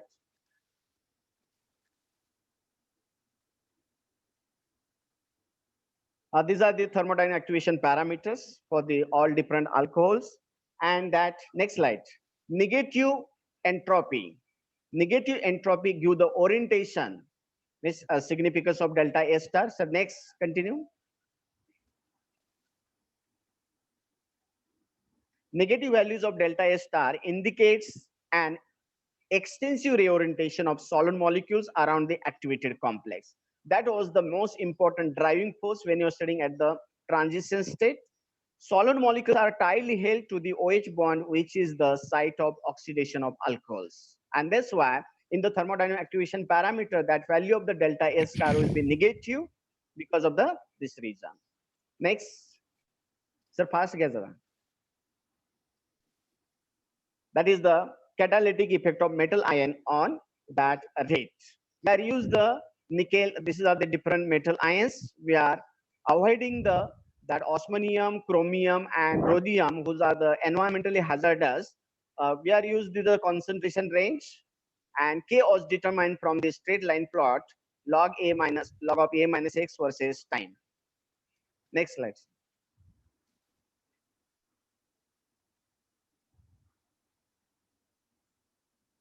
This is the general information, electron configuration, whatever. The next slide.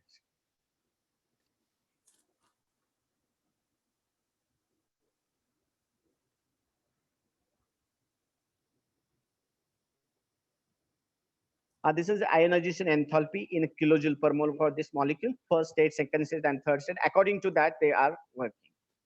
Next slide.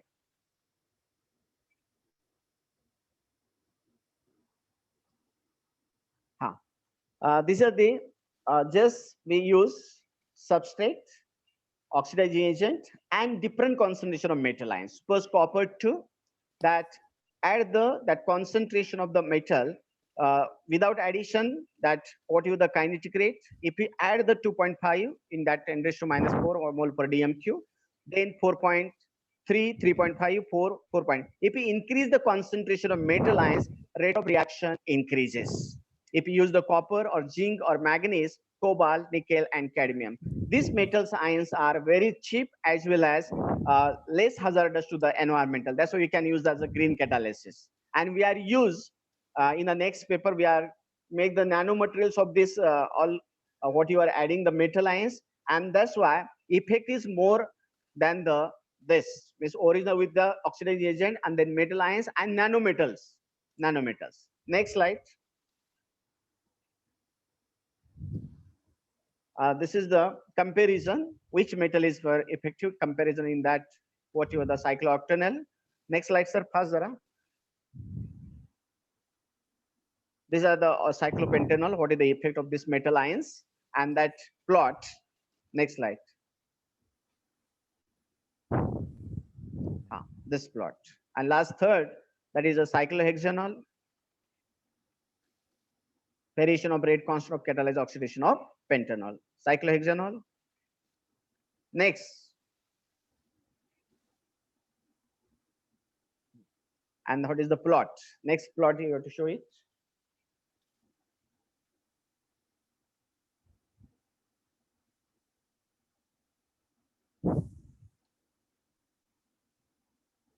Okay. And from that, what is the conclusion? Next slide.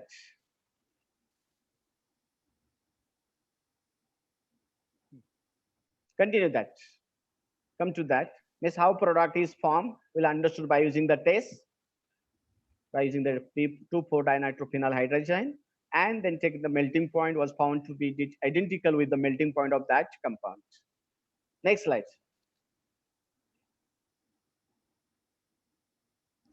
The expected catalytic efficiency, what expected means, if you use the nanomaterials, that is more effective compared to this also. But from this also, what is the expected catalytic efficiency based on stability of intermediate complexes, which depends on charge density of metal ions involved in addition to many other factors. And these are the sequence we got, but descriptions have been observed and reported because some substrate have some metal ions here and there slightly, and that's why that description is reported. Next slide.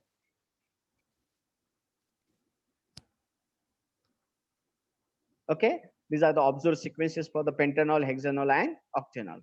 Next slide. Conclusion, the secondary cyclic alcohols as pentanol, hexanol, and octanol cyclic or oxidized to the corresponding ketone. If it is primary, you get the aldehyde. As expected, rate constant increases with increased alcohol concentration, but decreases as ammonium metavanadate concentration increases for all the alcohols that were studied. Third is very important, that is the transition metal efficiency effectively catalyze the oxidation of alcohol, oxidation of all perfumed alcohols, and oxidation increases with metal ion concentration. Here, metal is a very, very important role to change the rate oxidation, and that's why efficiency of the product or efficiency of the rate will be different.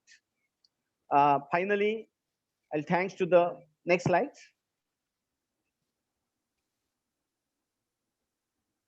These are the references we use for the research, and I acknowledge the next slide. Next slide. I will thank to the college, Equation and Department Chemistry, K.S. Anandibai Pradhan Science College, principal and whole team, and my principal and my guide or my colleague, Prabhu sir. And finally, I'll thank to the all participants, and sorry for interruption, because technology, it is, we did the practice, everything is proper. I think at a time, what is the problem? And that intensity to explain also is change it. Thank you, sir.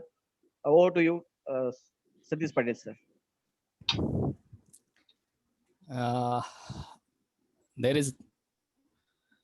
is one question from my side. Why that cadmium second complex have more stability than copper second complex? That ionization enthalpy is given in that first, second, third. According to that, in the two alcohol, cadmium is more effective showing, and one alcohol is less. That description is reported. According to ionization enthalpy, that report is there.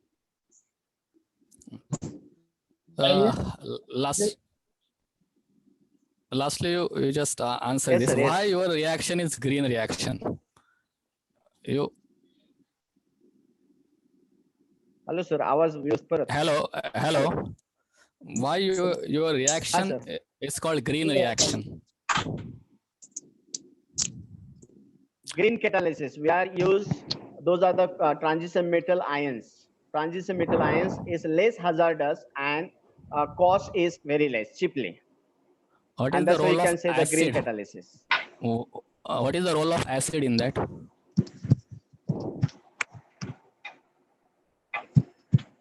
Because you are using the acidic medium. Yeah. Medium is used. What is the role of that acid? Acidic medium. To maintain the condition. And that is okay. So okay, thank you very much. Okay, sir. Thank you very much, Dr. Parbas sir, for your wonderful, knowledgeable lecture. You have nicely revised 12 principles of green chemistry. Also explain how the controlling strategy is done for from less effective to most effective way. Also explain about the factors responsible for green catalyst using collision theory and transition theory. You are nicely explain the role of metavanadate oxidant in your work. Thank you very much for your informative lecture. Thank you very much. Thank you, sir. Thank you. Hello. Hello. Good afternoon to the honorable chief guest, invited speakers, respected principal, and all teacher participants attending this web conference. First of all, I would like to thank Principal Sir for giving me an opportunity to speak on this auspicious occasion, and it is a matter of honor for me. Now I am here to propose vote of thanks. Before I proceed, I repeat that there is one important announcement for all the participants. Please pay the attention over here. Feedback form link is shared in a chat box and also made available on WhatsApp group. For getting the certificates, you must fill the correct information in that, because that information is going to reflect in your certificate. So be careful for that. And if the link in the chat box is not working, then we'll send you a separate link for filling the feedback form.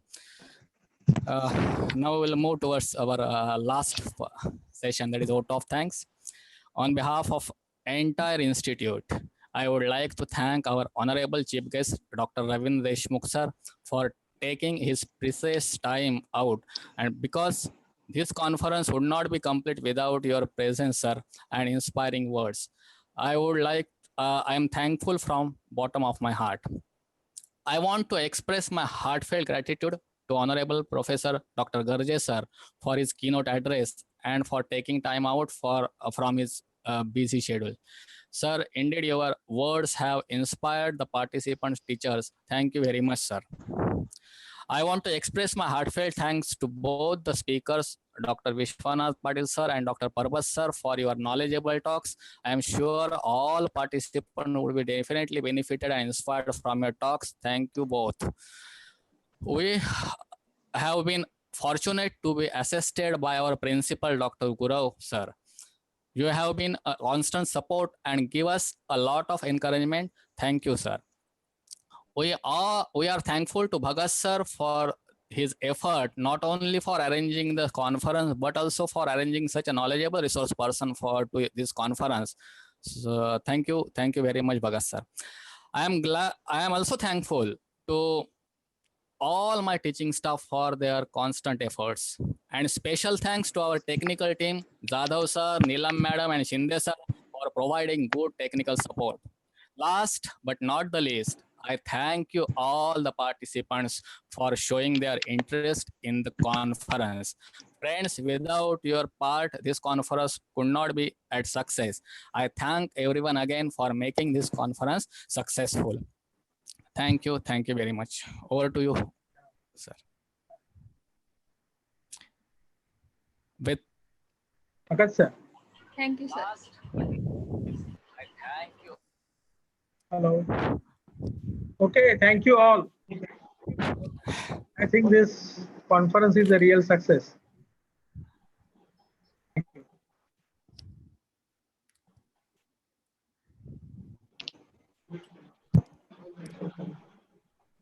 Hello sir, काही पुढे process करायची का and करायची conference?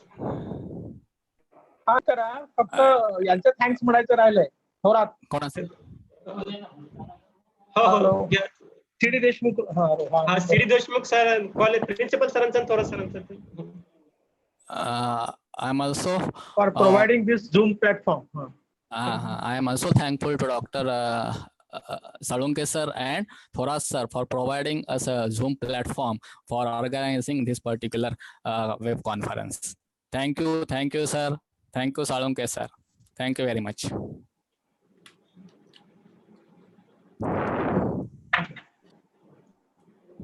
काय करायचं sir? हा नाही, and करा कॉन्फरन्स, एंड करा. Okay. So thank you all participants.